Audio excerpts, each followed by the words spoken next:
The main character really loved reading novels. She was fascinated by old times, balls, and beautiful dresses. And all she dreamed of was to one day find herself in this fairy tale. And one day, the heroine realizes in horror that she does not understand where she is now and how she got here. The last thing she remembered was receiving a letter of acceptance to university and going to bed, when suddenly an unfamiliar woman approached her. She reprimanded her for taking so long to get dressed and that it wouldn't change anything, and then roughly grabbed her hand and told her to go. The girl was terrified and did not understand what was happening, where she was, who this stranger was, and why he was talking to her like that. The stranger replied that they needed to hurry, as they would soon have to sign a contract with the Royal Knights. And then the girl began to understand what could have happened to her. The heroine became nervous, of course. She dreamed of finding herself in the center of a fairy tale, but she didn't believe that this could actually happen. She looked around again and made sure that this was not fantasy, but reality. She had found herself in the novel she was reading, and she was reborn as a minor character, a girl named Lydia Arlyle Mertens, and the stranger next to her is her best friend, Elen Schnitzelia Peliotin. She said that if they were lucky, they would see the prince himself on the training field and how she dreamed of becoming his wife. Elia took her friend's hands and added that she adored handsome men like the prince. The girl was sure that when the prince saw her, he would certainly go crazy over her beauty and fall madly in love. Elian is Lydia's only friend, and she is also a minor character who is executed for persecuting the prince. And it is also because of her that Lydia will be killed, who will be accused of complicity. Elia was impatient to see the prince. She grabbed her friend and tried to hurry her, but Lydia wanted to think. Elia laughed. What else could one think about here? She didn't know how this whole story would end, and that her friend had just been reborn. The girls headed to the palace. Everything around was luxurious and solemn, like in a fairy tale. The girls were met by a man in uniform who was blinded by their beauty. Lydia became embarrassed and thanked the man. On the way here, she tried to remember all the spells and prayers she knew, but nothing worked. Is this really her destiny? To come to terms with being reincarnated in her favorite novel and wait for her death? But she has a ray of hope because she knows the plot of the story and the heroine's memories. And perhaps he will be able to somehow find a way out and escape from a terrible fate. The officer tried to be polite to the guests, and to such lovely girls at that. And he offered his help, and also turned to Lady Lydia and asked if he could take her there. The girl was melted by such gallantry. No one had ever treated her like that before. The man gave the girls his hand and helped them out of the carriage. The heroines thanked the sweet man. He was delighted by their attention, replied that he was not worthy of thanks, and became even more enthusiastic. Lydia enjoyed what was happening and this fairy tale around her. On the way, they had a nice conversation, and Aaliyah asked how far the training center was, where the prince went, and what he looked like. Hearing about the training center, Lydia's expression immediately changed. In the novel, it is here that Elia first meets the prince and falls head over heels in love with him. Unlike the girl, the prince did not fall in love with her and remained indifferent to the heroine's beauty. But Elia did not want to admit it. She was blinded by feelings and began to pursue the prince, and her friend Lydia helped her in this. When the girl asked about the training center, the officer replied that it was nearby, and he would show it to the girls. Lydia could not be calm, and thought that if the course of events was not stopped now, something irreparable would happen. Therefore, Lydia decides at all costs not to let her friend see the prince and interrupts their conversation. She thanked the man and said that they had come there for something completely different. Elia looked at her friend in surprise, not understanding what she was doing. Lydia intercepts her friend, saying that since they arrived early, they won't waste time and will start checking documents. Elia clearly disagreed with her friend's opinion, but Lydia was thinking about only one thing: how to save her life. Finally, the friend can't take it anymore and snatches her hand away. The girl got really angry and said that she wasn't going anywhere. Lydia became worried because she could not explain the reason for her strange behavior. At this point, the friend turned to the officer and asked to leave the girls alone to talk secretly. And to smooth over the awkward situation, she said that this was purely girl talk and he wouldn't be interested. The girls were left alone, and Ellen wanted to tell her friend something. Here, Lydia interrupted her, asking what her friend was so unhappy about. Maybe she had displeased her with something. Elia immediately asked if her friend was really angry with her for forcing her to sign the documents. And she added that Lydia has always been great at this. She is a strategist, and they are also best friends. And best friends should support and help each other. Aaliyah has always been manipulative and used sweet words to get people to do what she wants. And as Ludia remembers, her friend always did this. The heroine smiled and said that she was ready to help, but the thing was that she was not Ludia. She had no intention of remaking Aaliyah, but she didn't want to let herself be manipulated either. The heroine was pleased with herself, of course. She wouldn't change the entire novel in one go, but she had at least taken a step towards it. The girl thought that now she needed to concentrate on survival, and not on the whims of her spoiled friend. The girl was so preoccupied with her thoughts that she did not look around and collided with a man. The man apologized and said that he had not noticed the girl. I also asked if she was okay. Ludia was at a loss. It was the prince himself, but according to the plot, he wasn't supposed to be here. He was supposed to be on the training field, so the girl tried her best to keep her friend away from there. The friend squealed with joy when she saw the prince. The girl was in a panic. How could this happen? She hadn't read anything like this in the story. No matter how hard the girl tried, the fateful meeting still happened. This meant only one thing, that she would soon be killed. A shudder ran through the girl's body. The prince did not take his eyes off the beautiful Ludia and did not notice her friend at all. He thought to himself that the girl looked like an angel. Then a man ran up to the heroes and asked the prince to hurry. The prince replied that he would be there soon. He didn't want to part with the beautiful stranger, but business required his presence. Ludia was impressed by his good manners and gallantry. He was also incredibly handsome, and the girl's knees buckled with excitement. Now the heroine understood why her friend was so crazy about him. In real life, he is much more handsome. While Ludia was thinking that it was impossible to be so beautiful, her friend called her. She ran up to Ludia and, jumping with joy and excitement, repeated how handsome the prince was and that she had fallen in love. Aaliyah asked her friend if she saw how the prince looked at her, and it seemed to her that he also fell in love with her, and she was already dreaming that he would propose to her, but her friend told her that this would not happen. Aaliyah just laughed and told her friend not to worry, because when she became the prince's wife, their friendship would continue. She also took the girl's hand encouragingly and said that she would help her find a good groom at the royal court. But she will need help, and she is counting on her best friend. Here Ludia realized that the situation was hopeless. Aaliyah was head over heels in love with the prince and was not herself. The girls finally arrived at the royal court to sign the contracts, and those present were surprised by their festive outfits. Aaliyah happily introduced herself and her friend and said that they were ready to get down to business. Ludia chuckled to herself that her friend wasn't really interested in contracts. It was just an excuse to meet the prince. At this moment, the heroine tried to remember what was in the original novel. Aaliyah was very indignant that she was reprimanded for her outfit, which did not correspond to business style.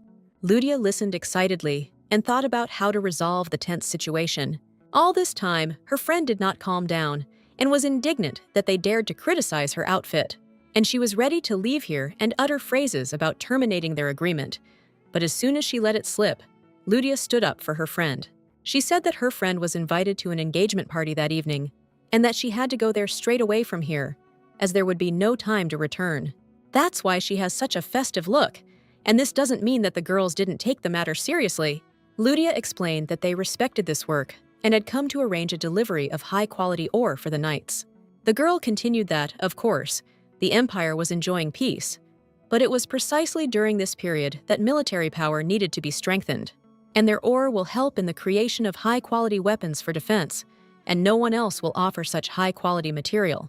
The girl bowed respectfully and asked not to give in to emotions, but to seriously consider their contract. Suddenly, Ludia started sweating from excitement and worry. It seemed she had done something wrong and given herself away. After all, nobles never bow, and she didn't know what to do now, because she remembered it too late. The man turned to the girl and asked her to raise her head. Otherwise, he would feel like a tyrant. He liked the girl's courage and good manners, unlike her friend, and he asked her to give her name. The girl straightened up and timidly whispered that her name was Ludia. She was a provincial noblewoman, not yet introduced to the capital. The man liked the beautiful girl and said that he was intrigued by their offer and was ready to consider it. And he asked the girls to sit down. He himself stood up and headed to the table with the papers, saying that they had already studied and discussed the terms of the contract, and we are ready to sign it. The heroes began to sign the papers. Their hands were shaking from excitement. Suddenly, the man interrupted and said that he had completely forgotten to introduce himself. He was the head of the Imperial Knights, Marquise Roman Berhard. Hearing the name of the Marquise, Lydia froze. Marquises are third in rank after the royal family and the dukes. There are less than 10 of them, which means he is not a simple nobleman. The girl couldn't believe that she was standing next to such a strong and powerful man and signing a contract. It turns out that their trading group will receive the patronage of the Imperial Knights, which is a great success and prestige. Lydia looked at her friend and understood why she was silent. At this moment, the Marquise turned to the girl and joked about why she stopped, whether she had changed her mind. He hopes their deal will mark the beginning of a strong, long-term partnership. Having finished signing the papers, Lydia stood up and smiled back at the Marquise. But inside, of course, she was very worried. After business negotiations and communication, the girls headed home, tired but happy. Elen lived closer, so she was dropped off first along the way, and Lydia continued the trip alone. On the way, she thought for a long time about the past day. Without Lydia's memories, she would not have succeeded. It was for her sake that the heroine was so eager to make a deal and prove herself, because she worked harder than anyone else, but always remained in Elen's shadow, without a chance to prove herself and shine on her own. While reading the novel, the heroine always sympathized more with Lydia, and she always wanted attention to fall on her, and success to come. But this is not the only reason why the girl was so rooting for her heroine from the novel. Finally, the carriage stopped and the girl arrived home. She was very tired. Her parents met her. They joyfully went to meet her and praised their beloved daughter. But the girl was overcome with guilt for some of the actions she would commit in the role of the heroine from the novel. Seeing her parents, the girl was very happy and ran to meet them. The heroes hugged and walked towards home, the parents asking their daughter to tell everything in the smallest details. At the same time, the royal court was also discussing future cooperation, as well as the brave and intelligent girl. The Marquis laughed and said that Lydia was smarter and more resourceful than many bureaucratic blockheads. He is so impressed by the young talent that he is ready to support her in other endeavors and provide assistance. His student listened to him attentively and then said that he had not heard the teacher praise anyone like that for a long time. The student asked again what the name of the girl was that the Marquis admired so much. The name of Lady Lydia was already familiar to him, and the prince wanted to get to know her better. Find out what kind of person she is, what she is interested in, what she likes, where she lives. It was already deep into the night, and in Lydia's house, everyone wished each other good night and went to their rooms. The girl collapsed onto the bed without a trace. The parents have always been incredibly kind and attentive towards their daughter, and the girl caught herself thinking that such excessive attention was starting to tire and stress her out. Before going to bed, she wondered if she could suddenly return to her body since she had suddenly entered Lydia. This may not happen right away, so at the moment, the most important thing is to understand how to escape death and survive here. There was little hope for this, but it was still there after the events now deviate from the original plot. For example, unlike in the original novel, the deal with the Knights commander was successful. Perhaps her friend Elen will also be able to change, and the girls will stay alive. Suddenly, there was a wild knock at the door. Lydia jumped in surprise at who it could be. Elen flew into the room like a whirlwind to quickly tell her friend a new thought. A brilliant idea struck her head. When she became a princess, she would later become an empress, and she was in a hurry to tell her friend that when this happens, she will make Lydia the imperial concubine. Traditionally, an imperial concubine is the unofficial wife of the king and the highest-ranking favorite. But no matter how you look at it, a concubine is a concubine, not a wife, and Lydia was not very happy with this prospect. She became indignant and asked her friend again if she really intended to make her the king's concubine. The girl asked if her friend was in her right mind, but Aaliyah had already thought everything through and explained that when she became empress, she would have a lot to do and would need a right hand. But she doesn't see anyone better than her friend for this role, especially since Elia doesn't understand anything about politics. So Lydia will be in charge of politics, and she will manage her subordinates. Elia said that everything was perfectly thought out. Lydia saw that even if the plot of the novel and circumstances change, the people do not change, and the chances of salvation are decreasing, unfortunately. Lydia removed her hand and, with a dissatisfied look, replied that her friend should look for other, more suitable options for her. And the prospect of being a concubine clearly doesn't suit the girl. Aaliyah was very surprised by such a reaction. She thought that perhaps her friend was not in her right mind to refuse such an offer. One thing has now become clear to Lydia. She reached for the typed letter on the table. The girl realized that as long as Elen was in her way, she would not find an answer. The next day, Lydia asked her friend if she had received an invitation to the engagement at the house of Marquis Ashrun, to which Elia replied that she had also received and already sent a reply letter confirming her participation. Elia could not miss such an event, as she learned that the prince would also be among the invited guests. Suddenly, the girl asked Lydia in surprise if she was really going too, since she didn't like such events. My friend replied that this was indeed the case. She didn't like such social events. But now she wants to go to the engagement party at the Marquise's house. It was supposed to be a pompous event that would last 2 days, and everyone prepared for it in advance. On the first day, there will be the engagement ceremony of the Marquise's eldest son. Then there will be a grand masquerade ball. Therefore, the chances that the prince will come there are quite high. The Marquise's son and the handsome prince studied with the same teacher, and they were on good terms and were also close to the royal family. The masquerade ball is the most favorite part of the celebration for guests, and every respectable and prestigious person attended it. Looking at her friend's obsession, Lydia was ready to break off contact with her right now. But, unfortunately, their families have long been connected by common affairs, and it will not be possible to break off relations so quickly. So Lydia needed a cunning plan of action. Most of the single girls were interested in only one question. Had the prince arrived yet? And it was difficult to guess, since everyone was wearing masks. Perhaps he was already somewhere here among the guests. Suddenly, Lydia felt a little dizzy and realized one thing. She had never drunk alcohol before, and to come to her senses, the girl decides to go out for some fresh air, since the prince most likely hasn't arrived yet anyway. Indeed, among the guests, it was difficult to determine whether the prince was among them or not. The girl sat on a bench and breathed fresh air. She felt much better, so she was in no hurry to go inside.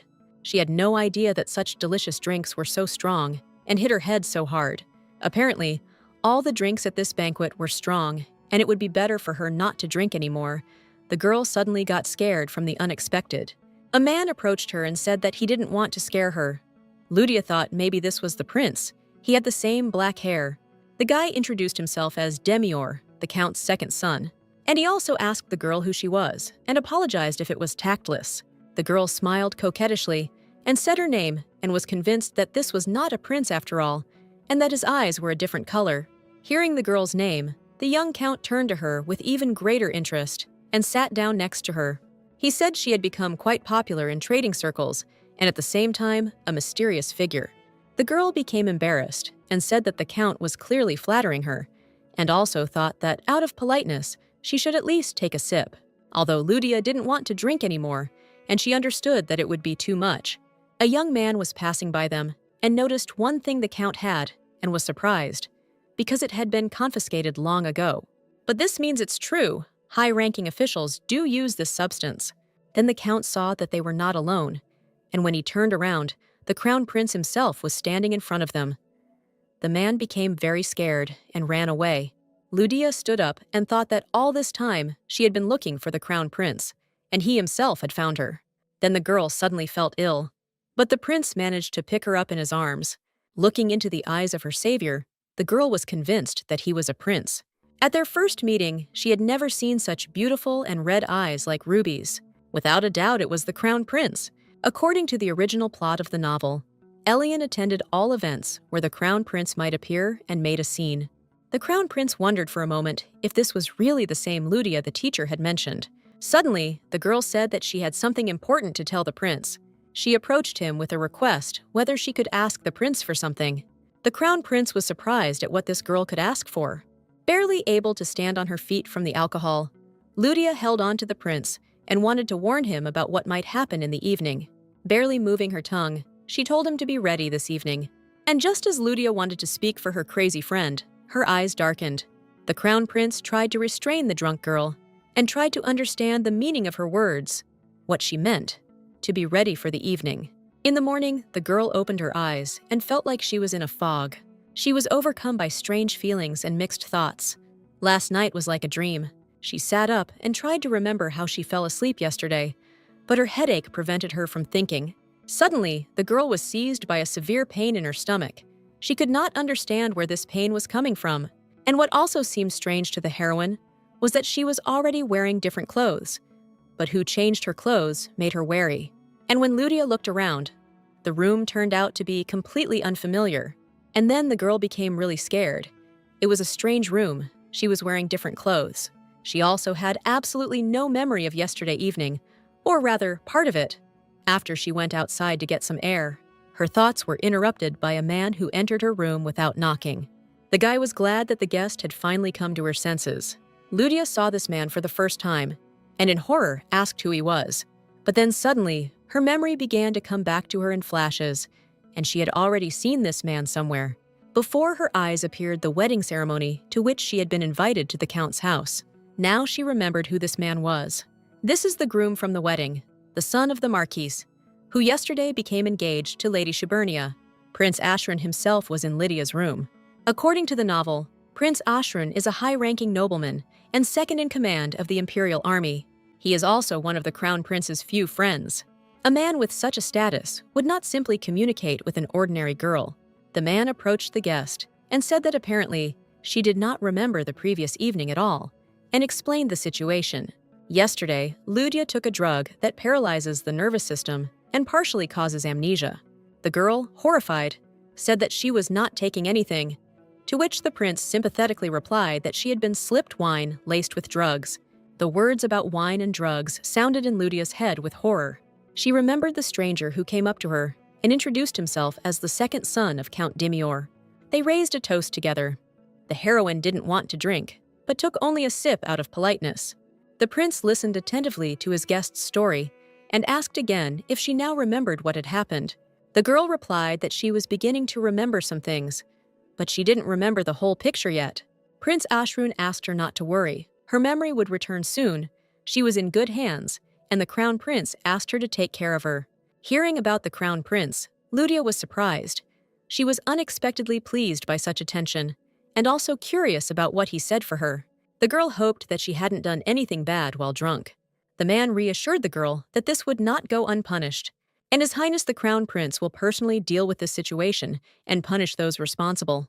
And having found this culprit, the Crown Prince plans to reach the entire supply chain selling prohibited substances, and they will be judged to the full extent of the Empire's law.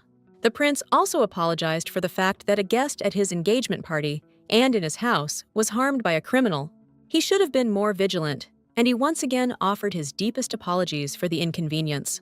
The man was so sorry and upset about the situation that the girl felt awkward and asked the prince not to bow. It was not his fault. The guest then joked that no one can keep track of what's going on behind their back, and that the criminal should be the one apologizing. The prince looked up in surprise and said that the woman was not at all like the rumors portrayed her. People asked for an explanation. The answer surprised her and made her laugh. It turns out that in society, the heroine is called a quiet one, because she rarely attends receptions, and if she does, she keeps a modest demeanor and is always in the shadow of Lady Elen. The girl even felt a little offended by what she heard, but it was true. The prince decided not to disturb his guest any longer and let her rest, and said goodbye. The girl thanked him again for everything. But before leaving, the man asked Lydia for permission to ask one question. He wondered what the bored girl had said to the crown prince. Apparently, Lydia was wrong to hope that she hadn't done anything stupid while drunk. The guest replied that she only remembered that His Highness helped her, and that she didn't remember anything else. The prince was a little upset that he had not yet learned the secret, but he did not lose hope that he would find out when the girl regained her memory. The girl was very extraordinary and unusual, and the man, embarrassed, said that she was more interesting than his teacher described. Here the guest herself became embarrassed by what exactly his teacher was saying about her and how they were discussing her. The man said that she could call him by his first name, Cabes, and now he had to go on business and give his guest some rest. The prince left the room, leaving the girl alone. She needed a good rest after a hard evening. Lydia lay down in bed and felt very tired. Her head was also not working well. She thought about how she had only been in this body for a few days, and already so many problems had piled up. What sins did she commit that brought her so many problems? But apparently now she really needs to rest. Suddenly, before my eyes appeared the parents, who were crying and worrying about their beloved daughter, and didn't even know where she was. Yes, with such thoughts, it's not really possible to relax, so the girl decides to go home. Prince Ashran was calmly walking to his office and heard some sounds. He thought about what it could be and began to look around. Turning around, I saw the crown prince and Lydia, who could barely stand on her feet. The prince was perplexed how the girl ended up there, since he had recently seen her in the bedroom and left her to rest. Prince Ashran thought with horror that someone had harmed the girl again. The poor thing was completely without strength and feelings. His Highness the Crown Prince held her tightly in his arms and could not tear himself away from her beauty. The girl was getting worse and worse. The guys became worried and didn't know how to help. Then the Crown Prince shouted that she urgently needed to be put to bed and where the nearest bedroom was. In the evening, the celebration continued in the Marquise's house, and the guests gathered again. Lydia was already feeling better, and she dressed up again in her masquerade clothes and joined the ball. And all she wanted today was to just have a good time. Suddenly, Lydia heard her name being called and turned around. It was her friend Elen, and the heroine was not at all pleased by her presence. By the way, so that Lydia's parents wouldn't worry about their daughter, he explained that the girl had accidentally been served strong alcohol. Elen approached her friend to confide in her, but saw that she was behaving strangely, and she told her friend that she noticed that she had been cold towards her lately and asked her to explain the reason for this behavior. She also added that they are best friends, and she can tell her the truth about what is happening to her. Elen recalled that the girls had been friends for many years, and that in the past, her friend had always agreed with her and offered to help. Lydia cited poor health and said that she was simply not feeling well at the moment. Then Elen became indignant and said that this had never happened before and that it was ruining her mood, and she didn't really like it. Moreover, Elen noticed not only a change in behavior, but also in style and taste. Her friend now even dresses differently, and Lydia is no longer the same as before. It's like some other girl. Elen had a reason to be so arrogant and selfish, because until recently, Lydia's family was simple and barely made ends meet. But everything changed when Lydia took up trade and began to earn good money. The Elen family, although also simple nobles, had greater power and influence, and also lived more prosperously, and everyone tried to be friends with them. And Lydia's family was no exception. Lydia didn't want to continue this conversation at all, and she changed the subject, suggesting that we focus on the holiday now. The girl also suggested going to join the guests, since her friend really wanted to come here herself, because Elen wanted to meet and communicate with important people for future connections. Elen made a demonstrative bow and said that her friend was right. It would be better for them to join the guests, because the people who are there can be very influential and important for their affairs. The girl laughed as if nothing had happened and said that it was time for them to go. Lydia, of course, did not believe her friend's sincerity, since it all looked very artificial and forced. She thought that, with this Elen, she had to be careful and vigilant. A couple of minutes later, the girls were already in the palace and talking with the guys. Elen was all smiles, put on a friendly and sociable appearance, and flirted with the men. And the guys were happy and immediately melted from the seductive girl. Then Lady Elen introduced her friend Lydia and said that she was a representative of the Astria Trading Company. The guys greeted the beautiful girl and said that their company had recently become a household name in high society. One of the guys, fascinated, asked if it was true that she had signed a contract to supply ore to the Imperial Knights. The girl modestly joked that they were just lucky, but the guy didn't believe her. He heard that the commander of the Knights was not a man who was easy to persuade and conquer, and the girls were apparently exceptionally talented. Then Elen joined in, smiling, and said that they had actually been preparing for this for a very long time, and had assigned the roles. Elen didn't understand her friend's modesty, and always loved to put herself forward. And her weakness was also handsome guys. She was simply crazy about prominent and high-status men. Lydia saw her friend's essence, but did not pretend to notice, since despite all this, Elen was not very smart. And Lydia saw right through her friend and all her manipulations, so she didn't worry too much about it. Here, the heroine interrupts her flirting friend and says that it seems a prince has appeared on the horizon. Elen immediately switches over. She was easy to manipulate and control, and this played into Lydia's hands. Taking advantage of the fact that Elen's attention is occupied by the men, Lydia says that she needs to step away for a while, and she leaves her friend alone with the guys and leaves. Finally, she asks to ignore her and continue the conversation. She thought to herself that she might have acted impulsively, but in her opinion, it was the best decision. Every day, the girl began to recall more and more memories and emotions of Lydia, And at one time, she even wanted to break off relations with the arrogant and spoiled Elen. But common business connections did not allow her to do this. The girl worked without days off, doing work for herself and for her flighty friend. And she was the one who carried the whole family. A great responsibility lay on her. Therefore, the heroine was forced to endure her friend's whims and irresponsibility. Suddenly, in the crowd of dressed-up people, a familiar voice called out to Ludia, and the girl turned around. It was the gallant and attentive Lord Ashran. He was very glad to see the girl. He said that fate brought them together, because he was looking for her among the crowd. The girl asked again why the Lord was looking for her. The Lord smiled and replied that his bride wanted to meet her and introduced her to the girl. The Lord's wife was named Lyanna of the House of Shibernia. She was Ben's second daughter and cousin. Ludia strained and tried to remember these names and who Ben and the House of Shibernia were. Seeing the confusion on the girl's face, Lyanna explained that this was one of 3 houses close to the imperial family. Ludia felt awkward and didn't yet understand why someone like Lyanna would want to meet a commoner. But the girl bowed politely and said that she was glad to meet him and apologized for this morning. Lady Lyanna replied that her husband had already told her everything and the girl need not worry about it. She also added that, on the contrary, they feel awkward that this happened in their home, and she also apologizes.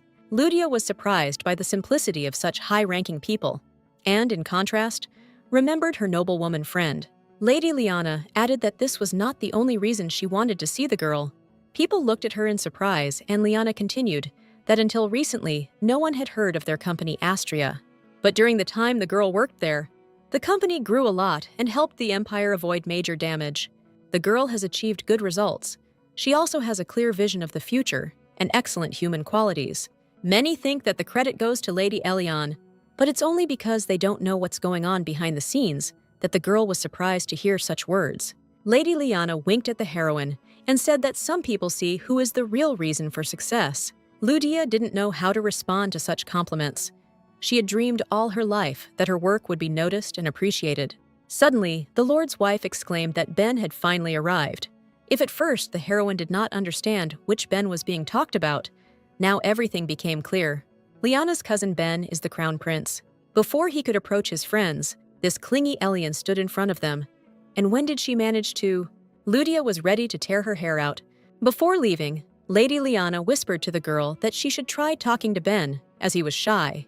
And she suggested that gratitude could be used as an excuse to start a conversation. Then the couple said goodbye and said that other guests were waiting for them and they should go. Ludia also said goodbye and tried to understand what had just happened.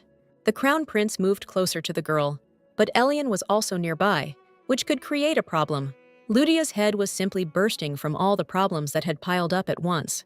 The ball was in full swing, but with the appearance of the crown prince, all the available girls immediately surrounded him.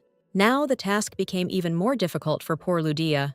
Initially, she thought that there was only one problem, her friend Elen. It turned out that the matter was much more serious than expected.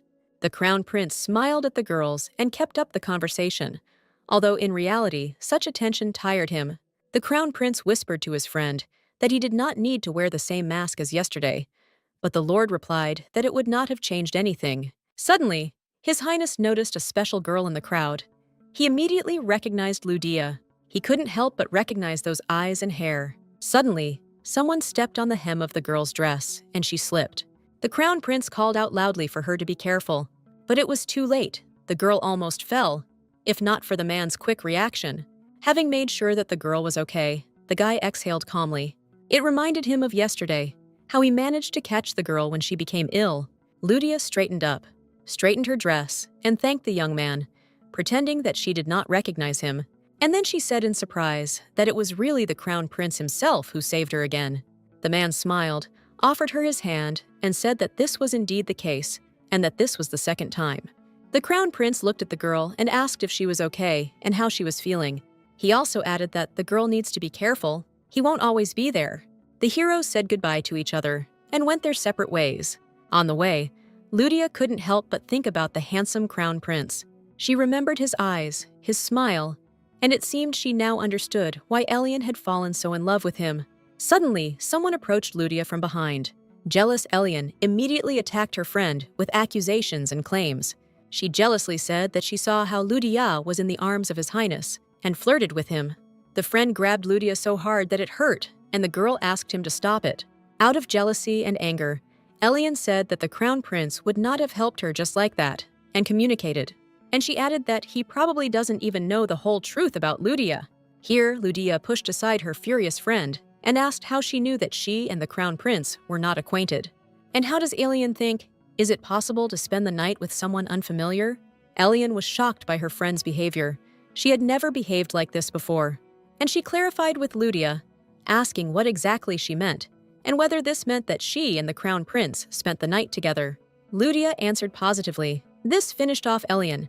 She was very confused and refused to believe it. She didn't stop asking, and asked if this was why Lydia had suddenly disappeared yesterday.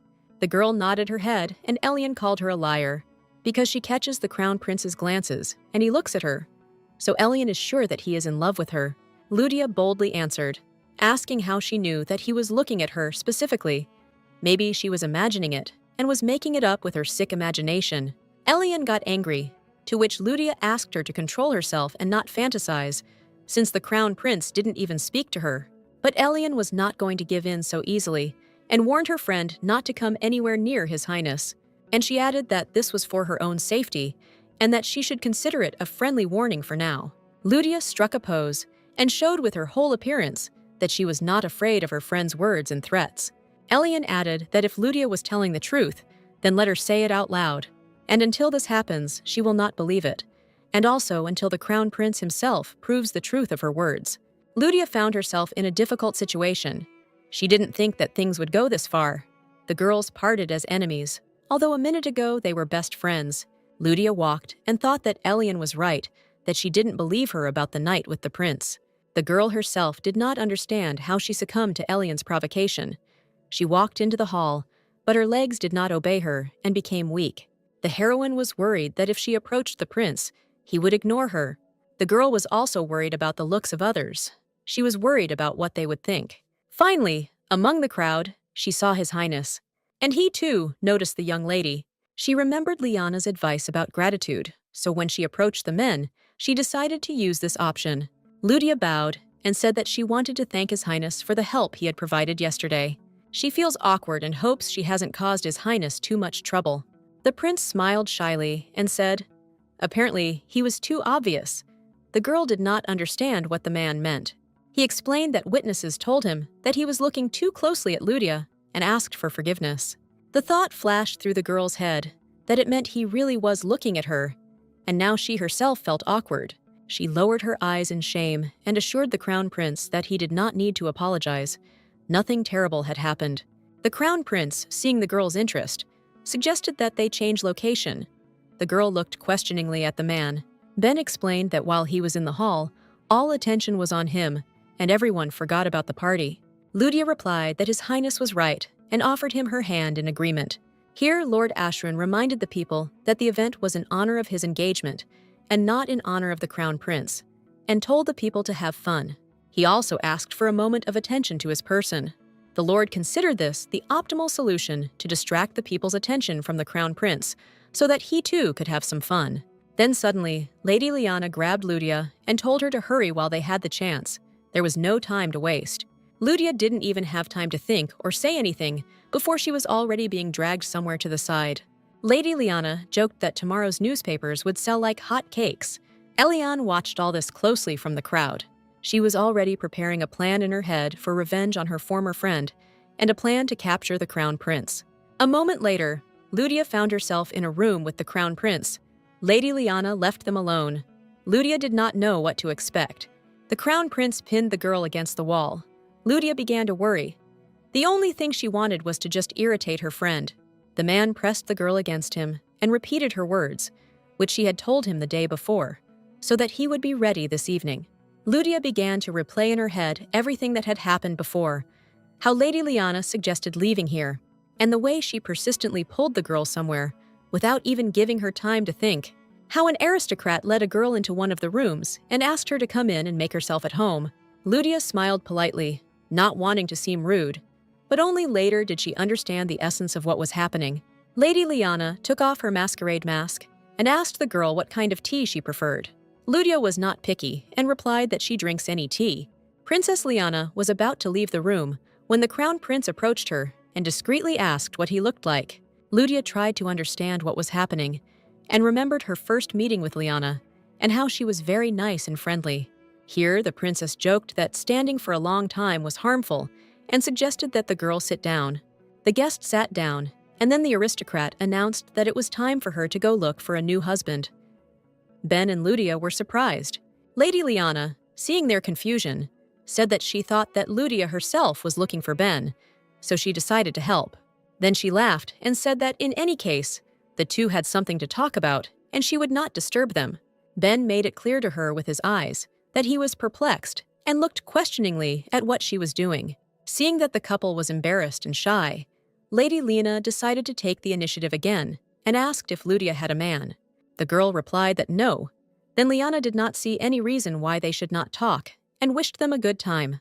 Lydia was so excited that she did not know what to answer and began to pray. Ben felt equally awkward and remained silent.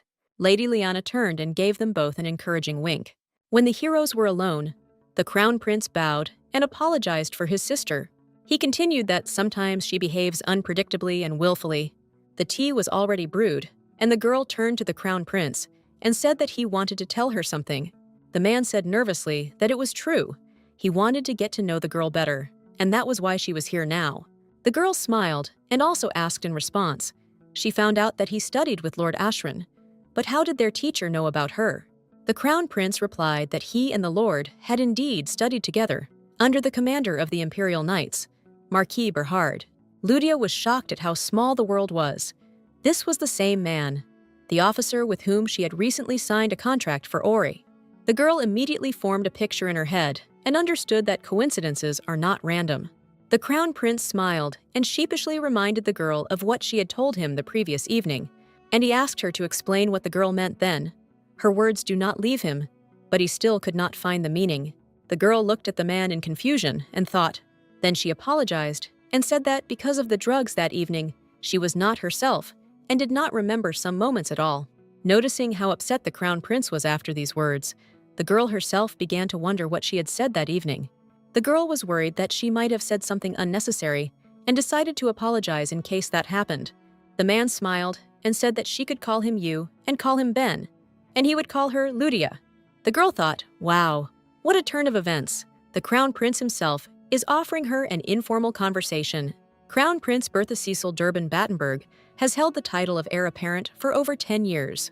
He is the most prominent of the 5 brothers and the leading candidate for the imperial throne. He is also the main male character in the original story. The girl seriously thought about the fact that such a high-ranking person and the main character was talking to her like that. The man, noticing the girl's thoughtfulness, hastened to ask her if his words embarrassed her or if perhaps she didn't like something. The girl answered directly that she did not know whether she was worthy of such an honor. The crown prince replied that of course she was worthy. It was just a name. The girl thought again and gathered her strength to call the crown prince simply by his first name. And finally, she addressed him simply as Ben and became very embarrassed. The man was no less worried and told her that he was listening attentively and also called her by name. Lydia froze for a moment and could not utter a word. Inside her, her heart was pounding like crazy. She wondered why he was looking at her like that and smiling like that. Ben noticed that the girl was hanging and decided to break this awkward silence. He stood up and took a step towards Lydia. The man came close to the girl and decided to remind her of the words she whispered to him yesterday. He hugged his guest and said that she told him to be ready this evening. The girl was in shock. She really didn't remember anything like that. She looked at the crown prince and did not know what to answer him. Her heart began to beat even faster. Then she couldn't take it anymore and emotionally blurted out that she was profusely apologizing for her indecent behavior. Then the girl burst into tears and repeated that she would die of shame for daring to behave like that with the crown prince. The man began to calm the girl down, saying that it was okay, but he was ashamed that he attached importance to these words. Hearing this, Lydia immediately stopped crying and asked again what significance he attached to her words. The crown prince found himself in an awkward position. Now he felt ashamed in front of the girl for his behavior. The girl decided it would be better to defuse the situation and said that the situation had become very awkward, and wouldn't it be better for them to change the subject? The man sighed and happily agreed with the guest's proposal. And now the heroes found themselves in another awkward situation. They didn't know what to talk about with each other. Then the girl's gaze fell on the cooling tea, and she decided to take advantage of it.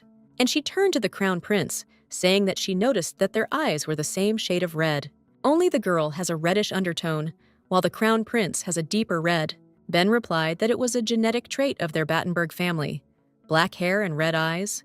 And then he asked the girl if she knew that before becoming the imperial family, his ancestors headed the Assassin's Guild.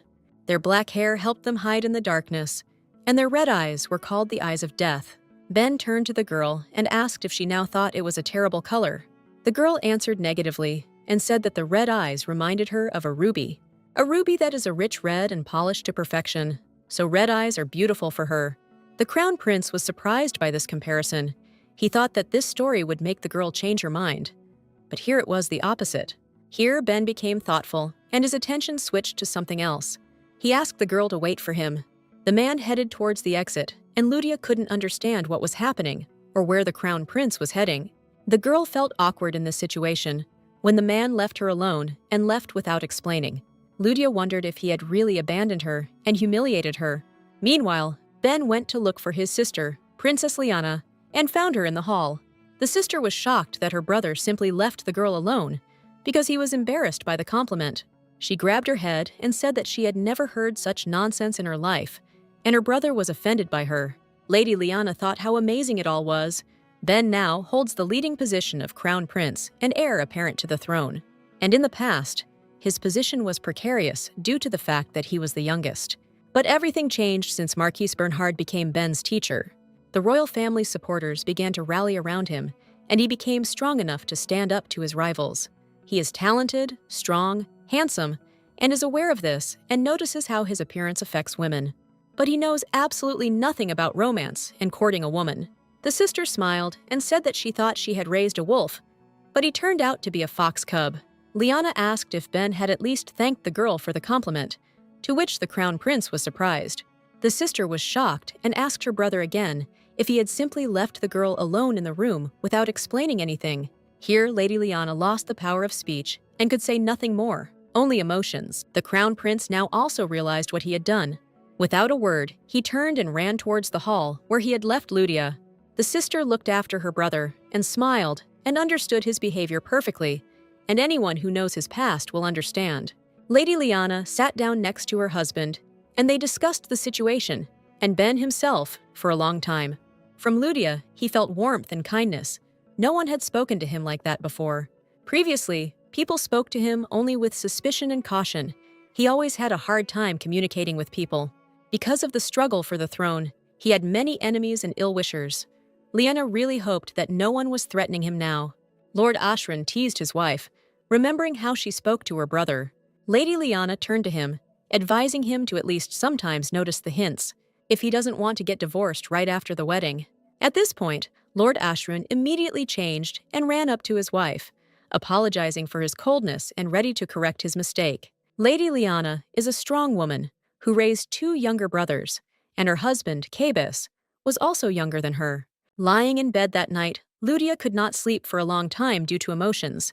She remembered the past day. The day was simply crazy and eventful. The girl recalled how the crown prince left her alone in the room and suddenly went somewhere without saying a word. At first, she thought that Ben was deliberately making fun of her, but when the man returned, he explained that there were circumstances, and the girl believed in the sincerity of his words. Then they talked for a whole hour and communicated pleasantly with each other. But Lydia was worried about one important point. How could the crown prince just become interested in a commoner? He certainly seemed sincere, but the girl still thought it was strange, because he had a huge selection of girls who were ready for anything. And everything would have been fine if it weren't for the envious and hot-tempered Elen. Although in general, the girl liked life in the role of Elen. Now she has a better financial situation, a nice house, clothes, a loving family, and a beautiful appearance. The girl thought it wasn't bad. No, even more than that, she hit the real jackpot. She is the winner of the reincarnation lottery. Moreover, in recent years, the girl has earned so much that she can live comfortably for the rest of her life without working. This is just an ideal picture of the world. Except for one small detail. This is Elen.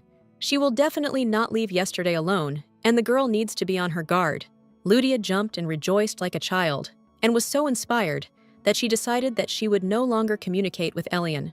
Having woken up in a great mood, the heroine went to work, and the first thing she did was go to the management office. And there, an unusual picture awaited her. Elen was hard at work in the office. A friend greeted Ludia and pointed out that she was late, probably because of yesterday's party. The heroine was perplexed and asked to explain what was going on here. Elen looked at her in surprise and said that Ludia was acting strange today. Elen was just doing her job, and she joked that now that the ball and the fun were over, she needed to get down to work. This behavior was unusual for the lazy Elen. When Ludia was working and toiling, Elen was walking and going shopping. The heroine understood that her friend was planning something bad and told her. Elen assumed an innocent and uncomprehending look and asked in a naive voice what her friend meant. Ludia stated that during her entire time working there, she never saw Elen do anything. She dumped everything on her friend. Elen replied that she simply decided to help. Ludia didn't believe her and asked her not to talk nonsense. And she asked why Elen was behaving this way, what he really wanted from her. Elen looked surprised and asked again if everything was okay with her friend. And she replied that she didn't want anything from anyone. Then she approached Ludia and tied her hand, saying that she did not understand her friend's reaction. Elen reminded that they had been friends for a long time and were best friends. And looking at Ludia, she asked her to confirm her words. Ludia looked at her silently, trying to understand what was happening, and saw that Elen was playing a double game, pretending to be a friend. Since Elen does not fight openly, Ludia also decided to support this policy and replied that time will tell. Elen smiled and said that now everything had changed and she would try her best. After a difficult dialogue, Ludia decided to get some air in the yard. She clearly underestimated the enemy. Elen turned out to be more cunning than she thought. Her friend was not just an intriguer. She is a cunning and thoughtful enemy who can strike unexpectedly at any moment. Now this reincarnation of Ludia no longer seemed like a jackpot or a lottery ticket. She already missed her old life. Suddenly, the girl's attention was attracted by a strange stranger. The figure of a stranger disappeared into the crowd. Ludia stood up warily. She raised her hand and called a taxi, and then remembered that there were no taxis in this world, and immediately called a carriage. The carriage was reserved, but when the woman offered double the fare, the coachman immediately agreed. The girl was determined to find a way out and answers to her questions. After a while, the carriage stopped, and the guy said that they had arrived at their destination. Getting out of the carriage, the girl was shocked by the views. It was the Tower of the Blind, the magical tower of the continent's chief arch-mage, where not everyone gets to. The girl was stopped at registration and asked to answer questions and explain the reason why she was there. When she gave her name, the guy at the registration desk immediately stopped writing and looked up. He asked again if she was the same Ludia who works at the Astria company, and the girl confirmed the information with surprise. And she said that her visit was connected with a consultation on interdimensional travel. While the guy was walking Ludia to the office, the girl looked around. It was her first time in such a place. The worker explained that these issues are handled by only one person, Teferi Akilar, the owner by title, who is over 200 years old.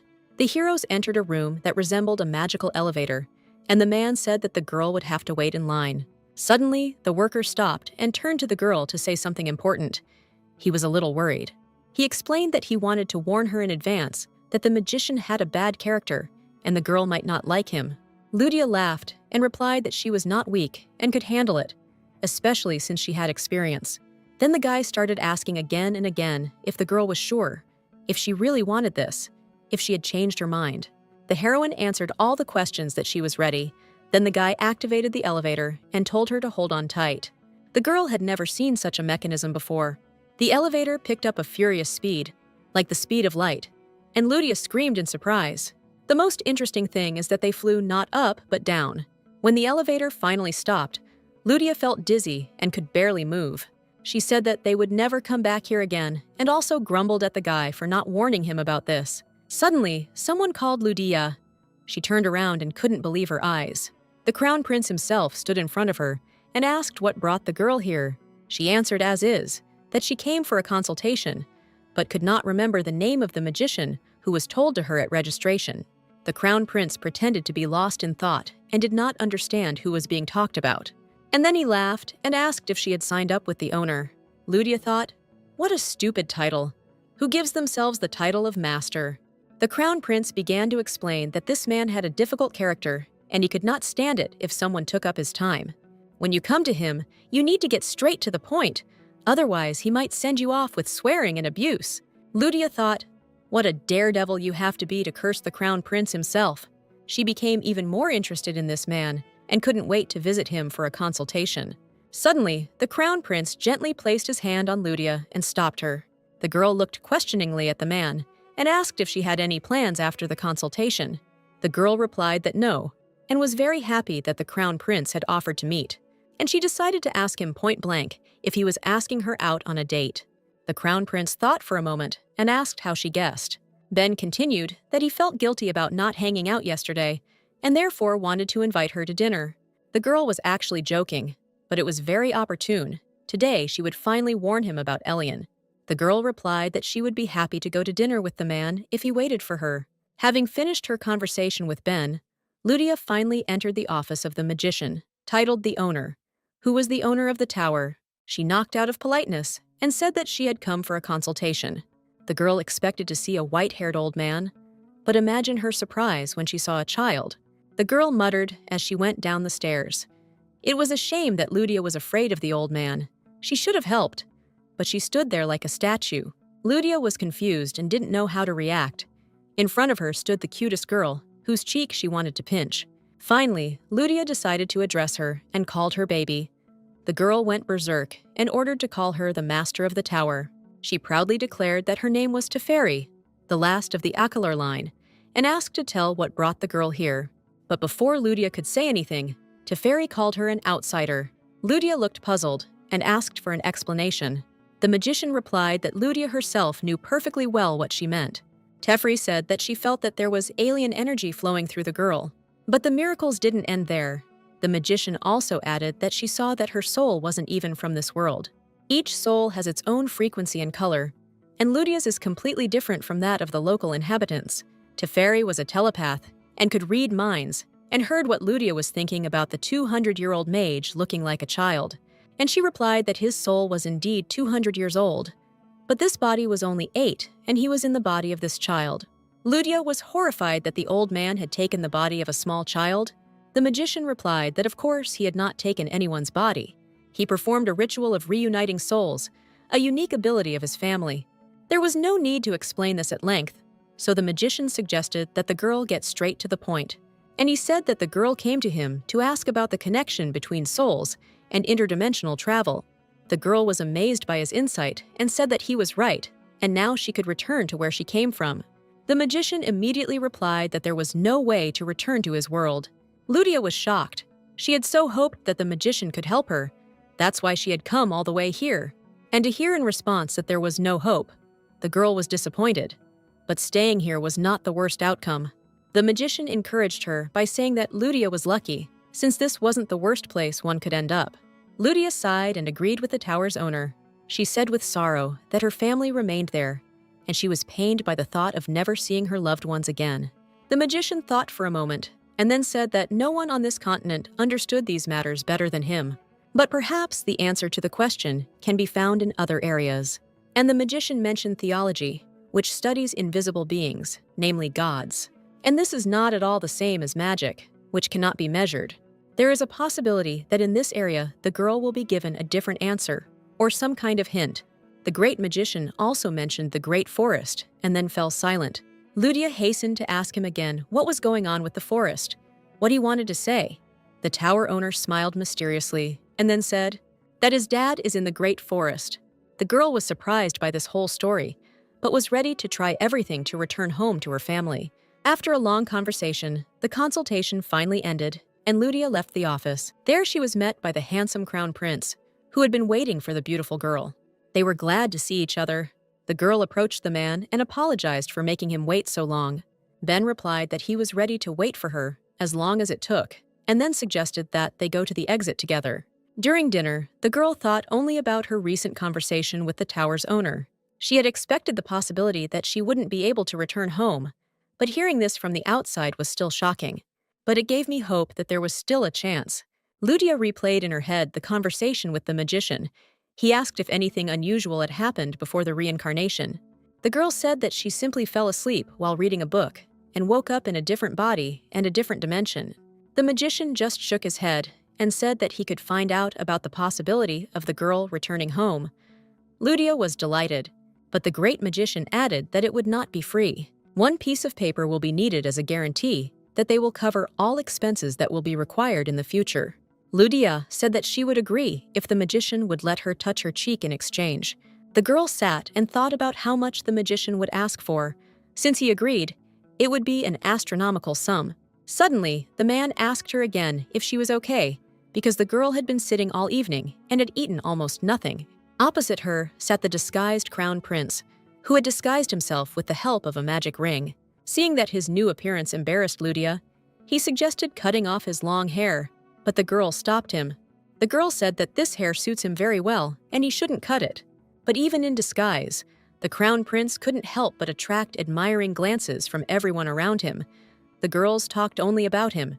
The crown prince had no idea that even in this form he would attract so much attention. Perhaps he should have chosen a different location. Lydia herself looked at the man with admiration and could not take her eyes off him. Seeing that the girl liked his hair, he listened to her words and put the knife back in place. Lydia noticed that the crown prince sighed deeply and looked somewhat sad. She decided to fill the silence and asked what would happen if he cut his hair. Ben replied that by putting on the ring, it would grow again. Then a waitress approached them with a tray.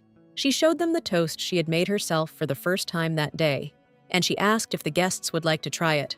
Lydia noticed that the waitress was overly polite and kind, but at the same time, she didn't pay any attention to her. It was as if Lydia didn't exist, and she immediately realized that the restaurant worker was flirting with Ben. And he shows complete indifference to the lady he came with. It would be strange if they didn't flirt with such a handsome man. The toast looked very appetizing, and Lydia decided to ignore the waitress, anticipating the taste of the toast. When the waitress said it was on the house, Ben refused and asked for the dish to be taken away. He said that they would only eat what they ordered, and he didn't like it when they made an exception just for him. The girl was very upset by this answer, but silently took the toast back. Lydia also looked sadly after the delicious toast was leaving. Ben then turned joyfully to Lydia and asked her if she liked what he did. Lydia, of course, didn't say that she liked the juicy toast that Ben refused better. The girl noticed the strange expression on the man's face and became worried. After a delicious dinner, the couple strolled down the street and had a nice conversation. Lydia remembered that she had grape juice with her, and she offered it to Ben, who happily accepted.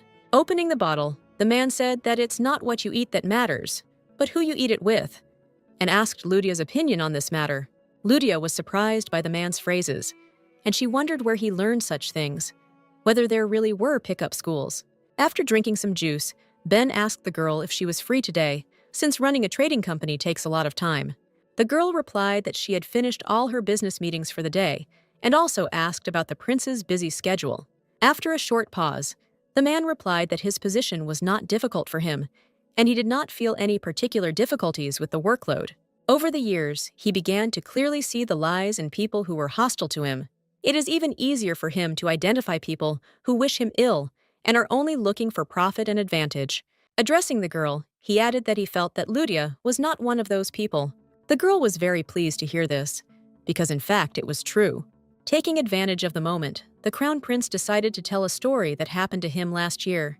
Last year, his sister took him south, and the royal family was in panic due to the absence of the crown prince. But he told them that if they could, then let them take his position. Unfortunately, no one has been able to do this for 10 years. The girl noticed that behind all the glitter and gloss of royal life, Ben was having a very hard time, and this burden was weighing him down. He is not the firstborn, not the son of the empress, he is only the son of a concubine. Lydia listened to the man silently and attentively, drawing her own conclusions. She asked him if the prince was bragging now. The crown prince stopped and was surprised by the girl's question. It was unexpected. Usually everyone always agreed with him, but he immediately felt that Lydia was different from the others. She was a special girl, next to whom you could be yourself. So the crown prince smiled and replied that he was indeed bragging, and he asked if he could show off a little in front of a beautiful girl. Lydia smiled and replied that he could. Then the topic changed, and the man asked about the girl's tastes, what kind of men she liked, what her ideal was. The girl was a little confused by this question. She thought for a moment, and after a short pause, answered that she liked beautiful ones. Ben was surprised, as this was a rather broad answer, and nothing could be understood from it. There were no specifics. Then, Lydia explained that she had a lot of money, so it was enough for her that a man was handsome in appearance and had a good body. The girl believes that her character can be adjusted. The main thing is that it is not rude. Abilities are not important to her either. She can handle everything herself. The main thing is that he is handsome. Then Lydia looked at Ben and said to herself that here he stands before her, a handsome man and the ideal of a man. Suddenly, she felt awkward about the fact that she might have betrayed her interest and turned away in embarrassment. Ben listened to Lydia's story with interest. He thought it was sweet and naive. Then he stopped and wanted to confess something. The Crown Prince said that he felt that his ideal coincided with the girl's ideal. Children were playing and making noise near the heroes, and one of them accidentally pushed the couple, and the heroes fell into the water. Lydia got a little bruised when she fell and said that it hurt. Then she looked at Ben and asked if he was okay. Ben was all wet and replied that it was okay. He was perfectly fine and offered his hand to the girl. Lydia offered her hand to the man, and he said that he also thought that his ideal was someone nice. They sat in the fountain, wet but happy, and Ben asked the girl if she thought they were perfect for each other. They say that the life of a crown prince must be incredibly busy and stressful, but in reality, it is a simple routine. He wakes up at dawn, and the first thing he does is go train with the sword. Then he holds hearings and meetings and receives petitioners and audiences. And during the day, he listens to reports from Cabes, his old friend and assistant. Thanks to Cabeza's assistance and professionalism, the Crown Prince is given few paperwork responsibilities. With such people by his side, the Crown Prince's life went smoothly and didn't require much supervision. But today, everything changed. In the morning, over a cup of tea, the sister asked how their date with Miss Lydia went and why Ben was acting strangely. Ben was upset about something and sighed sadly. Lady Lyanna demanded that her brother immediately tell her everything. All the courtiers have already noticed and are frightened by such changes in the Crown Prince's behavior. Lady Lyanna said that she loves him and is always ready to listen and support him. Ben began his story by saying that he was polite and did not skimp on compliments and kind words. Everything was going well. Lydia looked happy and cheerful. Lady Lyanna asked not to delay and get down to business. Ben did as his sister advised, asked the girl about her ideal, and answered in such a way as to be similar to this ideal. But suddenly, Lydia's reaction was unexpected. She froze and went speechless with shock. And then she just ran away without saying a word. Lady Lyanna almost spilled her tea. The Crown Prince added sadly that he had always listened to his sister's advice and trusted it, but this time it had been a complete failure. Lady Lyanna's expression immediately changed, and she turned away from her brother with displeasure. The man felt guilty and began to justify himself by saying that only part of her advice had not worked. Lyanna loved her younger brother very much, so she couldn't stay angry with him for long. She also found it very strange that the girl ran away and didn't say anything. Usually people at least say something. During the conversation, Lyanna tried to understand Lydia's strange behavior, because when they met, she seemed interested in Ben. The sister looked at her brother and wanted to ask him directly, but asked him to be honest with her. She asked if he knew why the girl could do this, and in general, what he did to her. The Crown Prince began to fuss and seemed to avoid answering, which made Lyanna wary. Then the sister exploded and attacked her brother, screaming about what he had done. Ben insisted that he had done nothing wrong. He said that he simply confessed his feelings to the girl. The sister demanded to continue, and Ben replied that he simply hugged the girl and kissed her on the forehead. Lady Lyanna was then even more surprised and confused. After talking with her brother, she wandered around the palace for a long time, trying to figure out what was going on. A kiss on the forehead does not mean anything bad, because even priests do it during the knight's oath. The brother did nothing wrong, but the girl, due to her age, she had just turned 18, might have been embarrassed. Lady Lyanna reflected that Ben had always been modest and very reserved with women, but here he was moving at breakneck speed. But still, Lyanna found it strange that such a self-confident girl as Miss Lydia ran away without saying a word. Surely there must be a good reason for this, which Lyanna doesn't know yet. Here the princess's thoughts were interrupted by her husband, who was in a good mood and in the mood for jokes. But seeing his wife's puzzled look, he hurried to find out what was the matter. Suddenly, the wife unexpectedly asked to kiss her on the forehead. The husband was in shock. Cabus asked in surprise why a kiss on the forehead. Then he pursed his lips and said that he would do anything for his beloved wife. And he kissed Lady Lyanna on the forehead. Then he looked pleased, expecting a reward or, at worst, praise. Lady Lyanna, however, was lost in her thoughts about her brother and was in no hurry to praise her husband. After thinking a little about the kiss on the forehead, she said that there was nothing special about it. Cabus was perplexed. Then Lyanna decided to test another theory and asked her husband not to come closer than 5 steps from her for one day. Cabus became indignant and asked why he suddenly couldn't approach his legal wife.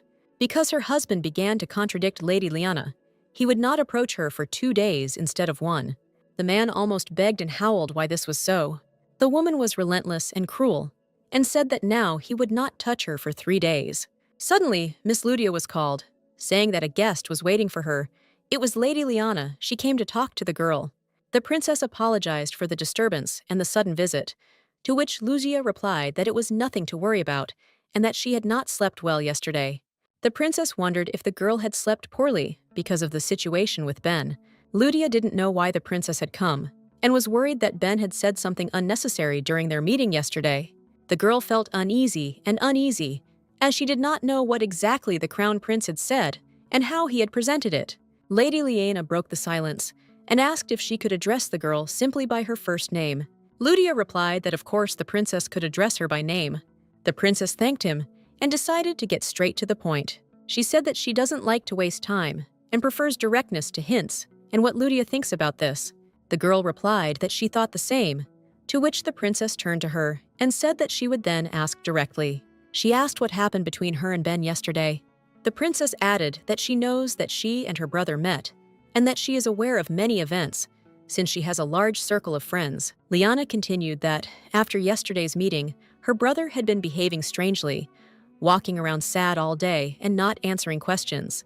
Lady Lyanna understands that her visit may seem rude, but he explained that he was simply very worried about his cousin. The princess asked to tell the truth, whether Ben had done anything wrong.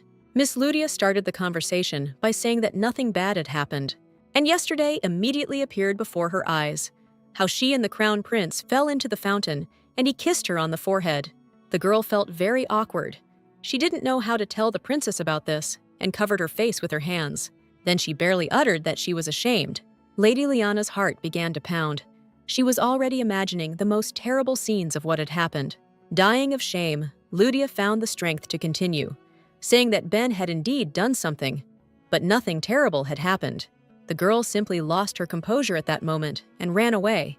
But then she felt ashamed of her rudeness and wanted to apologize. But this was the crown prince himself, and she was ashamed and awkward to appear before him. It seems Lady Lyanna began to understand what had happened.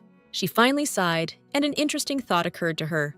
She turned to Ludia with a smile, and she was happy that the princess was not angry with her. Lyanna continued by asking if the girl had ever dreamed of becoming an empress. Just an hour ago, Miss Ludia was in her room. She had gotten up late and was going through her usual morning routine. Her forehead burned as if it were on fire, and she was so confused that she forgot to warn the crown prince about Elen yesterday. She liked Ben and his attentions, but the girl was tormented by doubts about whether the crown prince really wanted a relationship with her. She always considered Elen a fool for being head over heels in love with the prince, running after him and behaving stupidly. And now she has an ambiguous relationship with the crown prince, and she doesn't know what to think. But at some point, she felt joy and relief that she had changed the course of events, and that she would probably not be executed because of Elen. This was her main interest in communicating with Ben. He is, of course, a handsome man, but the girl never thought that he would look at her. She could never have dreamed that she would start dating the crown prince, and that he would become her lover. Every girl probably dreams of such a man. But these thoughts simultaneously confused her and blew her mind. Ludia just wanted to avoid execution, go to a quiet village, find peace, and spend money without limits. And now the princess's question about whether she would like to become empress knocked the wind out from under her. The girl wondered if Lady Lyanna really wanted her to answer such a tricky question, which was tantamount to suicide. Therefore, the heroine decides to protect herself and answer neutrally, saying that the princess's question is very dangerous. And Ludia sincerely does not understand why the princess came to her house to ask such questions. Lady Lyanna was surprised, and she asked if Ludia remembered Lord Demior, the one who served her wine with drugs at the ball on the day of her engagement. The Crown Prince has an aversion to anything related to drugs, as he has a painful past related to it. Because of this, 3 years ago, he took tough measures to suppress drug-related crimes. And everyone thought that everything was already over, as the recent incident at the ball shocked everyone. And Ben is now investigating this crime with complete dedication, and sometimes it goes beyond reasonable limits. Ludia hastened to ask again whether it was because of her that Ben was behaving this way. The princess replied that the girl was not mistaken. It was because of her that the Crown Prince had lost his mind. The heroine hesitated. She felt awkward from such words, and she simply remained silent. Lady Lyanna continued the family history by saying that the royal family has countless branches of the ruling house. Each family tries to strengthen its power in order to seize the imperial throne. Likewise, their family lays claim to the imperial throne and 2 other ducal houses. The emperor himself wants to see Ben as his heir, as he has no influential relatives compared to others. But for this to happen, one important condition is necessary. The Crown Prince needs a wife. So he doesn't need power and connections, but he needs someone who will be loyal to him, will support him, and give him love, like Ludia. And if Ludia agrees to support her brother, then the princess will also support the girl to become empress. Several days passed after this conversation. All these days, Ludia spent in confusion and anxiety. Her head was spinning from various thoughts. Here she receives a letter containing an invitation to a charity fund from Harkrade von Terwand. The girl got angry, crumpled the letter, and wondered why the hell she was even invited to such events. And who is this Harkrade anyway? I can't even pronounce his name. But she couldn't not go, as she was invited as a representative of her company. Another representative, Elen, was also planning to go there with her. Ludia could barely contain herself and tried to act neutral, despite the fact that she and her friend had recently had a fight. But after this incident, Elen became even more attached to the girl, pretending that nothing had happened. Elen followed her friend and talked about the outfits the girls would wear. Although the invitation was specifically for Ludia, Elen infuriated her, but maybe it was better to keep her close, as they say. Keep your friends close and your enemies closer. That's what she did, and tried to calmly endure all her friends' empty talk. Although the more time passed, the more difficult it became to do this. Ludia was more troubled by her thoughts after her conversation with the princess and the offer to become empress, and she decides to find out some information from Elen. So I asked my friend a question, and she listened attentively. Ludia asked to answer what it means for Elen to be an empress. The girl thought for a moment and replied that it was the highest position, when you stood above everyone else. This is what every girl dreams of, to marry an emperor and rule with him. This is when you don't bow your head before anyone. But on the contrary, everyone bows before you. Ludia listened attentively to her friend. Here Elen, with undisguised curiosity, asked why the girl was asking for this. Ludia answered that she was just asking for it. But Elen wasn't as stupid and naive as she wanted to seem. She immediately realized that her friend wasn't asking this for no reason. But Ludia, not wanting to continue this topic, went to the palace and called her friend. Before entering the hall full of strangers from high society, Ludia asked who Harkrade was. Elen replied that he was a fairly well-known person in high society, and she was surprised that Ludia had not heard anything about him. And she laughed, saying that Ludia was completely ignorant about these things, but she had a best friend who would always help. Harkrade, the eldest son of the Marquis family of Terwand, who was chosen as chief aide-de-camp by the Crown Prince himself. Ludia asked in surprise that the Crown Prince had appointed his rival as his chief adjutant. Elen replied that this is not all, and there are many rumors circulating. Ludia was intrigued and asked to continue. Elen knew all the gossip. The girl continued that there are many rumors about their close relationship and who is deceiving whom. This man is rumored to be providing Ben with false information, and Ben, in turn, keeps him close by and uses him to keep the yard under control. Ludia was shocked by these gossips, and she wondered why the Marquis had invited her to this event at all. Since he had no connections to their trading guild, it all seemed suspicious. The girls were walking through the hall when they heard excited voices and hurried to find out what was going on. The other girls squealed with joy. The heroines could not understand what had impressed them so much that they could not contain their emotions. Seeing the list, Ludia assumed it might be from an auction catalog. Elen asked to say what kind of lot could have caused such a reaction in the girls. My friend couldn't stand it and ran over to read and figure it out herself. And I was shocked. In the entire history of auctions, this had never happened. And she herself also fell into a mad ecstasy like the other girls. People thought that she was the only normal person left in the hall. She tried to ask her friend, but she didn't hear anything anymore. Then, Ludia hurried to see what kind of lot it was that drove the girls crazy. Among the many lots, there was one very intriguing and piquant one, a portrait of a naked crown prince. Ludia was shocked. She never expected to read something like that. She couldn't imagine who could come up with something like that. Her own blood pressure rose, and her nose started bleeding. But it must be admitted that this is an excellent advertising ploy. Many would be willing to give up half of their wealth for it. 2 days ago, Lady Lyanna came to the Crown Prince's palace to talk to her brother. She had an interesting proposal for him. When he found out what kind of proposal his sister had made to him, he was outraged to the extreme. The princess sat calmly and explained that it would not be on display for the whole world to see, and that the portrait would only be half-length. Lady Lyanna knew how to get her way and how to persuade anyone. So after some time, the Crown Prince was already sitting in a chair, ready to pose, although with a not very pleased face. His sister asked him if he didn't want to marry Miss Ludia. The Crown Prince blushed with embarrassment and asked what she was even talking about. Lyanna replied that of course it was too early to talk about the wedding itself, but there was little time left. Ben thought anxiously, because his sister was right. Because the emperor's health is deteriorating every day, and a change of throne is inevitable, and Ben urgently needs a wife. Unlike other princes his age who are already married, he doesn't even have a fiancé, and Ben's relatives, unfortunately, will not be able to provide significant support. The princess explained that the Ludi family, although of minor nobility, had influence thanks to the company. The empire is also currently experiencing enormous difficulties due to the costs of maintaining the army, and marriage with Ludia could help with this task, if it is possible to conclude an agreement not only with the knights, but with the entire army. Then the army's expenses will be significantly reduced, and Ludia will gain colossal influence in the military sphere. If military power is concentrated around Ludia, this will lead to the strengthening of Ben's imperial power. The Crown Prince replied that he understood all this, but did not know whether the girl herself wanted this situation. The princess replied that the girl did not want this yet. After all, during a recent conversation, she replied that she appreciated such an offer, but this role seemed beyond her capabilities, and Lyanna thought that perhaps she was rushing things too much and it was too early to talk about the throne.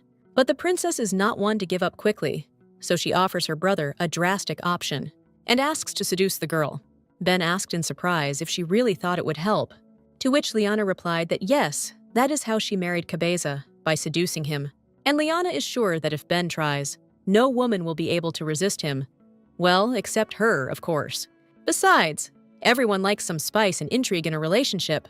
Ben asked his sister to explain what she meant. Lyanna smiled and said that Ludia was also a woman, and, like any woman, she liked handsome men. Therefore, if the Crown Prince becomes naked, the seduction process will be launched. And the princess was absolutely right. Ludia stood and thought that she wanted this portrait of the prince, but the competition would be tough. Then, Elen runs up to her and offers an interesting idea so as not to overpay each one separately.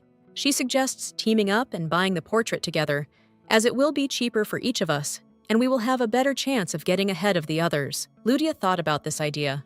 My friend didn't lag behind and rushed me to make a decision, saying what else could I think about? He was a naked prince. Ludia, of course, really wanted this portrait, but she hesitated. Buying a portrait of a prince means expressing your devotion and passion to him, but the question is, how much such a lot will cost? All this time, the friend did not lag behind and jumped around the girl, trying to persuade her and wondering what else she was thinking about. Suddenly, an important person entered the hall and everyone fell silent. The woman addressed Ludia personally. Ludia did not immediately recognize the noble person, but then suddenly the memory itself surfaced. It was Verfonia Roderpult, the eldest daughter of the noble Roderpult family, one of the founders of the nobility. She is also the main psychic in all the stories.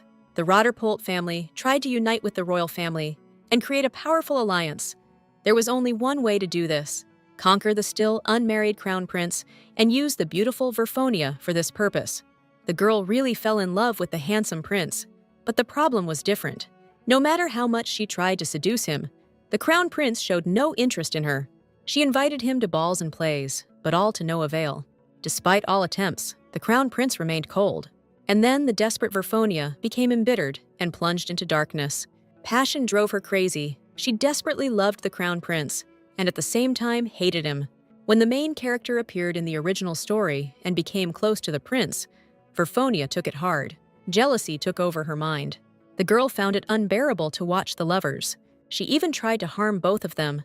But thanks to the influence of her family, the girl was not executed, but sent into exile. In short, she was a stronger version of Elen. When Verfonia approached Ludia to say hello, Ludia tried to simply respond politely and keep her distance.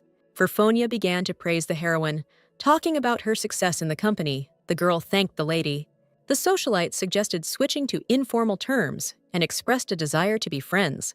Before Ludia could respond, Elen entered the conversation and began chatting pleasantly with the auction guest. She said that the girls had not seen each other for a long time, and it was unexpected for her to see the Marquise here.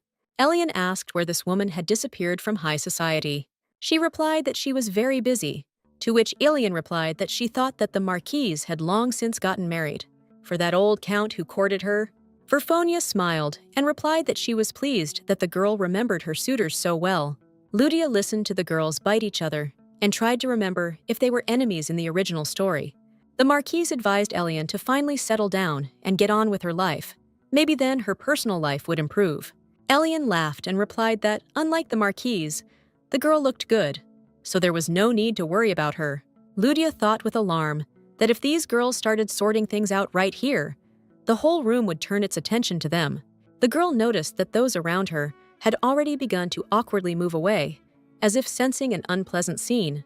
She decided that it was better to leave here as quickly as possible before she herself was drawn into this awkward conflict between rivals. At that moment, Elen noticed that someone had called Ludia by her first name without permission and hinted at her bad manners. The girl turned to her rival with a smile and added that it was impolite to address a person like that without his consent. Then Elen sarcastically asked if the Rotterpelt family didn't teach their heirs good manners in society. Hearing this, Ludia mentally howled in despair, realizing that her former friend was deliberately drawing her into someone else's squabble. Verfonia looked at Elen mockingly and sarcastically remarked that she should mind her manners. Elen smiled and added that with such an impressive upbringing, she especially found it amusing to hear such teachings. And then she asked with a smile how Verfonia had managed to get into the Royal Guard barracks. Hearing this, Verfonia suddenly flared up and exclaimed indignantly, demanding an explanation for such gossip and rumors. The pink-haired beauty gritted her teeth and tried to contain her irritation. Ludia watched what was happening with alarm. From the outside, it seemed that the girls behaved almost identically, as if there was some strange similarity between them. The blonde chuckled and noted that she thought the rumors about her rival were exaggerated, but now it seemed like everything turned out to be true. She was about to continue her barbed innuendo about the previous incident when Ludia quietly called her name. Ludia looked at her friend with concern and asked her to calm down, realizing that she had gotten too carried away. Elen turned her head towards Ludia in surprise, clearly not expecting to be suddenly interrupted in the middle of their argument. At that moment, Ludia turned sternly to Verfonia and demanded that she pull herself together. Verfonia nervously covered her face with her fan and coldly noted that Ludia looked overly agitated by this scene. Elen flushed with anger and lashed out at her rival, indignantly demanding an explanation for such a tone. Ludia stood between them, worried that if these two were left alone, they would definitely start a real fight. The girl forced a smile and decided that the only way to stop the argument was to simply change the subject. She politely asked Verfonia what she was planning to buy at the upcoming charity auction. The pink-haired beauty calmly replied that, of course, she was going to buy a nude portrait of His Highness the Crown Prince. Hearing this, Ludia sighed mentally and thought that this was exactly the answer she had expected. She also added that competition for this lot will be fierce, and it will not be easy to get it. Verfonia admitted that she is not really interested in the portrait itself, but in the hype and problems it might cause. Ludia asked again, confused, about the injury, not immediately understanding what exactly her opponent meant. At that moment, it became known that the winner of the auction would receive not only the portrait, but also a personal meeting with His Highness. Forfonia smiled and stated that such bets were natural for a person who was going to become empress. Elen added that the Marquise wouldn't be able to win this lot anyway, so she better not even try to compete.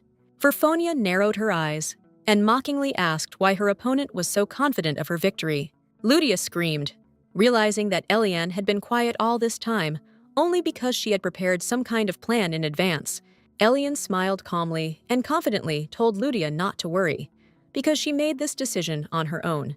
Ludia screamed angrily and tried to stop her friend, realizing that her main problem was her self-confidence. Forfonia just grinned and asked excitedly if Elen had really decided to challenge her openly. Elen smiled confidently in response, and calmly suggested that they see which of them would ultimately emerge victorious. Ludia thought with relief that she had managed to get out of this tense squabble literally at the last moment. At that moment, one of the servants approached her and politely greeted the girl, addressing her as Miss Ludia. The girl asked in confusion who they were talking about when she heard that Her Highness herself was urgently looking for her. Seeing the girl's confusion, the man decided to find out who asked to call her. Princess Lyanna personally wanted to see Ludia. The girl was led to the carriage. Lady Lyanna called out to Ludia joyfully, and with a wide smile invited her to come closer. Then she quickly dragged the girl into the carriage, as if she had prepared a small private conversation for them in advance. Ludia was a little taken aback by such a sudden invitation, but nevertheless politely prepared to listen. Lyanna admitted that she called her specifically because she wanted to discuss something important. Ludia calmly replied that, of course, she was ready to listen to her. After this, the princess cautiously asked if Ludia had seen the announcement of the upcoming event. Ludia said the portrait of the topless crown prince was a rather bold lot, and she thought it was too daring. She also added that selling such a painting would not be so easy. In response, the princess cheerfully explained that this was precisely why the secret auction was planned. Only the winner would see the portrait. Ludia, still a little embarrassed, quietly thought that it still seemed like too much to her. Lyanna added in the meantime that the auction itself would only take place tomorrow, and today they should simply enjoy the reception. Ludia asked awkwardly if the princess had called her just to tell her about this. The princess laughed, enjoying her little intrigue, while Ludia was still trying to figure out what was going on. The girl honestly admitted that she felt that she was invited not only for this reason, but for another reason. Lady Lyanna touches her chin thoughtfully and calmly replies that everything is actually quite simple. The princess warns that the upcoming auction may be much more dangerous than it seems. The girl looks at her interlocutor in surprise and carefully asks what exactly she means. The woman explains that Ludia must have noticed the special bonus that comes with the crown prince's portrait. Lady Lyanna adds that most people will not be fighting for the painting at all, but for this bonus. The princess quietly says that there is something serious behind this.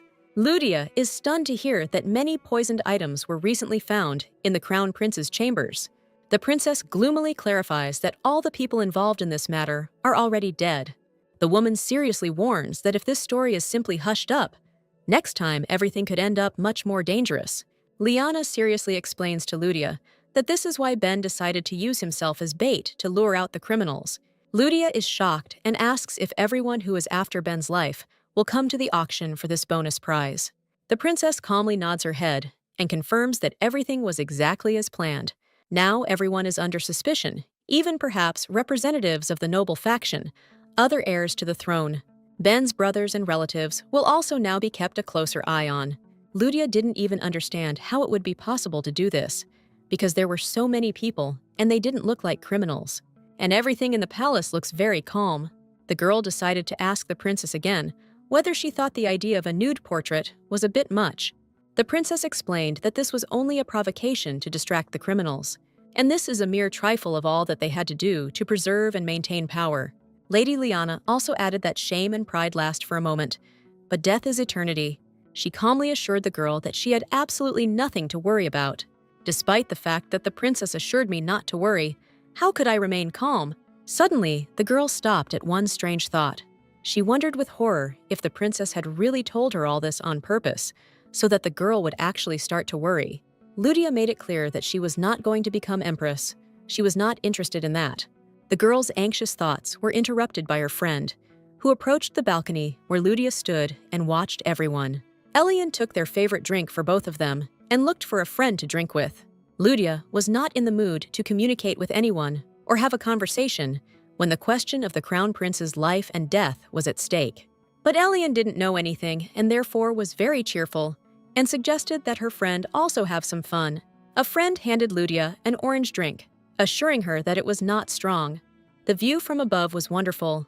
The girls were in a luxurious palace. The people around were having fun and were happy. Elen found people very lively and playful, like fluttering butterflies. Ludia was not in the mood for jokes and replied indifferently that it reminded her more of a moth than butterflies. The friend laughed out loud. Ludia thought it was strange. She seemed drunk. But my friend insisted that the drink was non-alcoholic, so she was already drunk. Elen continued to have fun and laugh, and said that this was her favorite drink. Suddenly, one thought surprised Ludia, and she froze for a moment. They had a fight with Elen because of the girl's jealous and hot-tempered nature, and how could they communicate so calmly now? Ludia found it strange, and the heroine reflected that lately, communicating with her friend had become less unpleasant, despite the strained relationship. After Ludia began to stand up for her rights more aggressively, her friend began to treat her better and more respectfully. And while sipping delicious orange juice, the girl thought that it was still not worth relaxing. The heroine recalled how Elen had previously treated her more like a servant than a friend.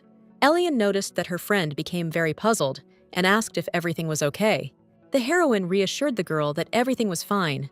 She was just thinking about the upcoming auction. Suddenly, Elen felt that the drink contained alcohol and suggested bringing something else. She said that she would rather bring some water and return soon, and asked Ludia to wait for her here. Previously, Ludia always brought drinks and served her friend in every possible way, but now something has changed dramatically. The alcohol relaxed the girl, and she tried to come to her senses and not lose her vigilance. Then she frowned and decided that her friend wanted to lull her attentiveness and do some dirty trick. But Ludia would not allow this to happen. At that moment, the girl returned and brought water and gave it to her friend. The heroine decided to find out something from Elen, since she was aware of all the gossip and intrigue and had a large circle of acquaintances. Ludia asked how her friend knew the Marquise Verfonia. Elen looked away. It was clear that the girl did not want to discuss this topic and asked why she was being asked about it. Ludia replied that it was just curiosity. It seemed to her that the girls had known each other for a long time, although she had never seen them together before. Then Elen raised her head and muttered irritably that Verfonia was her rival. Ludia exclaimed in surprise and asked again why the girl thought so. Elen explained that before, when Verfonia lived here, she would steal the guys that Elen liked from her. Now, Ludia understood what kind of relationship they had and why their meeting was so tense and full of anger. Here the girl added that the Marquise stole not only guys from her, and she told with pain that Verfonia tried to get everything the girl liked, even things, jewelry, and friends. And she warned her friend that the Marquise was very arrogant and would not just approach someone to make her acquaintance, but she approached Ludia. This means only one thing. Ludia is now her new target, since the Marquise simply wants to annoy Elen. The heroine listened to her friend with bewilderment. Suddenly, the voice of the Marquise herself was heard. She approached the girls and called out to Ludia. Elen was so angry when she saw her competitor that she couldn't contain the emotions on her face, while Ludia greeted the woman. To which the woman replied that Ludia could address her informally, and that she had been looking for a girlfriend for a long time. Elen was simply seething from this feigned politeness of her rival, and pounced on her with demands about what she wanted from them. Verfonia naively replied that she simply wanted to chat and make friends with Ludia, who was the subject of so much talk. Then the Marquise laughed and taunted Elen, saying that she should leave Ludia alone and not put her in an awkward position. To which the girl immediately responded to the impudent aristocrat that it was she who was creating the awkward situation. Then she grabbed Ludia by the hand and declared that she was her friend and that she was not interested in others. Here the Marquise calmly took the girl by the hand and asked her to confirm that Elen was behaving very intrusively. The rivals began to tug at Ludia like a rope, each to their own side, and demanding confirmation of who was right. The girl was only angered by the fact that the girls were drawing her into their conflict and argument and wanted to use her as a weapon of revenge. The heroine couldn't stand it any longer and suddenly broke free from their hands. It was necessary to take drastic measures, since the girls didn't stop. The rivals were so carried away by the competition that they completely forgot about boundaries and limits. As she left, Ludia said ironically that seeing how well the girls were getting along, she was forced to leave so as not to interfere with their communication. And she quickly left. The girl went outside to cool down and calm down. She also recalled a recent conversation with the princess, where she invited her to have dinner together. And if the girl needs help at today's event, then she can approach the Western Lake. Lydia decided to do just that. Of course, she didn't need help at the moment. She simply decided to use this opportunity to escape from two crazy people. There was no one in the park. The girl decided to sit down on a bench and take a little rest from all the hustle and bustle. After all, sometimes help comes not only from a person. Now, the very view of the lake was calming and healing, which is exactly what the girl needed right now. The heroine enjoyed the peace and quiet. It was so good. Suddenly, someone threw a jacket over her shoulders. The girl turned around anxiously. It was the crown prince himself. He was happy to see the girl and apologized for keeping her waiting. Ben asked if Princess Lyanna had told her about his location, and Lydia confirmed it. The man gently asked the girl if he could sit next to her. Lydia was glad to have such company. She was a little confused and didn't know what to say or what to ask, since this whole story with the portrait was very strange. In any case, the girl felt that the princess wanted to bring her and Ben together and make Lydia empress. Then she smiled and thought that maybe it would be nice to become an empress and stay here forever.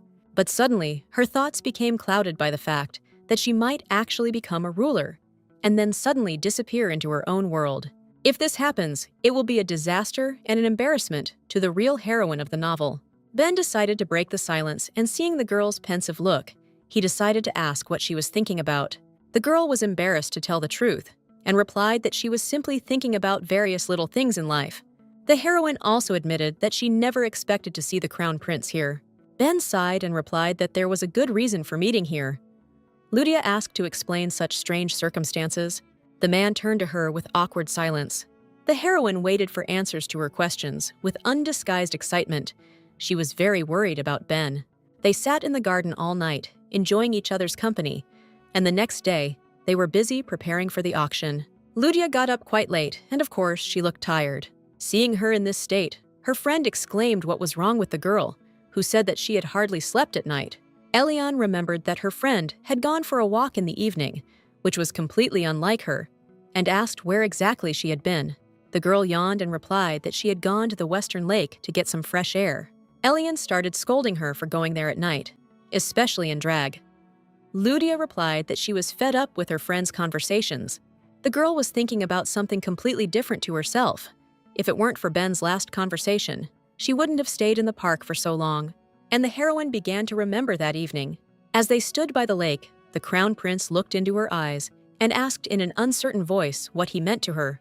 She could never have imagined that the guy would start such a conversation so soon and under such conditions. Here, the girl's thoughts were interrupted by a friend.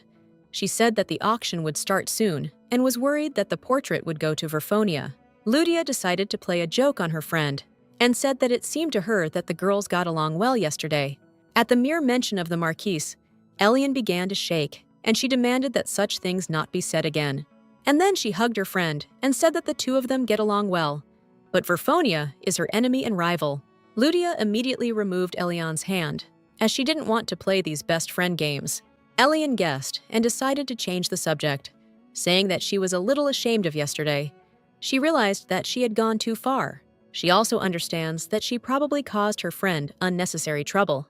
Lydia laughed it off and said that everything was fine, but in reality, this behavior was not like Elen and therefore alarming. Then the host's voice announced that the auction would soon begin and asked the participants to take their seats. The first lot was rolled out into the hall, while the host greeted the guests and talked about the event and its sponsors. Everyone was excited about the start of the auction and, of course, was waiting for the main lot, a portrait of the naked crown prince. The bidding for the first lot began.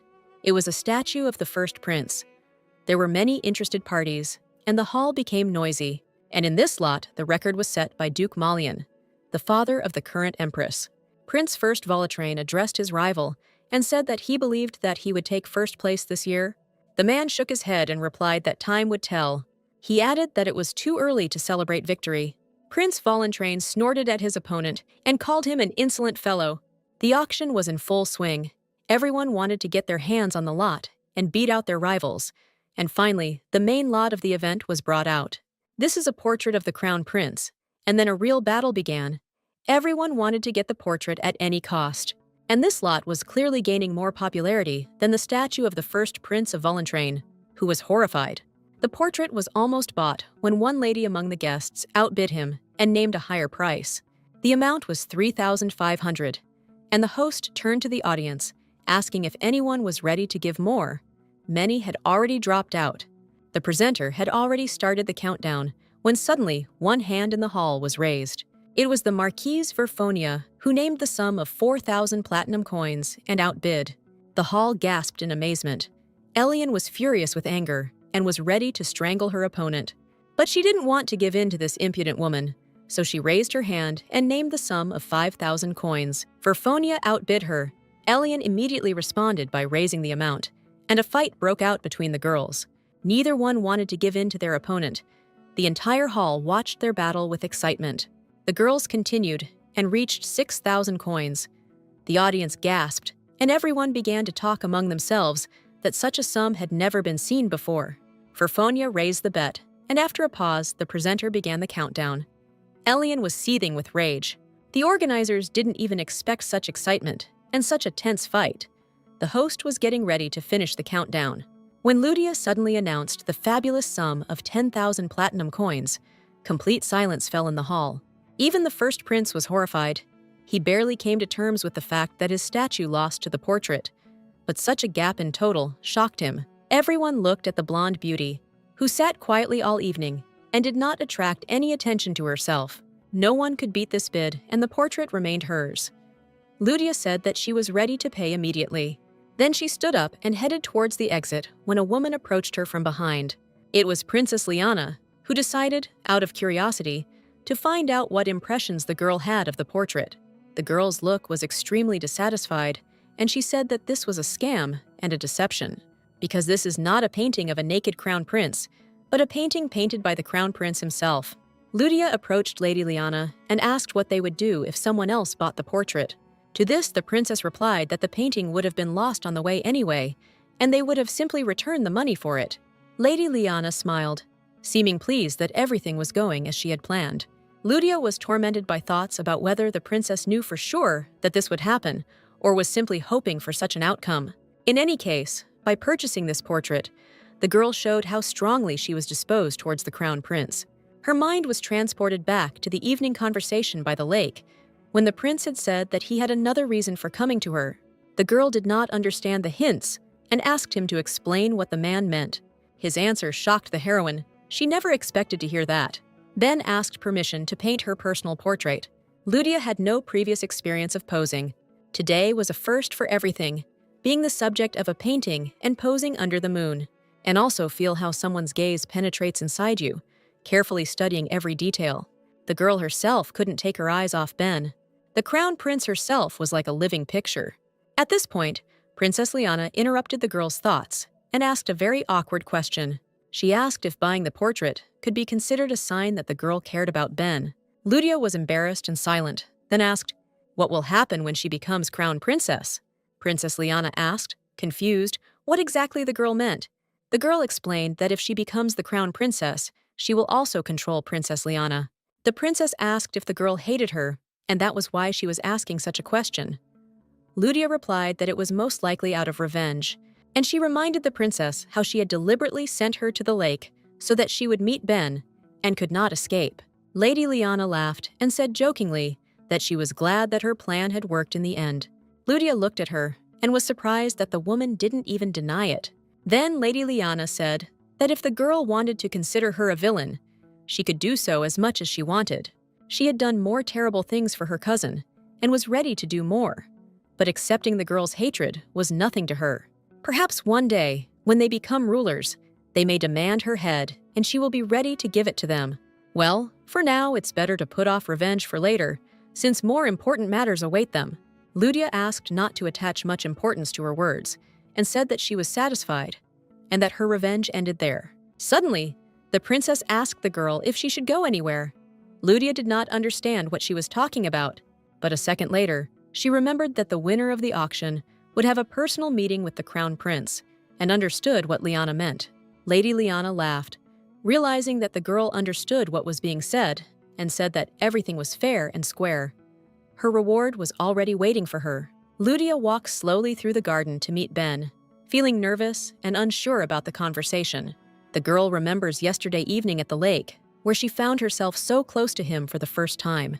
She replays in her mind the way the crown prince looked at her with a soft smile that made her feel uneasy. The heroine remembers how he silently drew her, and she stood motionless, feeling a strange warmth inside. Ben was looking closely at her features at that moment, trying to convey every detail with special concentration. He remembers her image and realizes that he cannot get her out of his thoughts. Lydia, slightly embarrassed, involuntarily smiles, remembering his gaze, full of quiet interest. The crown prince wonders tensely whether she realizes his feelings or is still in the dark. He finds himself thinking that every time she smiles at him, his heart starts beating faster. Ben knows that there are too many people around him with hidden agendas who might turn against him. He reflects gloomily on his surroundings, realizing that many are hiding their true intentions and may betray him. He remembers Lydia and notes that she differs from the others in her sincerity, warmth, and honesty. When a girl appears in front of him, he involuntarily freezes, feeling a special attraction to her. The crown prince recalls the moment he first heard her name and the strange feeling that arose. Then he became curious about what kind of person she was and why she attracted his attention so much. Over time, the heroine occupied his thoughts more and more, and he caught himself unable to stop thinking about her. He recalls their meeting at a masquerade, where she looked mysterious and defenseless in a mask. The girl then, being drunk, whispered to him to be ready that night, and how much this puzzled him. The guy still can't understand the meaning of her words and feels like he's losing his usual cold rationality because of her. Remembering another moment, he sees how they fell into the fountain together, and then for the first time, a strange feeling arose between them. Ben calmly tells Lydia that he has finished the portrait, remembering that evening by the lake and feeling a quiet excitement. The girl shyly admits that it was her first time posing, and she felt awkward, although inside she felt warm next to him. The crown prince, looking at her, catches himself thinking that he wants her and longs to be closer, no longer hiding his feelings even from himself. He addresses Lydia tenderly by name, and she responds with slight embarrassment, feeling the excitement growing between them. Ben says seriously that from now on he wants to stay by her side, showing his determination and sincerity. The guy adds that he is fully aware of the consequences of his choice, although inside he is still worried. Lydia looks at him in surprise when he admits that he allowed himself to give in to these strong feelings. The crown prince openly says that from the moment they met, he has not been able to take his eyes off her and is constantly drawn to her. He wonders what she really means to him. Feeling these feelings grow deeper, Ben admits with a slight smile that he has already found the answer and now wants to hear the same from her, hoping for reciprocity. Ben asks Lydia earnestly what he means to her, and she freezes in confusion at his words. The girl is at a loss and quietly draws out an answer, not knowing what to say. Feeling embarrassed and internally confused, he gently reassures her that everything is okay, trying to ease the tension between them. The crown prince adds that their meeting will not end there, making it clear that he intends to continue the conversation. The guy admits that for him, she has become something both constant and infinitely important. Lydia, walking through the clearing, thoughtfully ponders whether she likes Ben, but still does not find an answer. The heroine honestly admits to herself that she is not yet at all sure of her feelings for him. The girl recalls that this world seems to follow a predetermined story, and she had never even thought about it before. She stops and realizes that, despite her doubts, there is something she can no longer doubt. Lydia looks at Ben and realizes that it was he who made her heart flutter so strongly for the first time. Lydia calmly reminds Ben that she invested a considerable amount of money in this painting and looks at him with slight reproach. The girl asks if he understands what this means, and there is a hidden tension in her voice. The crown prince confidently replies that he understands everything perfectly well, looking at her with a soft smile. He adds that he knows how such a purchase could turn out to be a loss for her, and says this almost mockingly. Lydia smiles slightly and turns everything into a joke, calling the deal clearly unprofitable for herself. Then the girl gently takes the prince by the face, and a noticeable excitement arises between them. The guy assures that no matter what happens, he will always protect the girl. He leans slightly towards her and, lowering his voice, continues to speak, increasing the closeness between them. And suddenly, he offers her to take him as today's prize, as compensation. Afterwards, they walk down the road together, and Ludia carefully raises the topic of his possible problems with military spending. Ben asks Ludia warily who told her about his problems, and there is surprise in his voice. The girl calmly replies that it was Lady Lyanna, and notices how tiredly he reacts to the mention of his sister. He brushes it off, saying that one shouldn't attach too much importance to the princess's words. Ludia gently objects, and confidently states that military spending falls within her purview. The heroine begins to explain to the prince that her guild can conclude a profitable contract for the supply of resources for the army.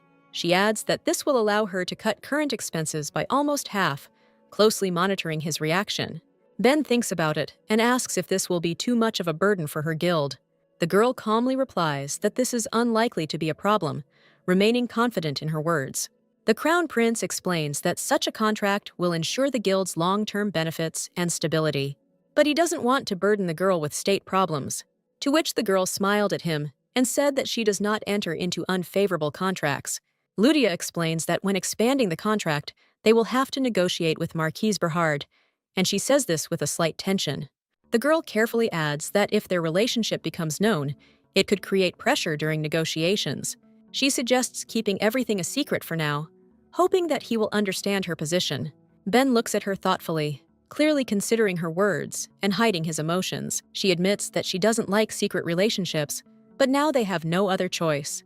The guy adds that he would like to resolve this as quickly as possible, as he will not be able to hide his feelings for long. The Crown Prince suddenly admits that he can hardly restrain himself from picking her up and carrying her to the palace. Ludia blushes sharply and imagines the situation in panic, not knowing how to react to it. The girl shyly objects, saying that he can't do that because others will see it. He calmly replies that it's even better this way, leaving her completely confused. Ludia panics at the thought of Elen and Verfonia finding out about their relationship and starting a real war against her.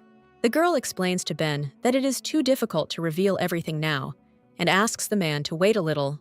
He calmly agrees with her words, but makes it clear that the engagement will then have to be postponed, and this surprises her. The Crown Prince confidently says that he planned to hold the ceremony in 3 months, which shocks her.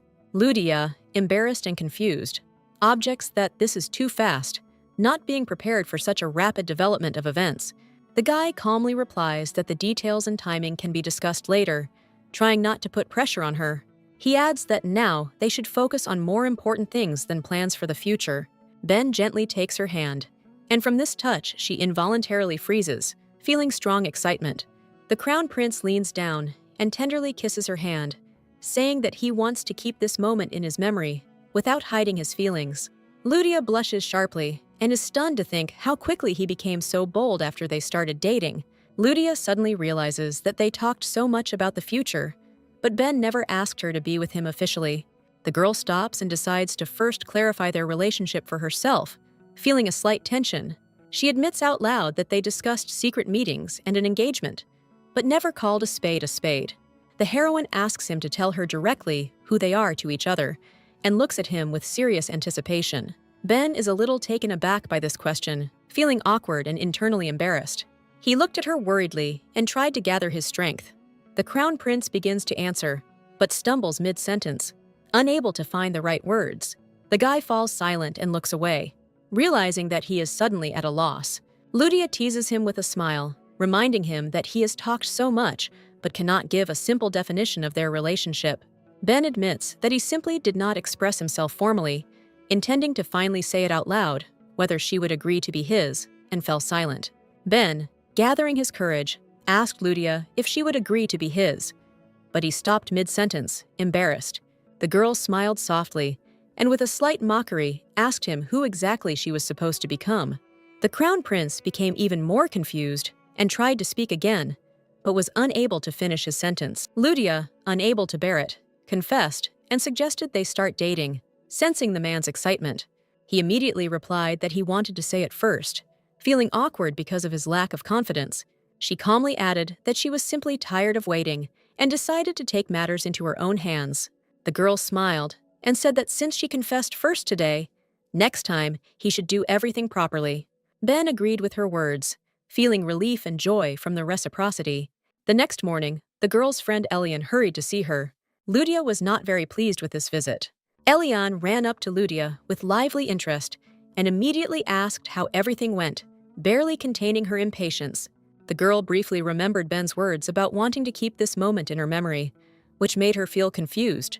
Ludia was embarrassed and did not fully understand what exactly he meant then.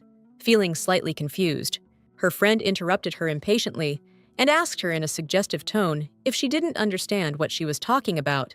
Elen, with a loving smile, clarified that she meant the meeting with the crown prince and that very portrait. She enthusiastically began asking him what he looked like, clearly imagining everything in her head. The friend almost begged to let her take a peek at the painting, not hiding her curiosity. Ludia immediately refused, feeling awkward and unwilling to share it. The girl added seriously that the painting could not be shown, as it was against the rules and could cause harm. The heroine stood her ground despite the pressure and had no intention of giving in. Elen put an insulting pressure on their friendship and reproached Ludia for acting heartlessly, since she could have shown the portrait at least once. Ludia frowned and said irritably that this friend was only dumping work on her and still had the audacity to demand it.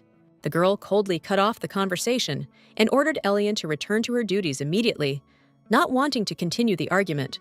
Elen was surprised and asked suspiciously where she was going, sensing something was wrong. Ludia calmly replied that she had business outside the office, hiding her true purpose and remaining confident. She got into the carriage and drove away, trying to distance herself from the unpleasant conversation and put her thoughts in order.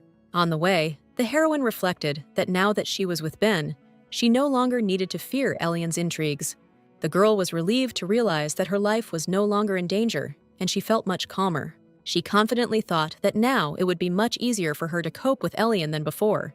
Ludia arrived at the place, got out of the carriage, and in front of her was the largest jewelry workshop in the capital. Ludia walked inside and was immediately greeted warmly, which made her a little surprised by such a warm welcome. The man introduced himself as the assistant manager and bowed politely, making a pleasant impression. He asked with a smile how he could be of service. Looking attentively at the guest, the girl calmly replied that she wanted to buy a ruby. She then added that after purchasing it, she plans to make it into an exquisite gift. The administrator nodded approvingly and offered to show her the rough gemstones. He politely invited her to go upstairs and personally promised to show her everything. Ludia upstairs, tea and sweets were immediately served to her, emphasizing her status as a special guest. The man ordered samples of rubies to be brought and confidently added that she had come to the right place, since their house was famous for the best stones. Ludia looked around the room and noted that there were indeed many high-quality stones on display. The administrator noted that she seemed to have a good knowledge of jewelry, watching her closely. The girl calmly introduced herself as Ludia Mertens, head of the trading company Astria, maintaining a businesslike tone. The man was noticeably surprised to hear her name, since she had been the talk of the town lately. At this moment, the assistant brought samples of rubies and carefully laid them out in front of the guest. The administrator began to show the stones and confidently praised their quality, trying to impress.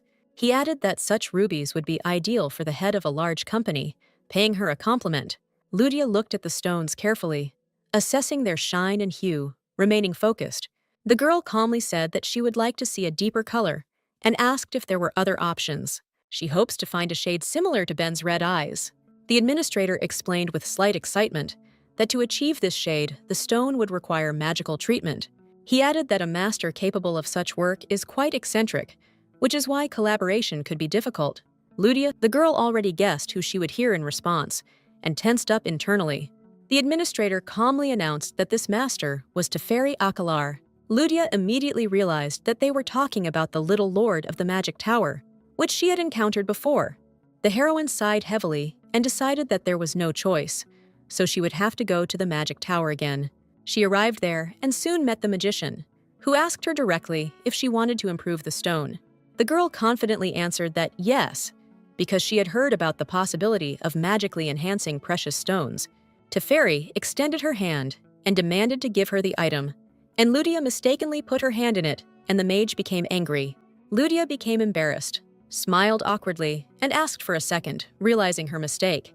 The girl quickly held out the box with the stone, trying to correct herself and look confident. Ludia looked closely at the stone and said she wanted a deeper red shade. The mage cast a spell over the stone with a light movement of her hand, using her power with concentration. Teferi clarified whether this option would be suitable, showing the changed color. Ludia was surprised that everything happened so quickly and easily, not hiding her amazement. The magician explained with a slight smile that this was only a temporary change and it would not last long. The girl admitted that she would like an even darker shade, continuing to refine the result. Teferi calmly explained that a deeper color would require much more magical energy and time, and that Ludia was shocked when she heard that it would require 3 times more money and asked again. The girl admitted with pain and shame that she had spent a lot of money on a recent auction and now could not pay that much. Teferi sympathized with the client's situation and said that she had previously provided an IOU and that the mage would now do it for free. Ludia couldn't believe her eyes and jumped for joy, but the sorceress was cold to her emotions and sat calmly. Teferi wanted to clarify why the girl needed to process the stone, since it was already flawless.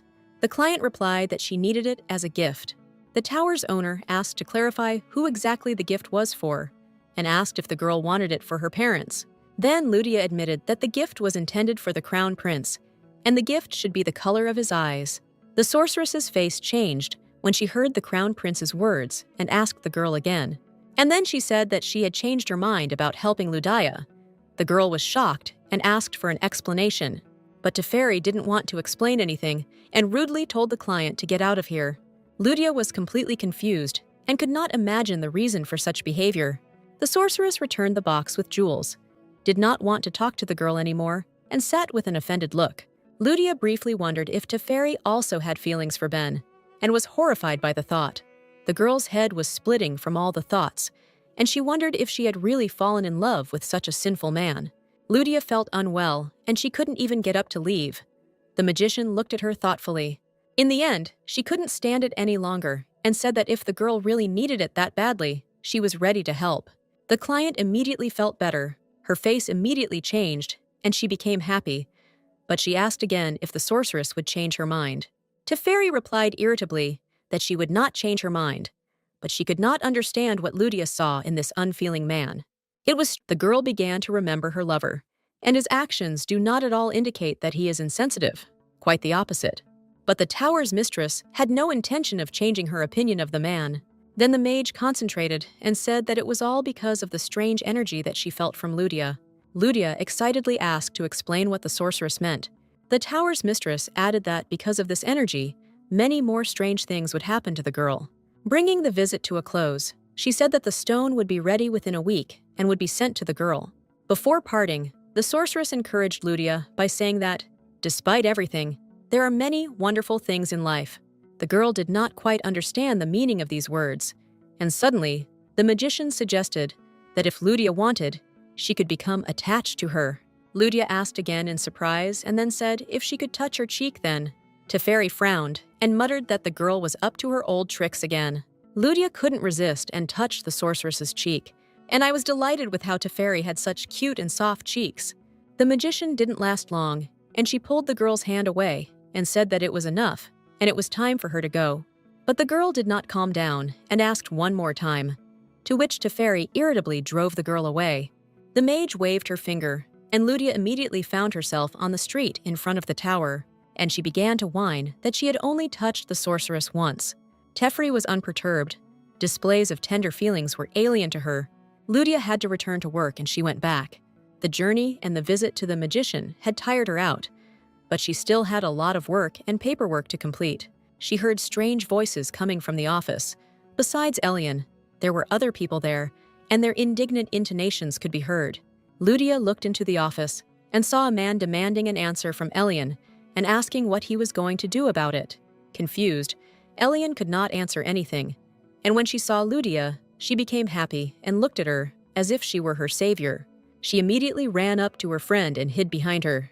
The girl, remaining calm, answered, "To be more precise, she is a representative of the company. And who will this man be?" The second man from behind looked excited, handed over a business card, and passed it to the girls. On the business card, Ludia read that Count Sevenel Becantor was standing before her. Ludia responded by introducing herself as the daughter of Viscount Mertens. to which his only concern was who would compensate him for his losses, and at that moment he took out a stack of documents, and he handed them over to the girl for review. These were the results of a geological examination. The man, to the point that a collapse could happen at any moment. The Count demanded that all work on this territory be completely stopped, otherwise he would demand full compensation for the damage. Lydia, trying to remain calm, asked who exactly conducted the research. The man responded irritably that this official study was conducted at the Imperial University. Lydia noticed something strange in the document. 2 years ago, their company began operations with the approval of the Imperial University, and until last year there were no problems, but now they suddenly appeared. The girl also noticed that the document did not contain the name of the person who approved the examination. The girl then turned to the Count and asked who had discovered the anomaly and authorized the inspection on his lands. The man was so frightened by the examination and angry at their company that he did not want to hear any arguments. He attacked the girl with claims that she doubted his words. But other company employees entered the office and asked what was going on, as loud voices could be heard. The Count realized that it was dangerous to continue in this tone, and the legal loopholes in the document forced him to retreat. He left. Here, Lydia took a step towards him and asked where the man was rushing off to. After all, his lands are under threat of collapse because of their company, and he just up and leaves. The man had nothing more weighty and convincing to say. The girl then said that she would ask Marquis Bernhard, their patron, to conduct a re-examination, and depending on the results, they will either compensate the Marquis for the damages or prosecute him for making false accusations against the company. The man was shocked by the legal savvy and young girl. When the scandalous Count left, Elen showered Lydia with compliments and jumped on her to hug and kiss her. Lydia made a remark to her friend that if she was also a representative of the company, then she was obliged to be able to resolve such issues. Elen burst into tears and replied with a trembling voice that the Count had frightened her very much. He was scary and evil. Lydia had no intention of listening to her friend's whining. She walked over to the map and began to study the lands where their company operated. She showed Elen the place where their company's mines and Count Beckentor's lands were located. And looking at the location of the mountains, the probability of their mines collapsing is minimal. Elen listened attentively and confirmed. Elen also added that her friend personally monitors the safety of the work. So why did the examination results change 2 years later? Lydia took the newspaper and began to explain. There was a recent news report that there was a cave-in on the opposite side of their mine, but it had nothing to do with their company. Here, Elen continued the thought that perhaps the Count was trying to compensate for his losses through them. Then she asked in amazement whether this meant that their company's mine now belonged to the Count. Lydia thought about it and said that there was such a possibility. Elen was shocked.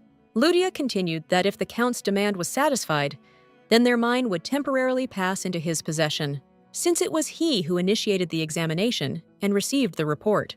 And while the investigation is ongoing, their company will not be able to make a profit. So the longer this process drags on, the greater their losses will be. Lydia assumed that he most likely wanted to delay the investigation and ultimately force them to abandon the mine. Elen then said hopefully that since Count Beckentor had left, there were no more problems. The girl told her friend not to be too happy and not to get her hopes up. If this report is not fake, then someone approved it. But the question is, who and why did not indicate their name? Here, Elen asked her friend if she knew anyone from the Imperial University. The girl thought for a moment and then remembered an acquaintance. The sorceress Teferi asked Lydia irritably what had possessed her to return only an hour after their meeting. Having heard the story, the tower's mistress became even more angry, cursing that the girl had dragged her here for such nonsense. Lydia justified herself by saying that Teferi was the only one she remembered now. After all, Teferi should know at least someone from the Imperial University. After all, she lived for 200 years. The sorceress understood the girl's logic and said that she could recommend one person regarding geological research. The name Rosalind Zeekman seemed familiar to the girl, but she couldn't remember exactly. But a moment later, she remembered and couldn't believe it. This is the rector of the Imperial University himself. After a while, the heroes were already walking along the corridors of the university, and Lydia was surprised that they could really just come like that. The girls entered the rector's office, and Teferi greeted her. The rector was very surprised to see an old acquaintance. There was a meeting going on at the moment, but Teferi told everyone that she needed to talk to the rector and for everyone to get out. Lydia was confused and felt embarrassed by the magician's rudeness. She leaned over and quietly said in his ear that it was a bit harsh. Before she could get a response from Teferi, she saw that everyone had obediently stood up and started leaving the room. Lydia was shocked by this picture. What else could she expect from this meeting? The rector turned to the magician and said that they had not seen each other for a long time, to which the magician grumbled and said that they had seen each other last month. Rosalind then turned to the girl sweetly and asked her to introduce herself. Lydia felt awkward in front of such a person and modestly introduced herself. Rosalina replied that she heard about the girl. The woman, Teferi, was in her element and got straight to the point, stating that Lydia needed help. The woman asked the girl if she probably wanted bombs, since her specialty was explosives and bombs. Lydia was shocked. She asked to meet with a geology expert. What did bombs have to do with it? Understanding the girl's thoughts, the magician calmly said that in order to detonate bombs, one must have a good understanding of the terrain. Rosalind was delighted and laughed that the magician finally acknowledged her as an expert after calling her a mediocrity. Teferi stated that this only applies to the bomb sphere. She is confident that no one can compare to her knowledge, having lived only 50 years. Rosalind added that age does not automatically make someone smarter and wiser. These words hurt the magician's ego, and she attacked the rector with curses, but she laughed and said that this did not concern the great magician. At this, the rector turned to the girl and asked her to tell him why she came here. The girl excitedly replied that she needed to meet with a geologist. The guest explained that she needed to conduct a safety inspection of one of the Astria company's mines. The woman was extremely surprised because she remembered well that their company had already conducted research before starting work. The girl, Rosalind, took the documents to review and was surprised that a second study showed that the soil had suddenly become dangerous. The woman found this very strange and also said that the person who conducted the check no longer works at the university. Lydia hurried to find out where Rosalind had found this man's name in the documents, because the girl hadn't seen anything. The woman replied that the name was not given, but she had learned the methodology of the examination and knew who it could have been. Last year, this man made a mistake in a study that resulted in casualties, which is why he was fired and expelled. Lydia had a new hope. Maybe this research was complete nonsense and a mistake. She approached the rector with a question about how these documents were approved and stamped. Rosalind exhaled heavily and replied that she, too, was curious about how this had happened.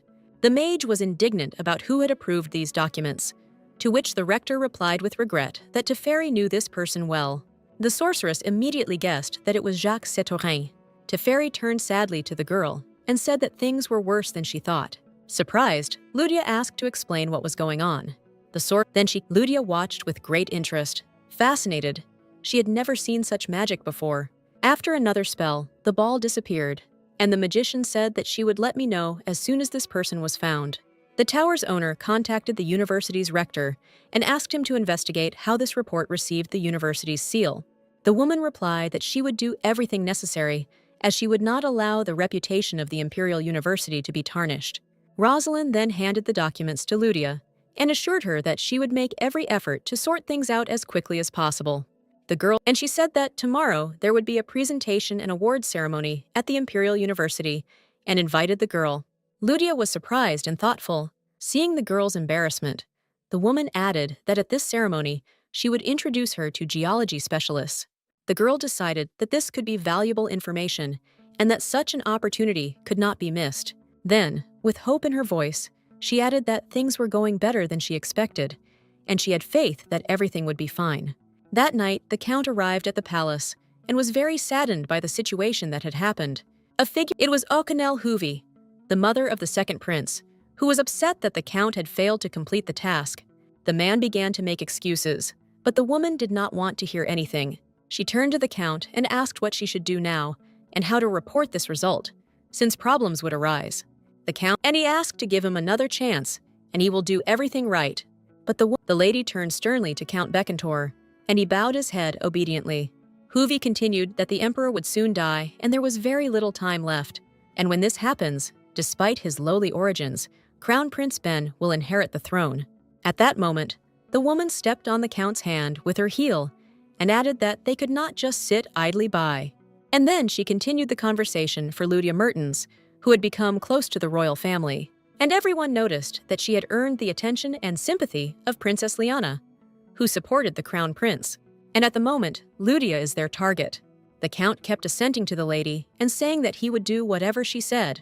The lady replied that she would not forgive a second mistake, and she demanded complete dedication from the man, and he swore on his life. The woman then removed her foot from the count's hand and threw him away, and she reminded him that it was he who came to her, begging her to allow him to serve and that he should not forget it. And she promised that when her son ascends the throne, the line of Count Becantor will prosper even more than it does now. At that moment, the woman's son, the second prince of Delphor, and a contender for the imperial throne, entered. Then the woman suddenly hit the guy and reminded him that it wasn't for her sake, and she said that she did not want to see such a guilty and pitiful expression on his face. The son bowed his head before his domineering mother and asked for forgiveness. His mother threw him aside and told him that he had a lot of things to do and that he should take care of them. The guy bowed his head, agreed with his cold mother, and left the room. The mother looked at her weak-willed son with a stern gaze, and then she turned to the count with authority, saying that this was a war where they were risking their lives. And for now, this is his only and main task, and having completed it, he will be generously rewarded. Princess Lyanna was going about her usual business when a soldier entered her office and told her important news. He told how Count Becantor had come to the Astria company with a scandal and then met with Okanel's concubine. This news alarmed the princess. She suspected that these were not mere coincidences, but rather a conspiracy. The soldier turned to the princess and asked if he needed to report this to the crown prince. The woman replied that there was no need for that yet, and the soldier could go. But the princess asked that her husband Cabeza be informed about this. Lady Lyanna thought that Count Becantor would not act alone in such a situation. There was someone else behind him, and she gave the order to strengthen the security of the first prince, since recently he had become too active in military matters. The soldier replied that the prince was rather suspicious. Lyanna explained that it was necessary in any case. The soldier did not dare disobey the order, and said that he would do everything. Although Ludia herself may not realize it, the game has already begun, and there is no way out.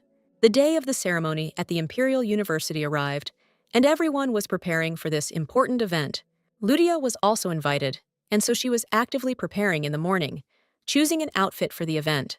The girl asked the servant for advice, and she thoughtfully replied that she did not consider this outfit suitable for the ceremony.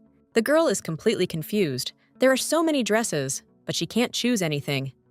Then the woman added a couple of jewelry and accessories, and the outfit took on a completely different look. The maid replied that she thought the outfit should not be too fancy, but not too modest either. Then she held the dress up to the girl and noted that the color of the fabric matched the color of her eyes perfectly. And without thinking, she grabbed the dress that the maid offered and ran to get dressed. Ludia entered the university hall, where the awards ceremony was already taking place, and felt a sense of excitement. The girl thought with relief that she was not late, and quietly rejoiced, catching her breath. She looked around and noticed that famous and influential people had gathered around, which made her a little nervous. The heroine thought that it was unlikely that everyone had come for the scientific reports, and felt a slight irony. Ludia was suddenly called by name, and she turned around in surprise, not understanding who was calling her. The rector calmly said that she had arrived just in time, and her kindness calmed Ludia down a little. The woman smiled softly, watching her carefully, as if assessing her. Ludia asked sheepishly if her outfit was appropriate for such an event, feeling uneasy about her choice. Because the girl is beautiful, and Teferi pays special attention to people's appearance. She then told the guest to follow her, and together they headed to the table. The rector led Ludia to a table and offered her a seat, showing politeness and concern. The woman smiled softly and told them to make themselves comfortable, trying to create a pleasant atmosphere. She poured the girl some wine and explained that she needed to take part in the ceremony and therefore would not be able to stay nearby. The rector added that she would still return periodically so as not to leave her completely alone. Ludia calmly agreed and thanked him, feeling a little awkward. The woman said goodbye and left, wishing her good luck, leaving her at the table. The girl was left alone and looked around with slight uncertainty. She noticed that no one was paying attention to her and felt a little uncomfortable.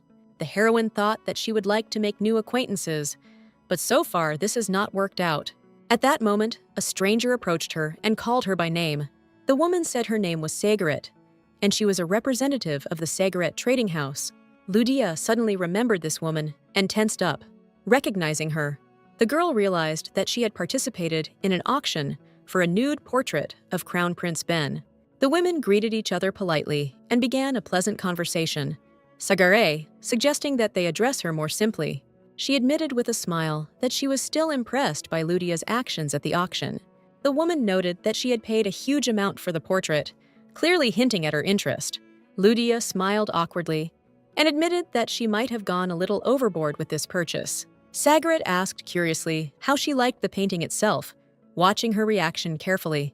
At that moment, the girl understood the true reason for this conversation and became internally wary. She guessed that her interlocutor had approached her precisely because of the portrait, since she wanted to get it herself. Ludia calmly replied that she had not seen the painting, hiding the truth and maintaining composure. Masquerade asked with a narrowed eye whether Ludia really hadn't seen the painting, continuing to press with curiosity. The girl calmly replied that she hadn't seen it, trying to remain calm and not give herself away. The woman remarked with a slight smile that it was a pity about the amount spent, as if testing her reaction. Ludia felt a sense of relief, deciding that she wasn't fixated on the portrait like Elen. She added out loud that the imperial family offered to return the money, but she refused. Masquerade asked in surprise, not hiding her interest, if this was true. The woman Ludia was slightly surprised by these words and did not immediately understand what exactly she meant. The interviewee explained that it was not the painting that was important, but the opportunity to establish a relationship with the imperial family. The girl thought to herself that she had actually just paid for the portrait that Ben had painted of her. The woman was very impressed with the girl and decided to give her full name. She said that her full name was Masquerade Harnan, but only a select few knew that. And shaking the girl's hand, Masquerade said that Ludia was now part of this circle of the chosen ones. The woman smiled and remarked that she was eagerly awaiting her next steps, clearly impressed by Ludia. She offered her help in the future, making it clear that she would now be on her side. Ludia agreed shyly, not knowing how to react properly. She thought to herself how much Masquerade had already managed to imagine for herself. So Ludia simply played along, accepting everything as it was. The host finally announced the beginning of the ceremony, and a solemn atmosphere immediately reigned in the hall. Ludia watched the proceedings attentively and quietly applauded along with the others. Rector Rosalina came onto the stage and began her speech to the guests. After this, Rosalina approached Ludia and asked with a smile how everything went and how she looked. Ludia responded with a compliment, noting that the rector looked impressive and completely different. Rosalind joked and said she hoped it was in a good way. And at that point, the women's conversation was interrupted. One of the ceremony organizers approached the woman and quietly said something in her ear. The man told the rector that something important had happened. Rector Rosalina, trying to hide her excitement, made it clear to Ludia that she needed to leave immediately. Ludia accepted this calmly and allowed them to leave. She watched the rector and the man leave, noticing how quickly and tensely they walked away. This seemed strange and alarming to her, and she felt an inner uneasiness. Ludia thought that something serious must have happened. Those around him also began to exchange glances, clearly surprised by what was happening. One of the women was surprised that Ludia was able to tame Rector Rosalind, who was compared to a wyvern. Ludia tried to imagine a side of Rosalina where she was angry and furious. The girl couldn't get her head around it, as she knew the woman from a completely different side. She then turned to Lady Sugar and admitted that she had not been aware that the rector had such a reputation. People at the table began to say that because of her bad character, they call her a wyvern, and one of the men present added that she is very cold in her communication with people, and some call her a witch. And Lady Sugarette said, "That's why it's so strange to see Principal Rosalind so friendly with Ludia." But the woman was initially kind to Ludia. Therefore, she listened to unpleasant conversations with great caution, feeling that they were trying to denigrate the rector. Not wanting to take part in this conversation any longer, the girl said that she only believed her eyes and ears, and he doesn't pay attention to rumors, since rumors tend to exaggerate. And so the girl no longer wanted to hear any negativity about Rosalind. Addressing Masquerade, the girl added that when running a company, you need to distinguish truth from fiction. Lady Masquerade had no choice but to agree with Ludia, since it was impossible to object to such a thing. The woman's expression immediately changed, and her recent goodwill and interest in the girl disappeared. All the guests at the table began to chat pleasantly with each other, as if not noticing the girl. Lydia felt the tension in the air and felt out of place. A short time later, a young man approached the table. Lydia was surprised when the man approached her and greeted her, calling her by name. He introduced himself as Jurad Boldras, the second son of a Marquis family. The girl asked the man in surprise how he knew her. He explained that recently there had been a lot of talk about the trading company Astria and its representative. The guy also added that his family played the role of matchmaker for the Mertens family. The girl was shocked by the statement, and she could not hide her emotions. The guy, seeing the tension, apologized, saying that perhaps it was too loud and unexpected a statement. The girl listened attentively to the young man, and he seemed like a pleasant person to her, but for some reason, all this made her nervous. But she was in no hurry to turn him down, since perhaps he knew someone with a geological education and could be useful. The man's empty talk tired the heroine, and she was already thinking of asking someone else about geology. But looking around, she realized that she didn't have much of a choice. Lydia was already barely coping with the tense situation and wondering where Rosalind was. Jurad noticed that the girl was behaving strangely and asked what was bothering her. The heroine was torn between thoughts of whether to say it or not, and decided to admit that she was looking for a geology specialist. She really needs him to solve one important problem, and she can't find such a person anywhere. The guy really wanted to help the beautiful girl, and he said that he knew one such person. The girl was beside herself with joy and surprise. She had almost lost hope of meeting such a specialist here. The guy said with an encouraging and important air that his former mentor, Professor Rodelia, was a geologist, and if the girl doesn't mind, then he can introduce them. Lydia exclaimed with joy that she could not hide. She was ready to do it right now. She jumped up from the table and demanded to know where Professor Rodelia was. The guy also jumped to his feet and was confused by the situation and explained to the girl that she should follow him. The heroine, full of joy and determination, walked with the thought of how easy it really was to find a geologist. Lydia, together with her new acquaintance, headed to the right table so that he could introduce her to the geology specialist. Jurad stopped the girl and asked her to wait a little. Then, he approached a woman at the table and began to explain something. After listening to him, the woman stood up with interest, clearly intrigued by what she heard. She stood up and introduced herself as Rodelia Janira, a geologist. Lydia also introduced herself in response, stating her origin and status, and joined them at the table. Rodelia noted with interest that she had already heard about Lydia and her business successes, and asked why she needed a geologist. Lydia explained that their trading company was in danger due to unstable ground in the mine. She added that she wants to re-examine the area to get to the bottom of the situation. Professor Rodelia began to reflect that no problems had been found during the first study 2 years ago. When asked whether the Astria company uses explosives, the girl answered negatively. Then the situation with the soil seemed even stranger to the professor, and she tried to find an answer. When asked who conducted the study, the professor was even more surprised by the girl's answer. When Lydia began to tell that, according to the rector, this man was Jacques Setorin, Rodelia was stunned, and she replied that she knew him, and even very well, and began to tell the girl about him. Jacques Setorin devoted 50 years of his life to geology and archaeology. His knowledge and skills are undeniable, as he always approaches the task very responsibly and meticulously. This means that his conclusions are true, especially since he, as the Lord of Spirits, senses the energy of the earth. Hearing this, the girl was shocked and appalled. Rodelia explained to the girl that there are many spirit masters among the scientists. For example, in geology, these are the rulers of the spirits of the earth. In climatology, wind spirits and so on, such people are often used in various studies. And Jacques Setorin is one of the 20 advanced spirit masters. Lydia had various thoughts going around in her head, and she tried to collect them, which meant that spirits existed.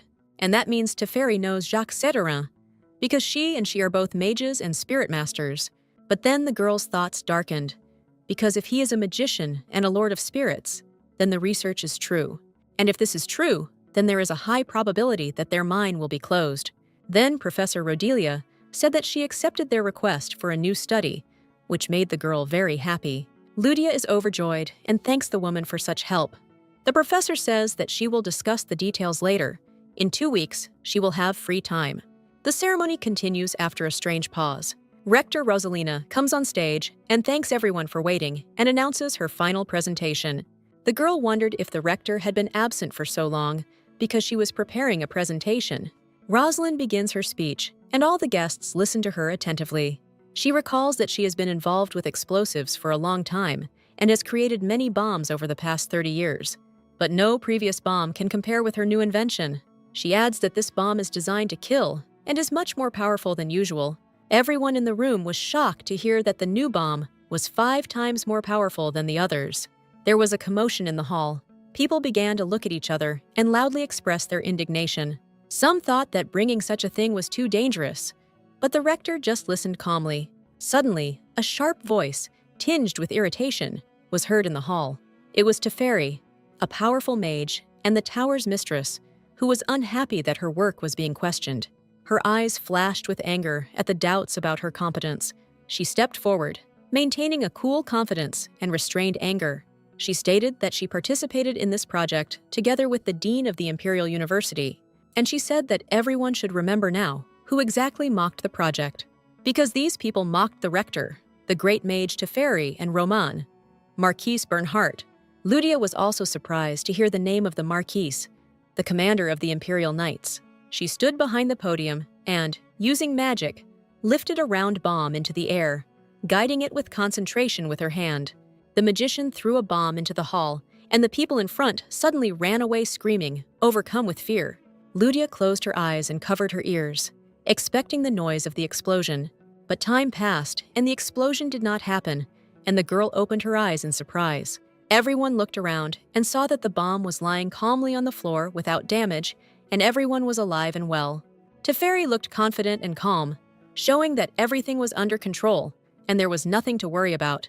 After a while, the 3 women were already sitting at the table, and the atmosphere became calm and businesslike. Ludia turned to Teferi and asked what she was doing there. Teferi replied that she simply came to the presentation and does not like negative reviews for her work. She crunched on the cookie calmly, not noticing anything around her. Noticing Ludia's astonished look, she asked again why she was staring at her. Taking the opportunity to touch the magician's soft cheeks, Ludia does so and says that she has a cookie crumb there. The sorceress, who does not like tenderness, explodes and demands in such a case that it be shown and not touched. The rector notes with surprise that this is a rather mild reaction for Teferi to such things. Deciding to test her fate, the rector reached out to Teferi's cheek and immediately received threats and scolding. Rosalind asked her guest if she had found a geology specialist in the room. Having received a negative answer, the woman apologized for not being able to distract herself and pay proper attention.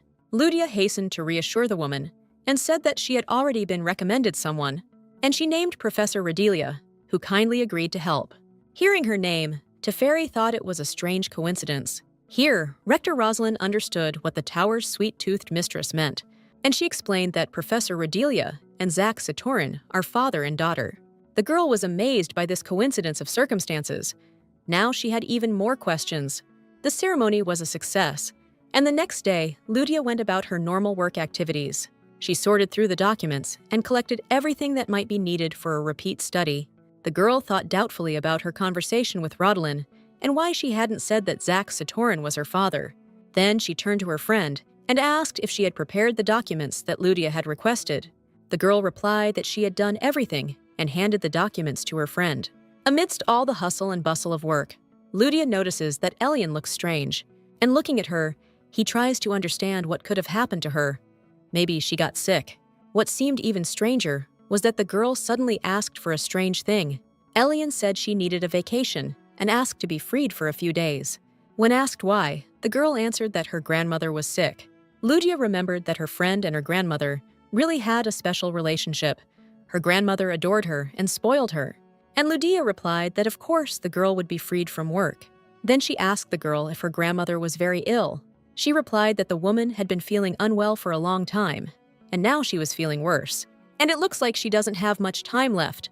Despite all the disagreements, Ludia felt sorry for the girl, and she suggested that the girl finish the paperwork, and then she would be free. Ludia herself would take care of the rest. Elen thanked her friend and felt awkward about leaving her at such a difficult moment and apologized. Ludia believed that she had made the right decision because she was not a heartless boss, and she hoped that the vacation would help the girl recover and return to work. At this time, the crown prince was busy with state affairs, and there was one person at his meeting who offered the prince a gift for some services, and he assured the prince that this was not an attempt to beg for something, but simply a gift from the heart. And he asked Ben to accept him. The crown prince, after thinking for a moment, said that he accepted the gift. The man was immensely happy and grateful. He was very pleased that his plan worked, and the prince accepted the gift. After waiting for the guest to leave, the crown prince was curious about the bribe he had been given. He looked at the gift with interest and wondered how much it might cost. A close associate of the prince suggested that the sum could be around 1,000 platinum coins. The prince smiled and replied that this was only a small part of the cost, and he asked the servant to hide this box. The guy sincerely asked why the prince was accepting these bribes, to which the crown prince replied that this was only so that he could know who was a sycophant and who was truly on his side. There was an unexpected knock at the door, but there were no appointments scheduled for that time. Lady Lyanna entered the office. The crown prince asked excitedly what his sister was doing there. She calmly replied that she was just passing by and decided to stop by to see her brother. The woman asked how preparations for the festival were going. The man replied that everything was under control and was proceeding as usual. The woman looked reproachfully at her brother and nodded her head. And then she asked when he had last seen Miss Lydia. Ben asked nervously, as if he hadn't heard, and his sister repeated the question again. Hearing in response that it was more than a week ago, Lyanna said that this was very bad, and she asked her brother to listen carefully. She said with concern in her voice that he might soon have problems. Stunned by this news, Ben asked her to explain what she meant. The woman explained that he could soon lose power if he did not marry, as his enemies were plotting. The young noblewoman Lydia is a wonderful match for a bride, since she is a representative of the trading company Astria, and she also has many connections and potential admirers. And someone might intercept such a daughter-in-law, so Ben should not hesitate. Then the princess yelled at her brother for being so slow-witted and having to explain everything to him. The crown prince felt like a guilty boy and began to refer to the fact that he had a lot of work. Lady Lyanna did not want to hear such excuses and said that she could always write a letter, and she asked if she helped him with work. Would he have time for a girl? Ben was delighted with this offer and accepted it. Lady Lyanna immediately gave instructions on what part of the work she could take on, and she ordered her assistant to sort through the important documents and arrange them according to the date of urgency. The happy crown prince grabbed his outerwear, thanked his sister, and quickly headed for the exit. Lyanna winked at him and wished him luck in his love affairs. Then she turned to the assistant, saying that there was a lot of work to do, so she needed to get started immediately. At this time, Lydia was sitting in her office, up to her ears in documents and cases, which had doubled in number due to Elen's absence. Suddenly, the girl was distracted by a knock on the door. She was a little confused, since she was not expecting anyone at that hour. A woman entered the room, smiling happily and turning to Lydia. The girl was surprised to see her mother, because she almost never leaves the mansion. The daughter went to make tea while her mother sat down on the chair. The woman said that she wanted to ask her about something.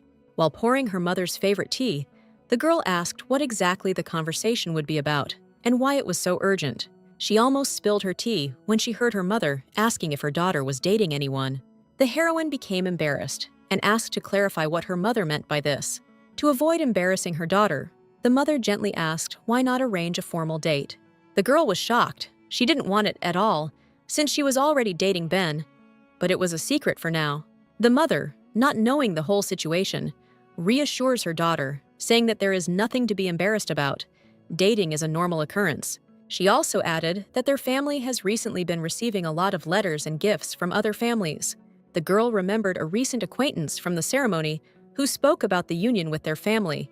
Now the girl understood what kind of alliance they were talking about and why the guy was so kind. Then the mother reached into her bag, took out the candidates' questionnaires, and offered to choose a date for the meeting. And the first candidate she proposed was that same guy from the ceremony, Jurad Boldras, and everything became clear to Lydia. She stated with displeasure, and firmly, that she did not want any dates. The mother was not sincerely surprised by her daughter's behavior and asked her to explain this behavior. Lydia found herself in an awkward situation because she couldn't reveal her connection with Ben. The mother continued pleadingly that Prince Jurad was an excellent candidate and that his mother also liked Lydia. Unable to bear the pressure, the girl shouts out that she can't date others because she already has someone. The woman was delighted with this news and did not bother her daughter anymore, deciding to go home. Lydia walked the happy mother home. The woman said goodbye to her and said that she would wait at home. Confused, Lydia also said goodbye to her and understood that she couldn't escape the conversation. But she can't say yet who her chosen one is, because she has already made an agreement with Ben. And she didn't understand what she should do when she wanted to hide her connection with the prince, and at the same time didn't want to deceive her parents. While the girl was seeing her mother off, thinking about the conversation, a second carriage drove up to the office. The heroine decided that the staff would deal with the guests themselves, and it was time for her to return to work. Then a familiar male voice called out to her. Of course, she recognized that voice immediately. The happy crown prince jumped out of the carriage, saying that they hadn't seen each other for a long time and how much he missed them. When the girl asked what he was doing there, the crown prince replied that he had a free minute and wanted to see her. Seeing his beloved's confusion, Ben gently took her hand and said that they had not seen each other for more than 10 days. The heroine was embarrassed and replied with a smile that the man was right. She didn't even notice how time had flown by. Taking advantage of the guy's arrival, the girl even became happy and said that she had a favor to ask of him. Ben was surprised and asked what she meant, and she quietly whispered in his ear, in secret. The man laughed, and when Lydia asked if she could do this, he replied that of course she could, and he added that he would be happy to help. A few days later, a long-awaited guest was awaited at Lydia's mansion. While adjusting the guy's suit, Lydia grumbled at Ben to act naturally. He, adjusting his hair, said that he would do everything as it should be. The girl asked him to change his image and pretend to be her boyfriend, so that no one would find out that she was having an affair with the crown prince, and so that other suitors would not come. She didn't want to lie, but she had no choice. If the truth came out now, there would be a lot of problems. Suddenly, Ben remembered in time that they had not come up with a name for him and asked again how he should introduce himself. The girl immediately had the idea to ask what family the man's mother was from, and he replied that she was from the house of Zaxon-Badil. Lydia heard it for the first time, and Ben added that they were provincial nobility. So few people had heard of them. They were already approaching the house, and the girl quickly came up with the idea of introducing herself to Ben as the fourth son. Ben asked the reason for this number, with a smile and confusion, and the girl explained that it was appropriate for his age. The man looked questioningly at the girl, and Lydia said to just trust her and not worry. Then the girl grabbed the guy by the hand and quickly dragged him into the house. A festive table was set in honor of such a guest, and everyone was looking forward to meeting him. The heroes sat at the table and had a pleasant conversation about general topics and family values. Finding an opportunity, Lydia quietly leaned towards her mother and asked how she liked her fiancé. She replied that of course she liked the guy. After all, he is a real handsome man, and they look great together. Lydia's mother began asking the boy about his family, and it turned out that she had also never heard of his family. Having learned that he was from the south, his mother happily declared that it would be possible to go there someday to visit his relatives. Lydia became worried and asked why her mother needed to go there. The woman was surprised by her daughter's reaction, why she suddenly didn't want their families to meet. After all, it's normal for the families of the newlyweds to get to know each other before the wedding. The lovers were very embarrassed by the mother's conversations. They became embarrassed, and Ben almost choked. In response to the man's apology, Lydia's mother said that there was no need to worry and everything was fine. When Ben wanted to address the woman, she immediately added that he could call her mom. Lydia looked at her admiring mother and realized that she wasn't the only one who liked Ben. People found it a little strange that the mother had accepted the boy from a simple family so well.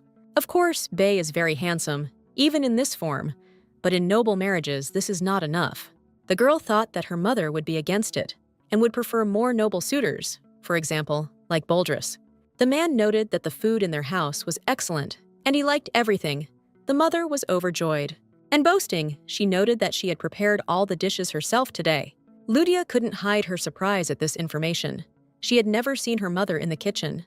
The woman replied that in honor of this event, she stood at the stove for the first time in 20 years.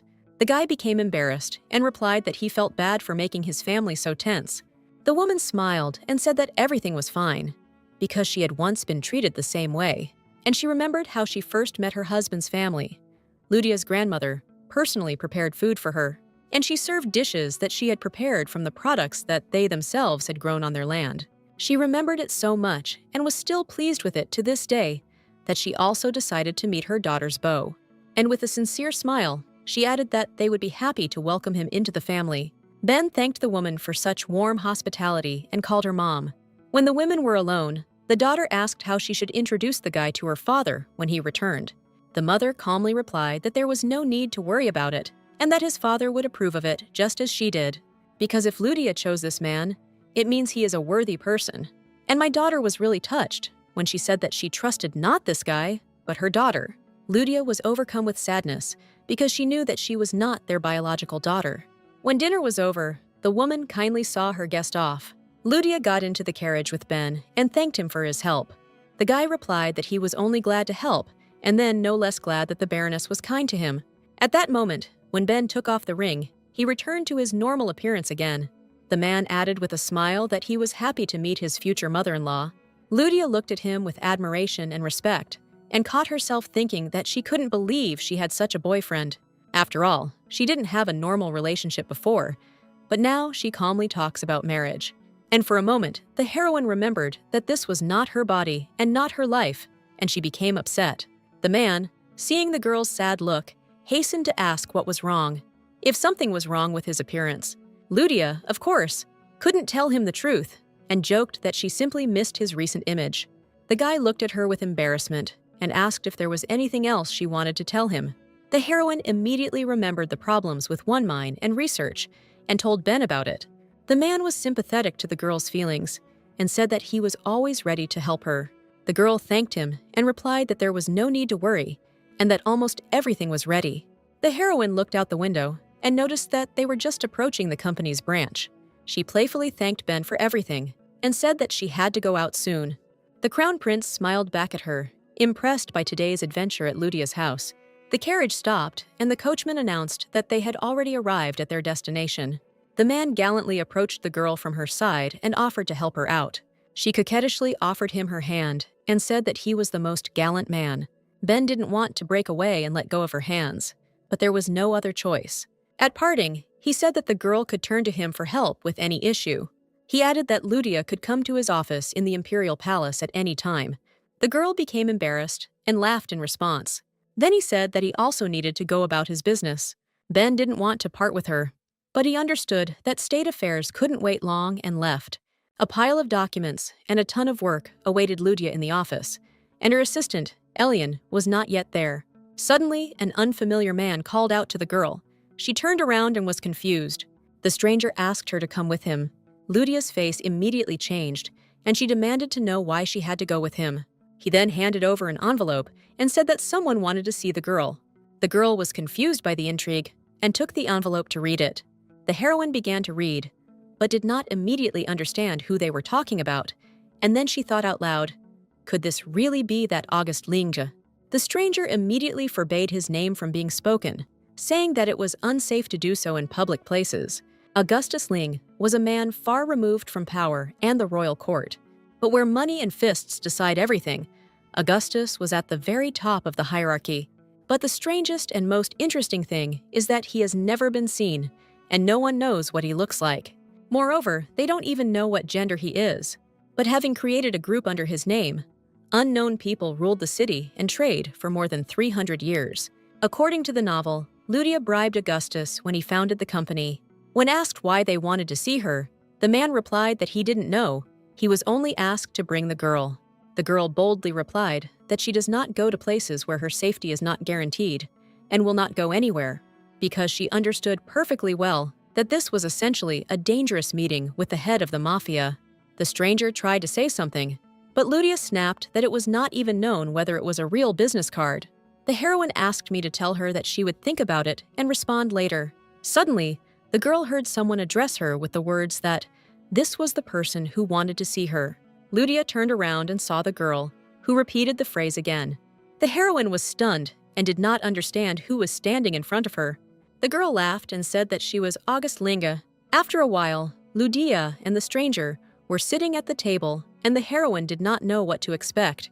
The girl was polite and offered to sit down and offered special tea. Lydia thanked him and agreed. The girl was tense and wondered if this child was really August Linge. This seemed very strange, since the girl looked about 15 years old. Ludia was wary. She didn't know these people and was even worried that the tea might be poisoned. But she didn't want to show obvious distrust, so she took a small sip from the cup. The stranger said that the tea was from the East and asked how the heroine liked it. It tasted like fried rice. But Ludia lied and said it was delicious. Here, the girl introduced herself again and said that she was the owner of the Augusta Company. When Ludia began to introduce herself in response, the stranger stopped her and said that she knew perfectly well who she was. She also added that she was aware that in just a few years, Ludia had raised the company and taken over central trade. The girl noted the heroine's foresight and good trading strategy, as if she knew everything in advance. Ludia modestly replied that she was simply lucky. August commented that if it was a matter of luck, then Miss Ludia had a gift from the gods. But this has nothing to do with their case. They are here on a different matter, and the head of the mafia said the name of the tower's mistress and told her to stay away from the mage Teferi. Ludia, confused, said that she did not understand what was being discussed and asked for an explanation. August calmly and coldly said that there was no need to explain. Ludia just needed to leave Teferi alone. The girl didn't like the tone or the conversation itself. She said why it was necessary to take her away for such things. And you could just send a letter. August, maintaining a friendly smile, replied that it was dangerous, since they were being closely watched. The heroine was uncomfortable with this conversation, and she asked if that was all, or if there was anything else to say. And if the conversation is over, then she will go, since work and things to do await her. And she still needs to discuss the details with Teferi. Hearing about Teferi, the girl turned to Ludia and asked what she had just said. And does this mean that Ludia does not intend to fulfill the request and will continue to communicate with the sorceress? The heroine hastened to correct the girl and said that this was not ignoring, but only that, before making a decision, the girl also needs to talk to Teferi and hear her opinion. The girl with a cold gaze addressed Ludia formally by her first and last name. Ludia immediately interrupted her, asking if the stranger was from the Aquilar clan. And she also added that a little girl cannot be the owner of an ancient group. August asked with displeasure whether it was Teferi who told the girl everything. Ludia confirmed. The heroine also added that she knows enough to understand that the stranger's current appearance is not real. The girl was shocked that she was caught off guard. The girl turned out to be not as simple as she thought. Ludia noticed the concern on the stranger's face and asked again that she was afraid that she was using Teferi. Augusta laughed without showing it and said that she did not see a threat in Ludia's face. The girl smiled and said that she could rest assured about that. She was not going to use anyone. August decided to confirm the guest's words and asked if this meant that Teferi was not interested in the girl. Ludia turned it all into a joke and replied that it was impossible not to be interested in a cutie like Teferi. August didn't expect such a reaction. Ludia convinced her that they were just acquaintances, and the magician was like a younger sister to her. The girl asked herself warily if they were really like sisters, and Ludia asked what the problem was.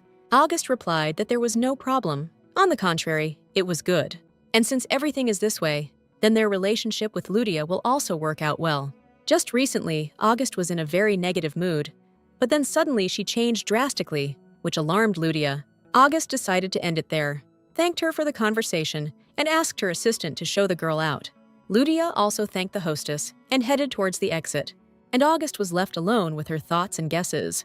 She thought that if the girls were really like sisters, then there was no danger, and she was worried for nothing. But only if it is really as the girl says. If they really were sisters, then there would be a serious problem. And it was also surprising for Augusta that Teferi appeared in the form of a child, and she thought that little Teferi belonged only to her. After all, only she knows Teferi's true appearance, which she will not show to anyone else.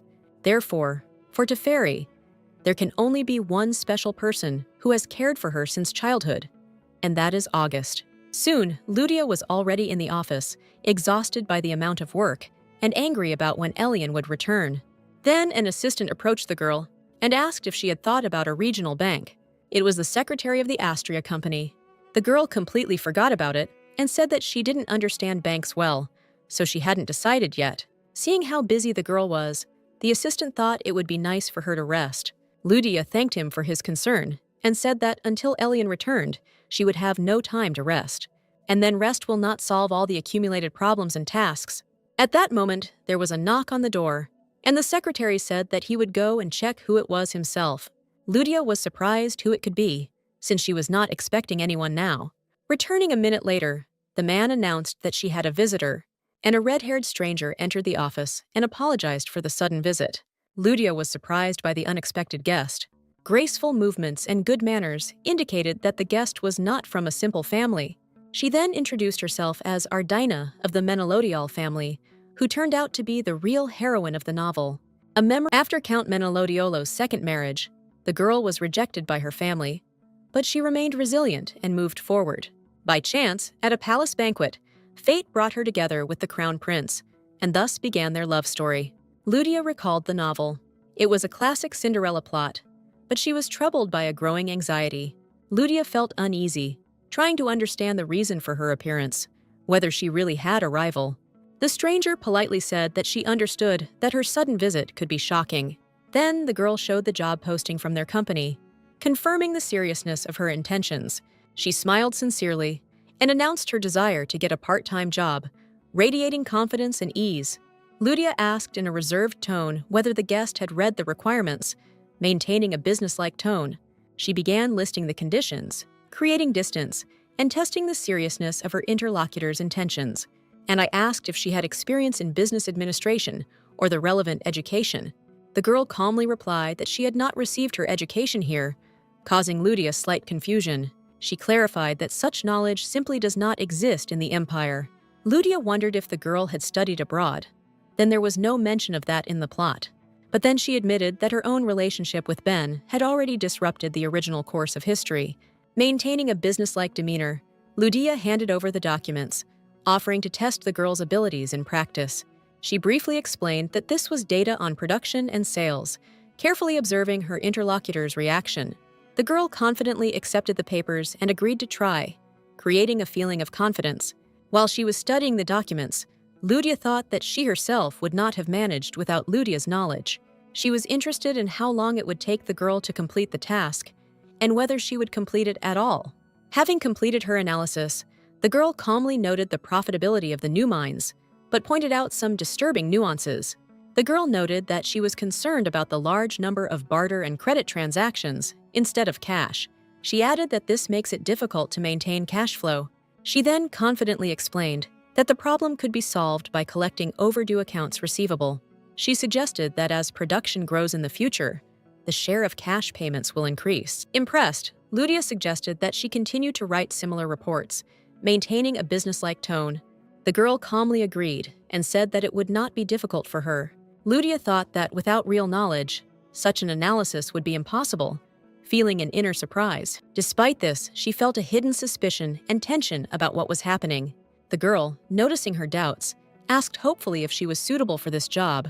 Showing excitement, she sincerely admitted that she wanted to work here, striving to become independent from her family.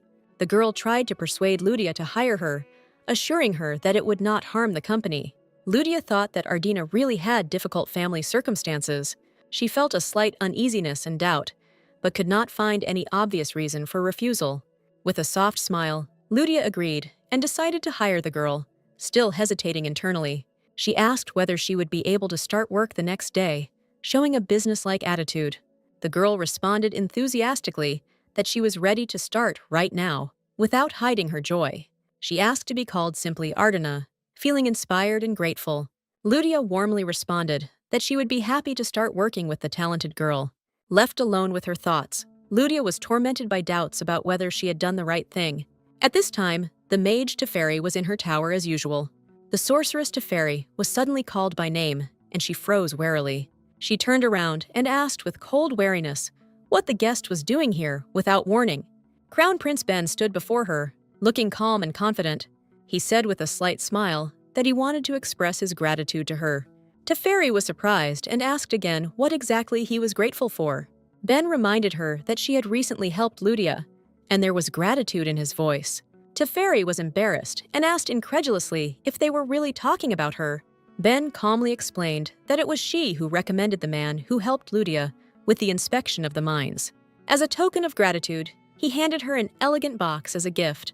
Teferi opened it and looked in amazement at what lay inside. It was precious lapis lazuli.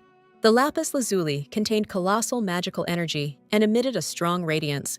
Teferi looked at the stone in surprise and thought that it was probably worth a fortune and became wary. She was overcome with doubt because she didn't think she had done anything to deserve such a gift. The prince smiled softly and calmly invited her to accept the gift without further hesitation. Teferi returned the stone to its place, as what was happening seemed strange and suspicious to her. When the prince jokingly reached out to take the stone back, she sharply slapped his hand, cursing him.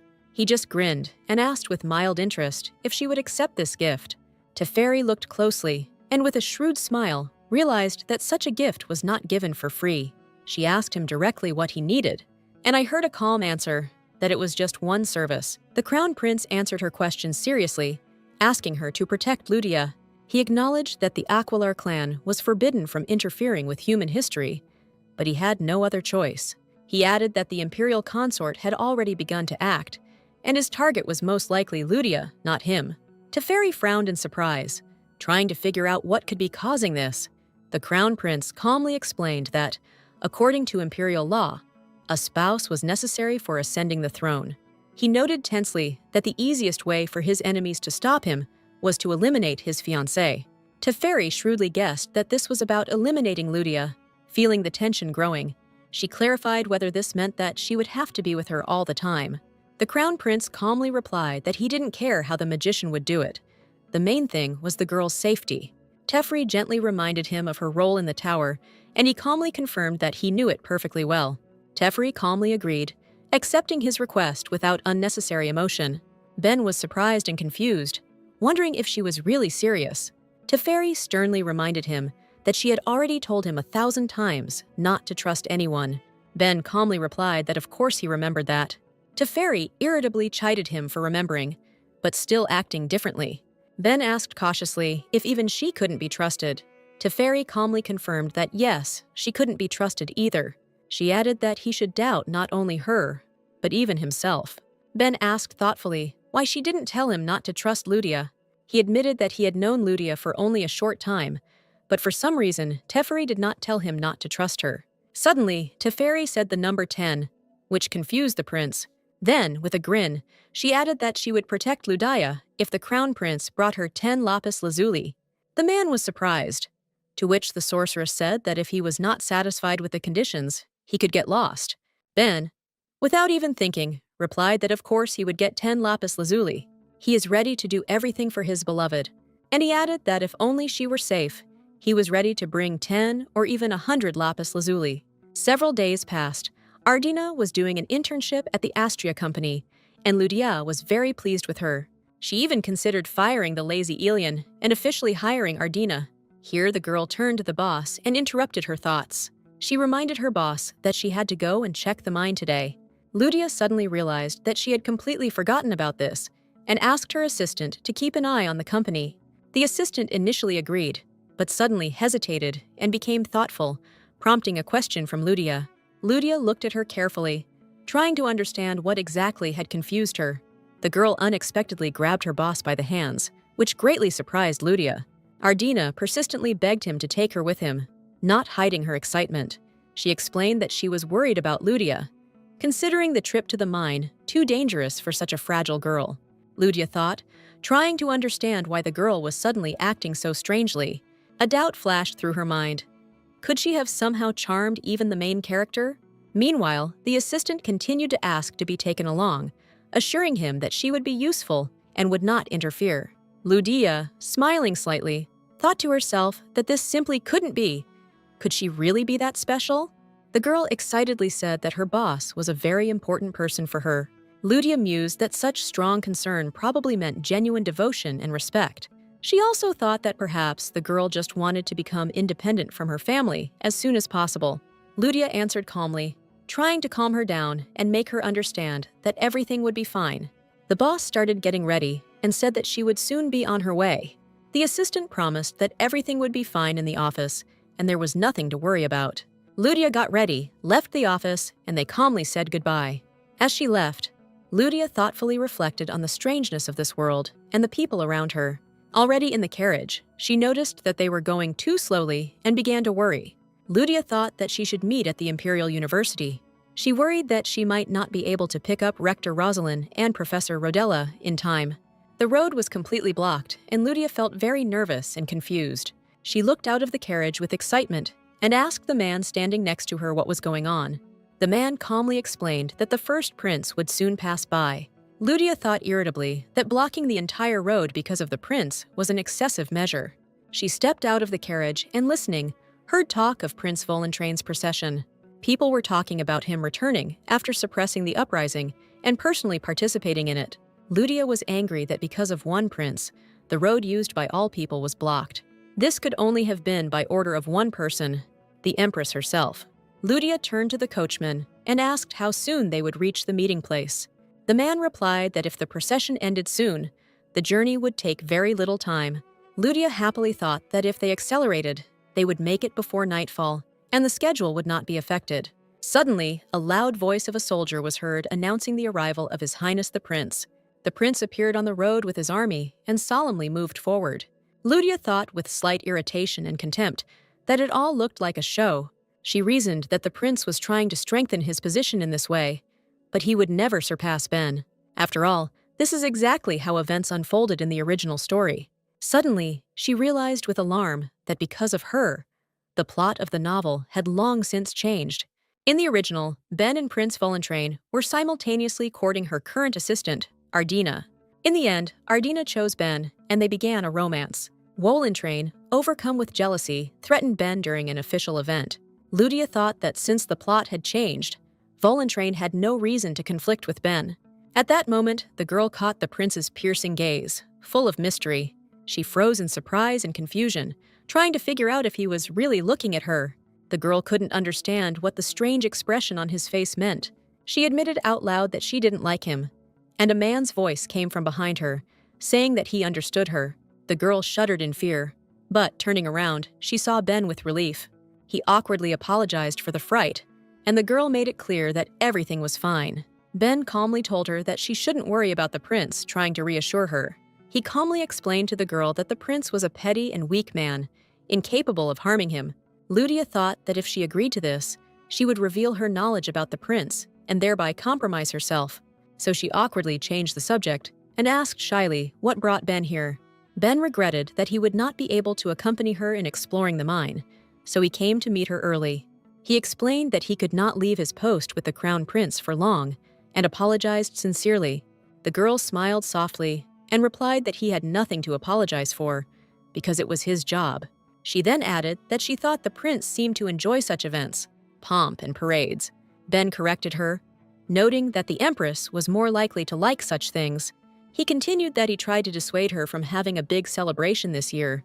He explained that the budget was limited, but she still continued to significantly exceed it.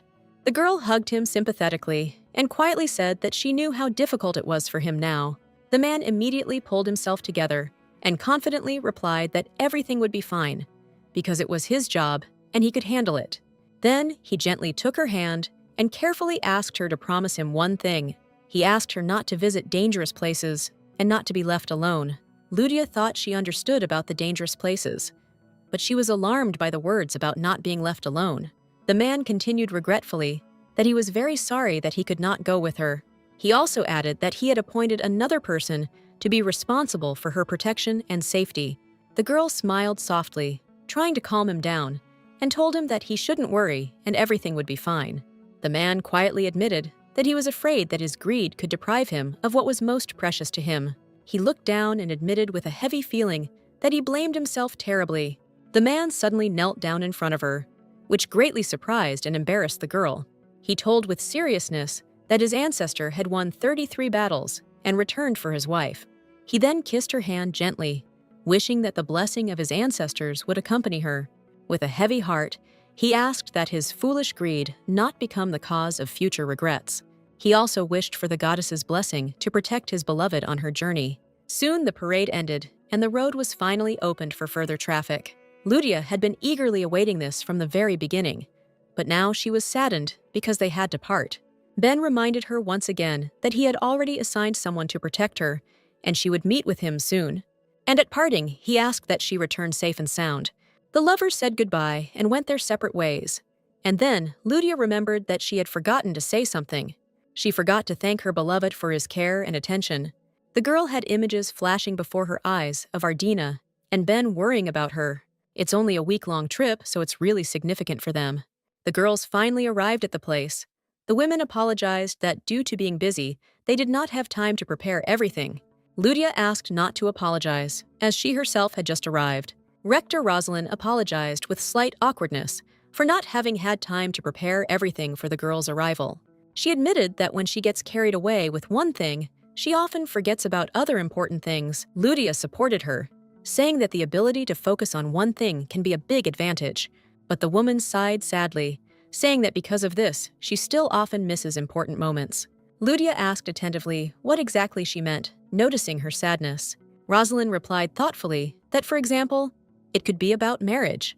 She admitted that lately, when she sees Teferi, she catches herself wanting to have a child. Ludia was genuinely surprised by such a confession, not expecting to hear something like that. At this moment, Teferi, who was standing behind, accidentally heard everything and became angry. Then she approached Ludia and suddenly asked her to give her hand. Her gaze was insistent and focused. Ludia was surprised, but without further ado, she extended her hand, feeling a slight tension. She continued to be perplexed, watching the sorceress's actions and trying to understand her intentions. Teferi carefully placed the bracelet on her wrist and asked expectantly if she liked it. Ludia sincerely admired the decoration, her eyes lighting up with unexpected joy. Teferi then sternly warned her to never take off that bracelet. The girl became wary and asked why, feeling a strange and alarming premonition. The sorceress suddenly announced with a frightening smile that there was a bomb inside the bracelet. Ludia froze in shock, not understanding whether she was joking or really telling the truth. The girl asked in horror why the sorceress had given her such a dangerous thing, her voice trembling with fear. Teferi calmly replied that there was no need to worry, and that the bracelet would not explode without a command. But this did not calm the girl down. The sorceress added that the bracelet contains many hidden functions, which the girl will only learn about over time. Teferi sadly noted that it would be better if this moment never came, but still asked to remember one important thing. She said some special words, and the girl, a little confused, repeated them after her. At that very moment, a soft, magical glow began to emanate from the bracelet, enveloping her hand and then the room. Teferi explained that this light had protective powers and could protect her in difficult times. The girl asked in bewilderment what kind of light it was, because she had never seen anything like it before. The sorceress explained that the stone was named after the goddess, patroness of her clan, and the source of this power. She explained that it is this stone that creates a protective shield and emits a saving light.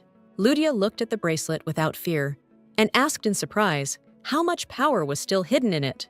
Teferi proudly stated that all of this was made possible by her extraordinary abilities. Then the magician asked the girl to cast the spell again to make the magic shield disappear. At that moment, women entered the room who had been looking for Ludia and Teferi for a long time and could not find them. They asked with slight concern where they had suddenly disappeared and why they had vanished without a trace. Teferi calmly explained that they had been nearby the whole time. They had simply remained invisible. Rector Rosalind, with a gentle smile, indicated that it was time to pack up and hit the road. As everyone headed towards the carriage, Teferi followed them, and Ludia suddenly stopped. She asked in bewilderment why the magician was going with them, although this was not originally planned. The rector smiled sheepishly and explained that it had been decided to take Teferi along on this trip. Ludia thought that this could not be and felt confusion. She remembered their last meeting with Ben, where he regretfully said that he would not be able to go with her. Then he mentioned that he had appointed a man to protect her and that she would soon meet him. The woman was already riding in the carriage, and Ludia became bored, so she asked Teferi if she was sleeping.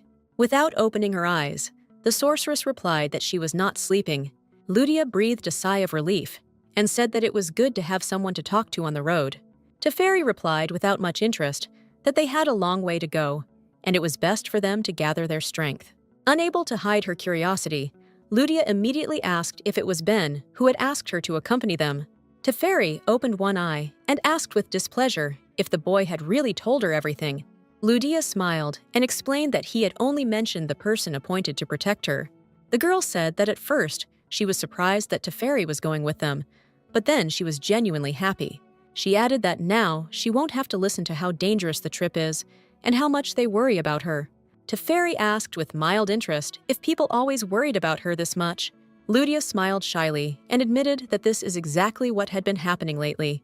She added seriously that she understood their concerns, but she had duties and responsibilities. The heroine explained that she had to sort out the situation in the mine, because people's lives depended on it. Teferi noted that Ludia seemed to be the type to only believe what she saw with her own eyes. The girl agreed with a slight smile, confirming that this was indeed the case. Teferi calmly said that this was reasonable, because it was important not only to trust, but also to verify. Teferi then remembered and asked if Ludia knew that she had once been Ben's teacher, intriguing the girl.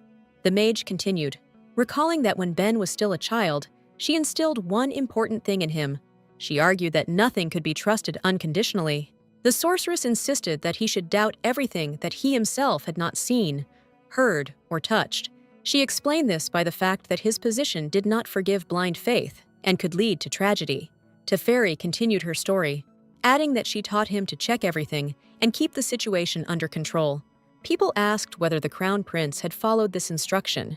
Teferi waved her hand dismissively and noted with a slight grin that, of course, no. She added calmly that, as she had already told Ben, caution was not a disadvantage. Teferi emphasized that people like her and Ben do not tolerate defeat, so they must be vigilant. At that moment, the girl's expression changed, and she tensely turned to the magician with a question. Ludia couldn't resist, grabbed Teferi by the cheeks, and noted that she was acting too wise today. Teferi flushed with anger and loudly demanded that they leave her alone immediately.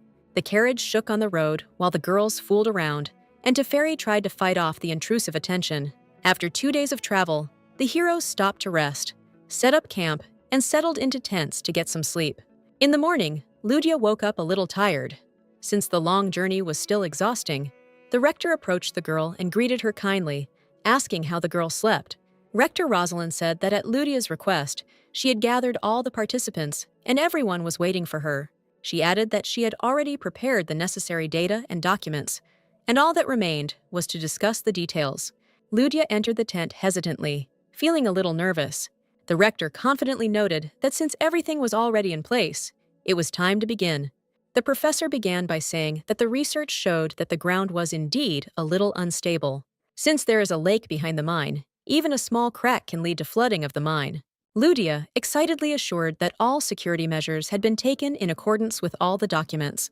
But Professor Rodelia responded seriously that perhaps these measures were not enough. The professor thoughtfully noted that to understand the basis for the conclusion, they would have to personally descend into the mine. Ludia immediately agreed without any hesitation.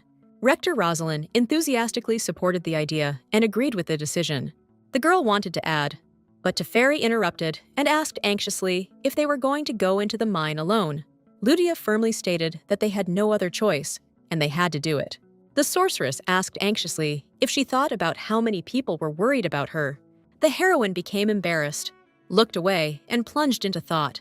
Teferi stated firmly that if the girl went, she would go with her. The girl asked in confusion if Teferi was really going to go with them, despite the danger. Teferi merely smirked and made it clear that she had no concept of danger. The sorceress confidently declared that on this land, the only thing that could threaten her were dragons. The women began to descend into the shaft, heading deeper into the dark passage. It was considerably darker inside than expected, and Ludia quietly noted this with alarm.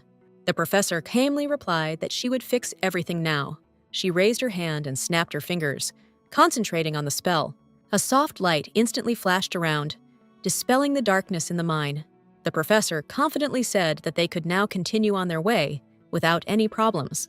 Teferi turned to the professor and thoughtfully asked why Jacques Setoran considered the mine dangerous. The professor admitted that based on the available data, she does not yet see any reason for concern. The sorceress concluded mockingly that he probably lied because of his greed.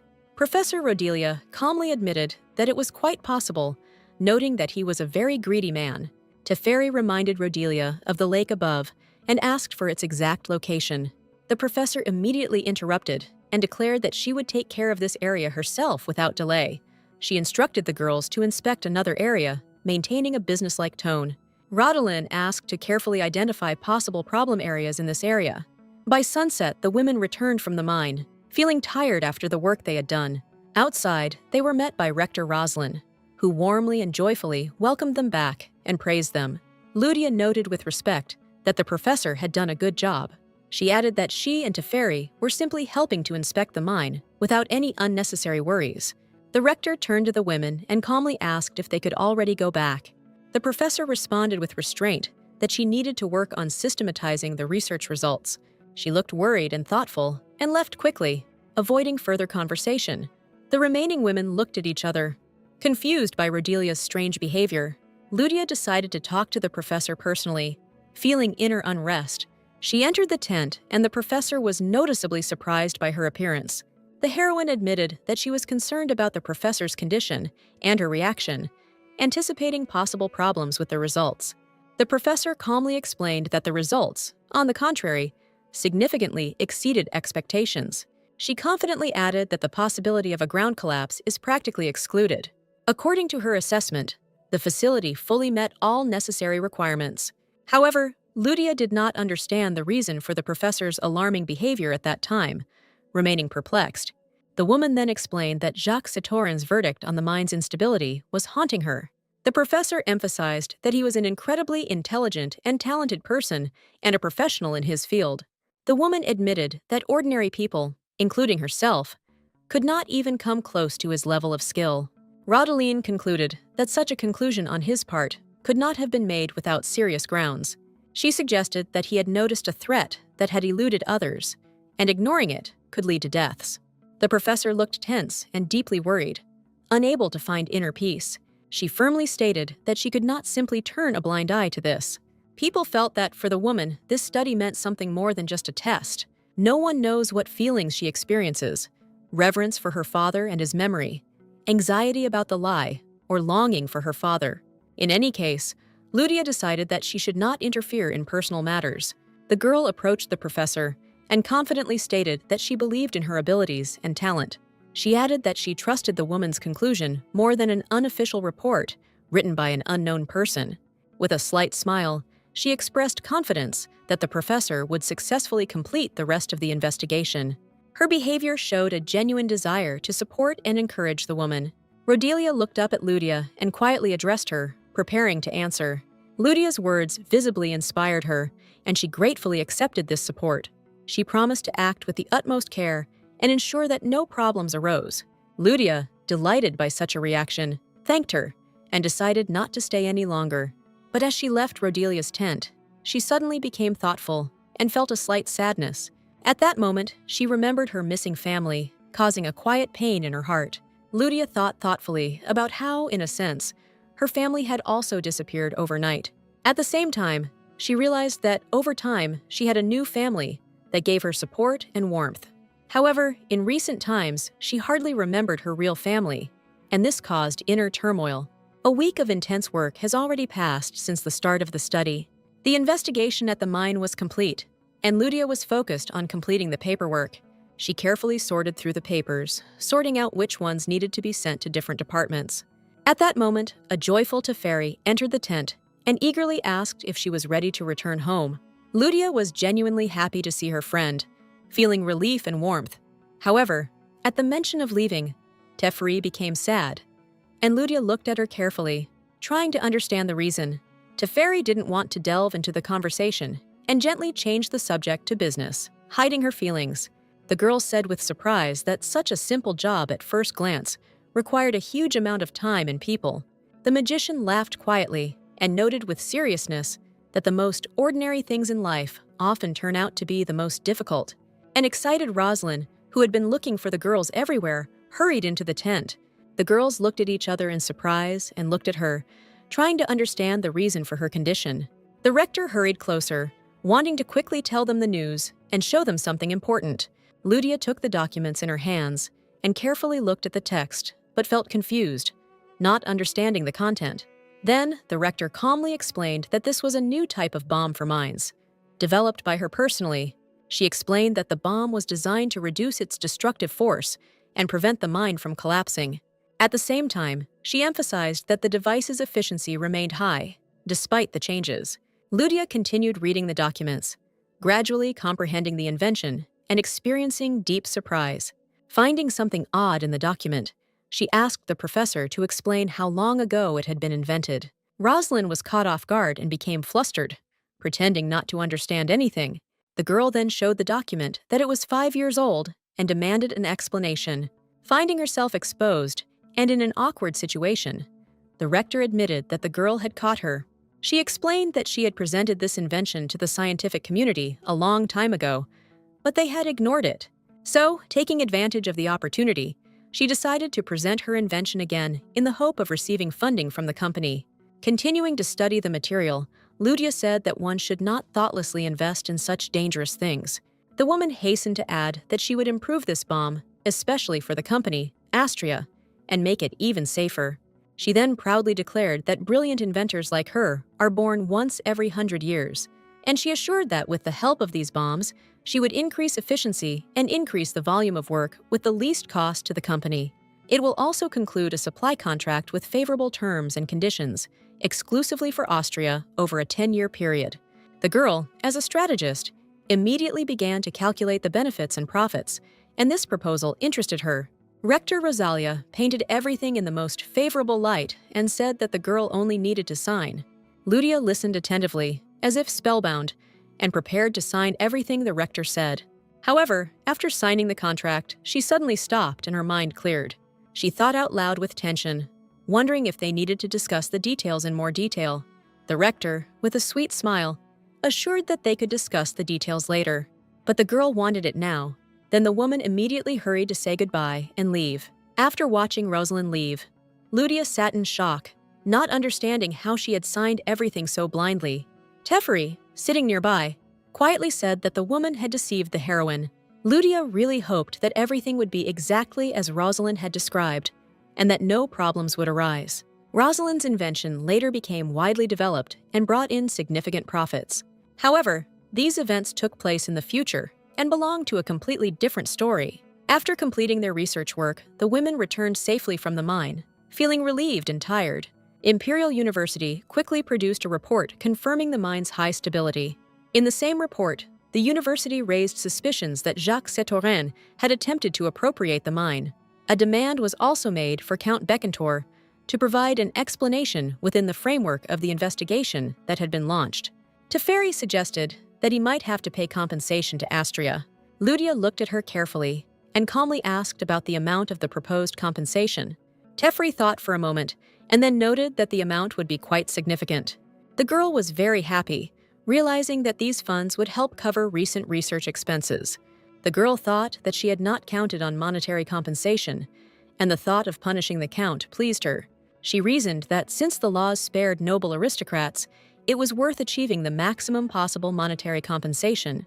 The girls arrived at their destination and said a sweet goodbye before parting. Lydia went straight to work because she had a lot of paperwork to prepare. On the way, she reflected that the amount of work would probably turn out to be much greater than she thought. She thought with a little trepidation that it must have been difficult for Ardina, the assistant, to cope alone. Entering the office, Lydia saw her assistant, who greeted her with noticeable joy. The heroine was confused, noticing the unusual cleanliness, and thought about the reasons for what was happening. She thought with bewilderment that the office was usually a mess of papers, and she was surprised by the absence of papers, assuming that the assistant could have gotten rid of all the documents. The girl hurried up to her boss and handed her the document. She calmly explained that she had systematized the work to make it easier to navigate. She also asked her boss to take a look and check if everything was done correctly and conveniently.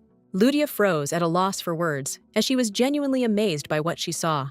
The heroine hastened to find out where the girl had learned such a level of organization. Ardina smiled shyly and admitted that she learned everything thanks to Lydia. In the original story, Ben fell in love with Ardina. He fell in love with her for her beautiful appearance, kind heart, and gentle nature. Lydia caught herself thinking that she herself could fall in love with her. At this moment, the girl interrupted her thoughts, informing her about a visitor who had arrived. Lydia was surprised and asked again which visitor exactly they were talking about. The girl began to describe in detail what this man looked like. The boss cautiously asked if it was a man with long blonde hair. A familiar image immediately appeared in her mind, and she wondered if it was really him. Ludia asked cautiously that this man must be incredibly handsome. Ardina confirmed her superior's words and asked how Ludia could have known this.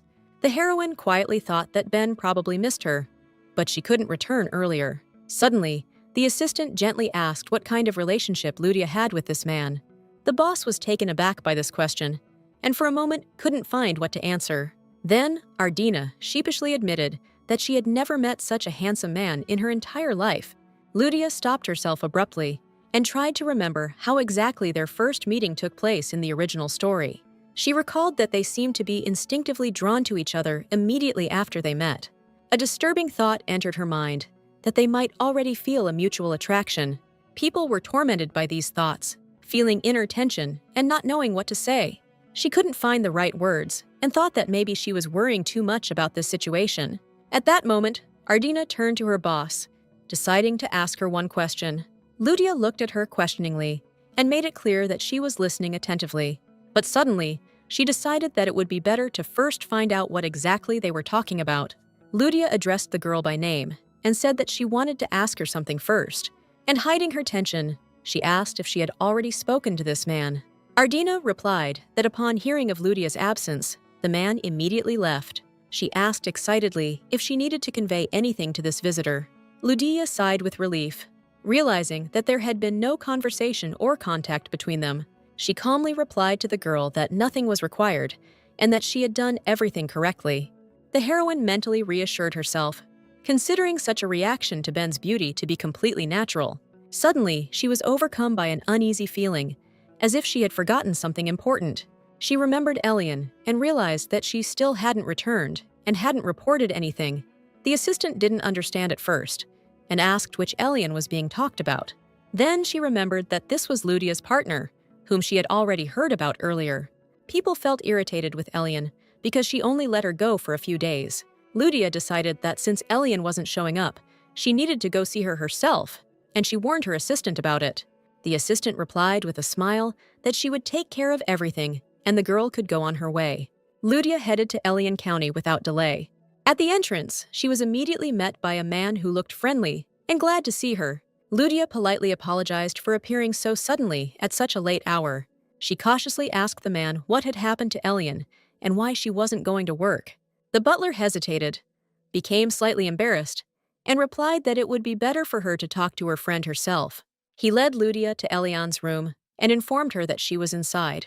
The heroine quietly knocked on the door and called Elen, but she did not answer. The man added that she could come in and thought that there wouldn't be any problems when she saw Ludia. The girl listened to the butler and carefully opened the door, deciding to go inside. She entered the room, and it was dark, and there was an uneasy silence. A girl was sitting on the bed, acting strangely and coldly asking who it was, reminding him that she had asked not to let anyone in. Ludia looked at her friend in confusion, not understanding the reason for her sudden change. The heroine quietly turned to her and said that it was she, Ludia. Elen looked up, but didn't recognize her, and asked in bewilderment, which Ludia? The heroine approached cautiously and asked with excitement what had happened and how it had come to this. It hurt her to see her friend in such a state. She came closer and asked what had happened to her and if she was sick, but there was silence in response. Then Ludia desperately asked her to say at least something, and in response, I heard a quiet muttering, the girl repeating what she should do now. She also spoke about someone's disappearance. Then she began to scream louder and repeat the words that she had disappeared. Ludia asked in horror who they were talking about. Elen burst into tears, meaning her beloved grandmother. Her grandmother was Countess Lordaman Acilio Peliotin. The girl's parents were very busy people, and the girl was raised by her grandmother. Elen has mentioned more than once that she loves her grandmother more than her parents. The grandmother took care of her and taught her culture and manners, and also instilled aesthetic taste in her granddaughter. Ludia knew about their close connection, but she could not have imagined that her friend would experience the loss so hard. This is the first time she sees Elen in this state. In the original story, she was just a primitive villain and a fool who bothered the crown prince. But now the heroine understands that Elen has been kind to her in many ways lately. Could it be that Ludia was wrong about her, and she is not as simple and not as evil as she seems? These thoughts did not give the girl any peace, because she thought that the girl did not go to work because she was hanging out somewhere. She felt awkward for a moment because of this and guiltily handed her friend a handkerchief. She took it and thanked him. Lydia sat down next to her and asked if she felt a little better. Her friend answered that yes. Then the heroine asked the girl to tell in more detail about her grandmother's death. Elen replied that she had not been feeling well for a long time. She began to lose her memory and sometimes did not recognize her own granddaughter. She also suddenly started getting up at night and walking. Lydia immediately noted to herself that this was very similar to sleepwalking and dementia, and she asked to clarify whether the grandmother had died in the middle of the night. The girl replied that things didn't quite happen that way. The grandmother left home and did not return, and the parents went looking for her. All searches were in vain, and 10 days have passed since she went missing, but she has still not been found. She listened attentively to her friend and thought that the elderly woman would hardly have gone far, and that they still couldn't find her. And then she gently asked Elen if she knew whether her grandmother had been involved in anything bad. The girl replied, confused, that she didn't know such details, but everyone loved her grandmother and cared for her. Then Lydia decided to voice the possibility that her grandmother might have secretly moved to another estate. Elen replied that her parents had thought about another estate and had tried to get permission to look in the houses of other lords. But none of the lords agreed. Developing this thought, the girl suddenly clutched her heart, assuming that something bad had happened to her grandmother, and she began to list possible tragedies and horrors and fell into even greater despair. Lydia asked her to pull herself together and not to despair ahead of time, but Lydia thought that given the girl's relationship, she still needed to be careful and not interfere in this situation. But on the other hand, she felt sorry for her friend on a purely human level, and it's difficult to simply watch someone else suffer from the outside. And suddenly, sighing with pity, the girl replied that she would help her friend. She couldn't believe her eyes and asked again if it was true or if she imagined it. Lydia said that of course it was true. First, she would go home and think about everything there, and advised her friend to come to her senses. Gather your strength, eat and tidy yourself up, because when Grandma shows up, she doesn't want to upset her with such a look. Elen listened to her friend without question and said that she would do everything. Lydia smiled and encouraged her friend, saying that everything would be fine. She also added that she had had a difficult day herself, so they both needed rest and peace now. Elen listened to her friend with gratitude, and she truly began to feel hopeful. Lydia said goodbye once again and promised to return tomorrow with a fresh head and thoughts. Suddenly, Elen quietly admitted that she was feeling worse here alone, and she expressed a desire to return to work starting tomorrow. Lydia thought it was a good idea and supported her friend. Upon returning to work, Lydia immediately began searching for Elen's grandmother, and she asked Ardina to distribute all the personal questionnaires by region, age, and religion. She also asked the assistant to separate the documents of criminals who committed crimes against the elderly. She also had another important assignment for her assistant. He listened attentively to his boss. Lydia asked to contact all the traders in one area, as they might have seen or known something. The woman also added that the man should collect all the data of other traders in nearby regions. Even though all this seemed strange and new to him, he replied that he would do everything. The boss also asked if they had contacted the Informants Guild, and the assistant responded approvingly. The girl was pleased with this answer and said that she would then send a request for cooperation to the Imperial Court.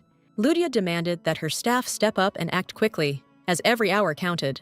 10 days have passed since the Countess's disappearance, and they cannot delay, otherwise it may be too late. Suddenly, an assistant approached Lydia and cautiously addressed her boss.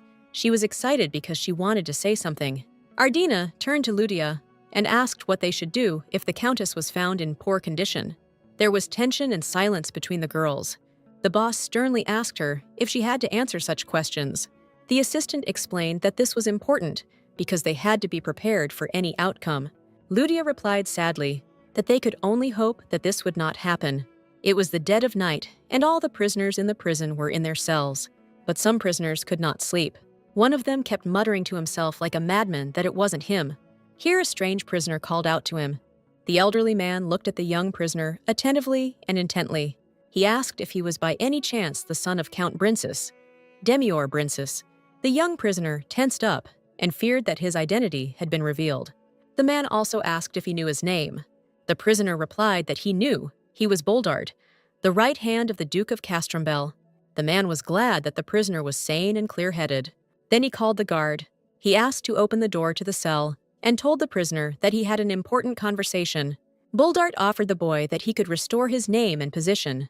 He also has the power to make him forget Count Brinces's family. To which the guy brazenly replied that he didn't need it. There is only one thing that interests him, and a man can help him.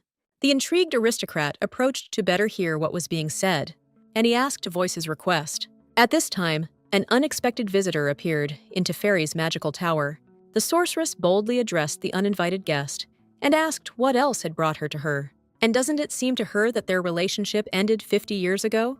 The guest only smirked at these words and said that Teferi was still just as cold. And also, seeing the magician's new appearance, she added that she seemed to understand why the girl considered her a younger sister. And laughing, she said that she would never have thought that a magician of such a level would wear children's dresses. Listening attentively to the guest, Teferi wondered with whom the girl had spoken about her. She was interested in the question of whether she had already seen Ludia and whether it was about her now. The guest continued, as if jokingly, that she had spoken with a representative of Austria who had not yet paid her tax. Teferi didn't believe Augusta's words and asked to stop this empty talk about taxes. After all, the real reason Augusta dated the girl was because Teferi and Ludia had become close. And with a lesson, she reminded the guest that 50 years ago, she was the same and had not changed at all. The magician reproached Augusta for suddenly deciding to appear now after such silence. The guest said that the magician was mistaken. She had not been silent all this time, but had been inactive, and now she considered it necessary to make a move.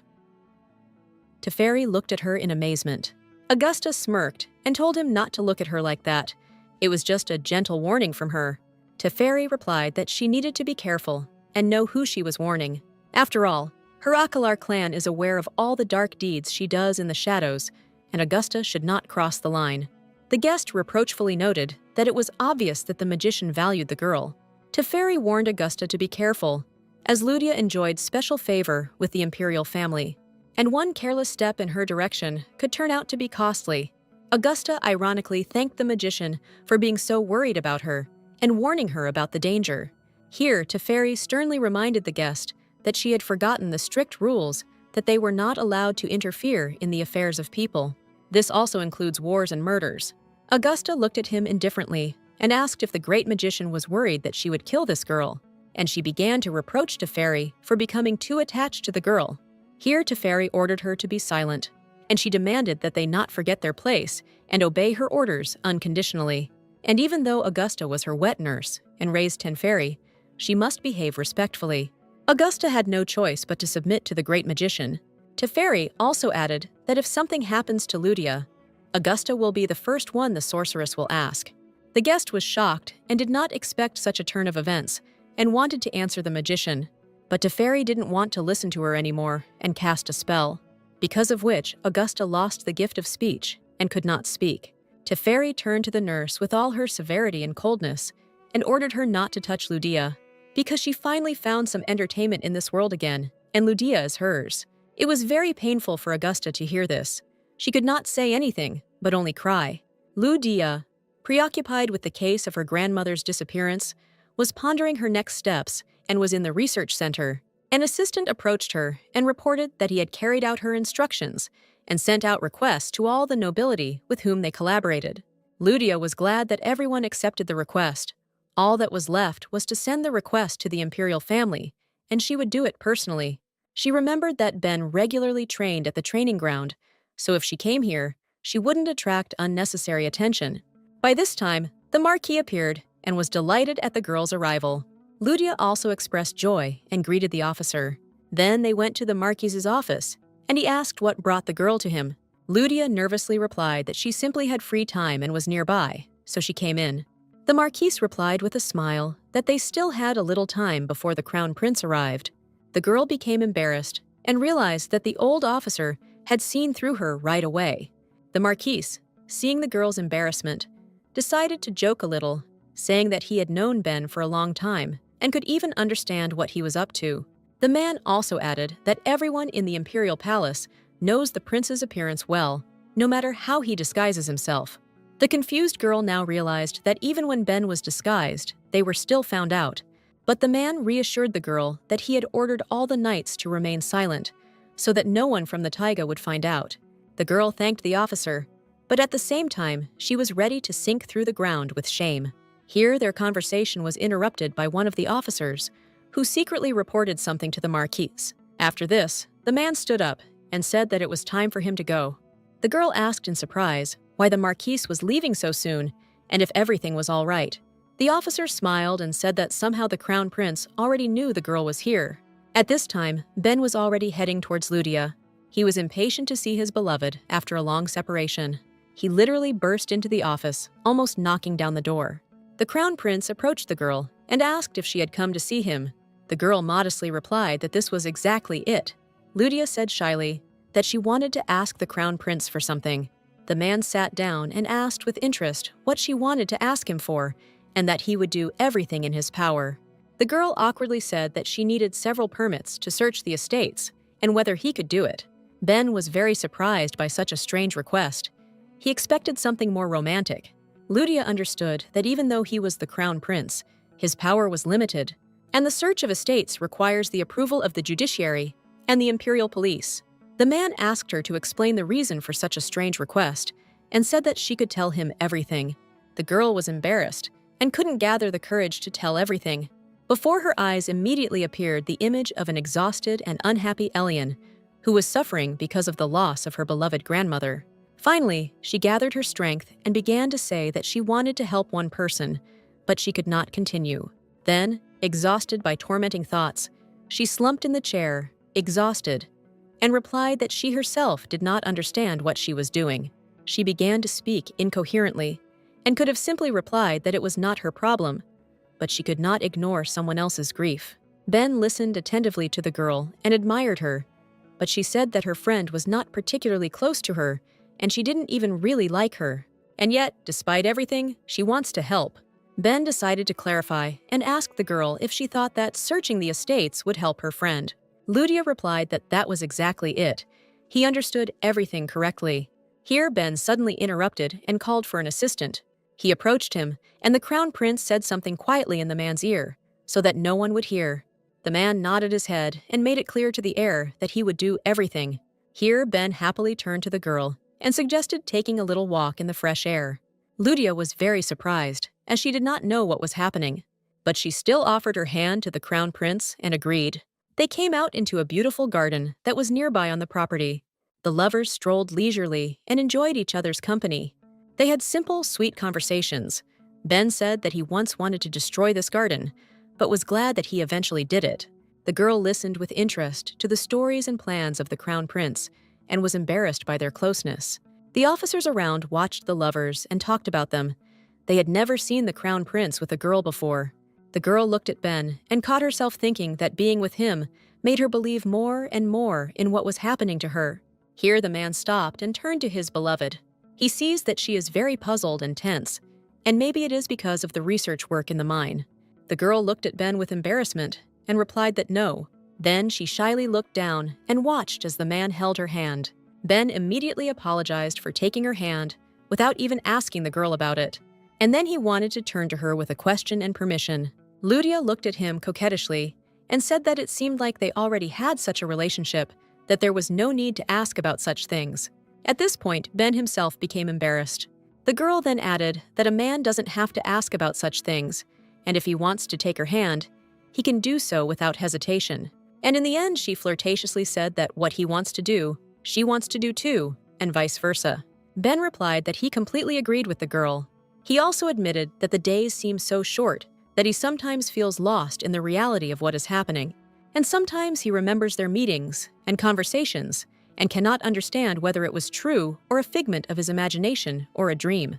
Ludia replied that she understood him perfectly and that the same thing was happening to her. Sometimes meeting the most popular man in the empire seems like a dream to her, so sometimes she slows down to savor the moment and feel it longer. The girl then apologized for coming to the crown prince with such a strange request. The man replied that she could always turn to him with any request and tell him everything. He even insisted on it. But many eyes are watching him, especially the Marchioness of O'Connell. Ludia listened attentively to the man and his explanations about why he was sometimes secretive and cold. He admitted that he felt awkward about it, and he said that not everyone can love him, knowing what he really is. The girl looked at Ben with sympathy, and she wanted to support and encourage him. She considered him the best. She said that she was not at all embarrassed by his coldness and rationality, since he saw wonderful qualities in him. The man wanted to object to her, but she gently took his hand, stopping his words. She noticed that his palms were wet with excitement. Lydia realized that Ben was nervous and trying to hide it.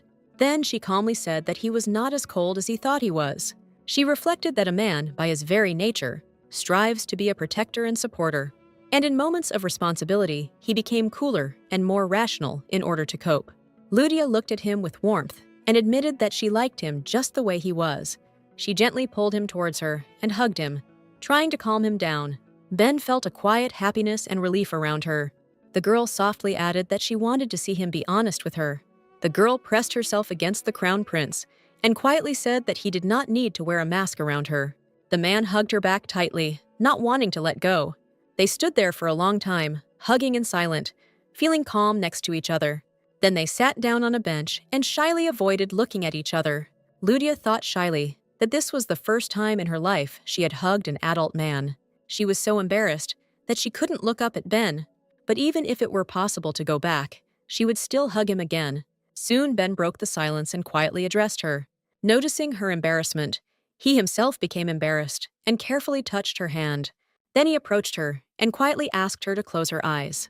The girl became embarrassed, quietly asked him again, and still obediently closed her eyes. She thought to herself excitedly, trying to understand what was about to happen. The sudden thought made her close her eyes even tighter, deciding that this was the next step after hugging and Ben would kiss her. But Ben gently took her hand and told her not to open her eyes or peek until he said so. When the man spoke, Lydia carefully opened her eyes and was confused, not understanding what was happening. When he removed his hand, she noticed a ring on her finger. Lydia was very surprised and did not expect such a turn of events. The man calmly explained that he had prepared this gift especially for her. He recounted how his sister had tried to dissuade him from this decision, explaining that it might embarrass her. But he remained determined and wanted her to accept this gift. Ben proudly added that this ring was blessed by the goddess of hope and love. The girl couldn't take her eyes off the ring and admired it with delight. The man warmly explained that such a ring is given to a loved one as a wish for health and well-being. Then he gently kissed her hand and quietly wished that the ring would always protect her. The girl asked eagerly whether this ring would protect her and whether it had any special properties. The man calmly replied that the ring had no magical properties, and he added sheepishly that it was just a popular gift among couples in love. The girl thought with a soft smile that this ring was meant for those who love each other. She noted with admiration that the ring looked beautiful and fit her finger perfectly. Then the girl admitted that she had also prepared a small gift for him and that he would soon find out about it. But for now, it was a secret. She wondered thoughtfully if the gift she had prepared for Ben was ready yet. The man admitted with interest that he was eagerly awaiting what she would give him. He then reminded Lydia of the request she had originally made of him. The girl excitedly apologized for disturbing him and asked him not to overdo it. Ben happily said that he could issue a temporary permit to search the area. Lydia looked at him in surprise, unable to believe that it was true. The man confidently added that he still wanted to help her friend in a difficult situation. Lydia thanked him with a smile, feeling deeply grateful and proud that she had such a great boyfriend. Then he gently remarked that it was time for him to return to his duties. He kissed her tenderly and quietly, promised that next time he would find her himself. The lovers hugged each other tightly, not wanting to let go of each other and say goodbye so quickly. But duty called him, and before leaving, he asked her to take care of herself. Lydia went about her business, knowing that a lot of work lay ahead of her. She entered the office and recalled with pleasant warmth the moments she had experienced just recently. The girl was immediately greeted joyfully by her assistant in the office. The manager acknowledged the good work of her employees and sincerely thanked them. The assistants modestly replied that it was not worth thanking, because it was their job, and they did everything possible. The man pulled out documents and said that he had collected all the information about the crimes and disappearances. Only 32 cases have been recorded in the last 5 years. Having taken the documents for review, the boss noted that it was not that much and that this was encouraging. She began to carefully study the materials and noted that all the perpetrators of 10 crimes on the list were caught. The boss told the assistant that they should focus on simple disappearances for now. Here, Ludia remembered that in her world, investigating the disappearances of people was much easier. This was explained by the fact that in the modern world, there are CCTV cameras that help quickly find criminals. The girl thoughtfully thought that if the woman were kidnapped, they could negotiate with the criminal. The boss asked her assistant what was the farthest city the trade carts could reach from Elian's house. The man looked at the map and pointed out the nearest settlements. Ludia listened attentively and came up with the following plan of action.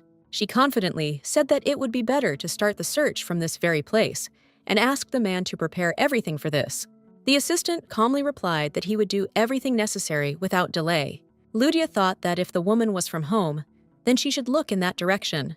Then the boss noted the good work done and decided that it was time to finish for the day. She suggested waiting for more information until tomorrow, as new information would still be coming in. Then Ludia reminded them that they were doing this for Elen, who was part of their company. The staff unquestioningly confirmed the girl's thoughts and said that they were all part of the same family. Then Ludia turned to Ardina, deciding to tell her something important. The assistant was happy to be left in charge of the case and to be kept up to date with all the new information. Ludia also delighted the staff by saying that Elen would be joining them tomorrow. And given her difficult emotional situation, she asked not to put too much pressure on the girl. Ardina replied that she would, of course, help Elen with her work processes, and also asked if her boss was leaving. The supervisor calmly explained that she needed to obtain a temporary permit to search the premises. She added that they would have to mobilize every mercenary soldier they could to meet the deadline. Ludia gently told the girl that there was a lot of work ahead, so it was better for everyone to rest now. The assistant nodded to her boss and readily replied that she would do so. Employees gradually began to disperse to their homes, finishing the workday. Ludia and the assistant exchanged a brief, slightly embarrassed glance. The man politely wished his boss a good rest and headed for the exit. Ludia was left alone in the office, feeling tired and thinking about a much-needed vacation.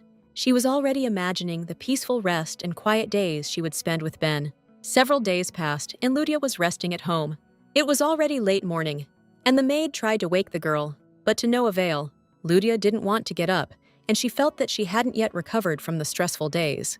Suddenly, Elian's friend burst into the bedroom with a joyful and excited expression on her face. The girl laughed and asked her friend in surprise if she was still sleeping. She added that breakfast time had long passed and lunchtime was approaching. Everyone present was surprised to see Elen in such an unusually high mood. Ludia excitedly asked why Elen had appeared here so suddenly. Elen exclaimed joyfully that she had finally been found after much worry. She then added that her grandmother had been found and was now fine, and she felt relieved. Ludia thought with alarm that this was strange, since only a few days had passed since the search began. A joyful Elen handed her friend the report compiled by their assistant Tesla. She explained that the report indicated where her grandmother had gone and where she was last seen. Elen added that the assistant was going to send people there for further searches. She turned to Ludia with enthusiasm, hoping that this meant a quick meeting with her grandmother. Ludia replied sheepishly that that was probably true, although there was uncertainty in her voice. Then, Ludia took the report and decided to carefully read its contents. In the text, she noticed a strange fact that Count Peliotin was at home that day. It was also mentioned that the traders had seen Elian's grandmother with several men and had already answered similar questions before. Sensing inconsistencies, Ludia asked her friend if she had read the report to the very end. Elen admitted that she only read the beginning and was happy to learn that her grandmother had been found. The friend tensely asked again what exactly Ludia had seen in the report and whether everything was okay. Ludia looked at her carefully and asked if she had told her the whole truth. Elen became noticeably nervous and replied that she was not hiding anything, not understanding what was being discussed. Ludia said reservedly that nothing was clear yet and suggested that she go home. Elen agreed, but admitted that she didn't understand at all what was going on around her. Ludia turned to her assistant and said that she could handle it herself and get herself in order. The assistant bowed politely and quietly left, leaving the hostess alone with her thoughts. Ludia picked up the report again and noticed some disturbing inconsistencies and strange details in it. Without wasting any time, she decided to go to work to check everything out. At the office, she was joyfully greeted by the staff, Assistant Ardina, and Secretary Tesla. The boss asked in all seriousness who wrote the last page of the report. Ardina sheepishly admitted that she had done it and hesitantly raised her hand. Ludia calmly asked to explain why the girl came to this conclusion. The boss began to read the report on Count Peliotin, but suddenly stopped and fell silent. Gathering her strength, she asked why the assistant decided that the count was a criminal who had kidnapped his own mother.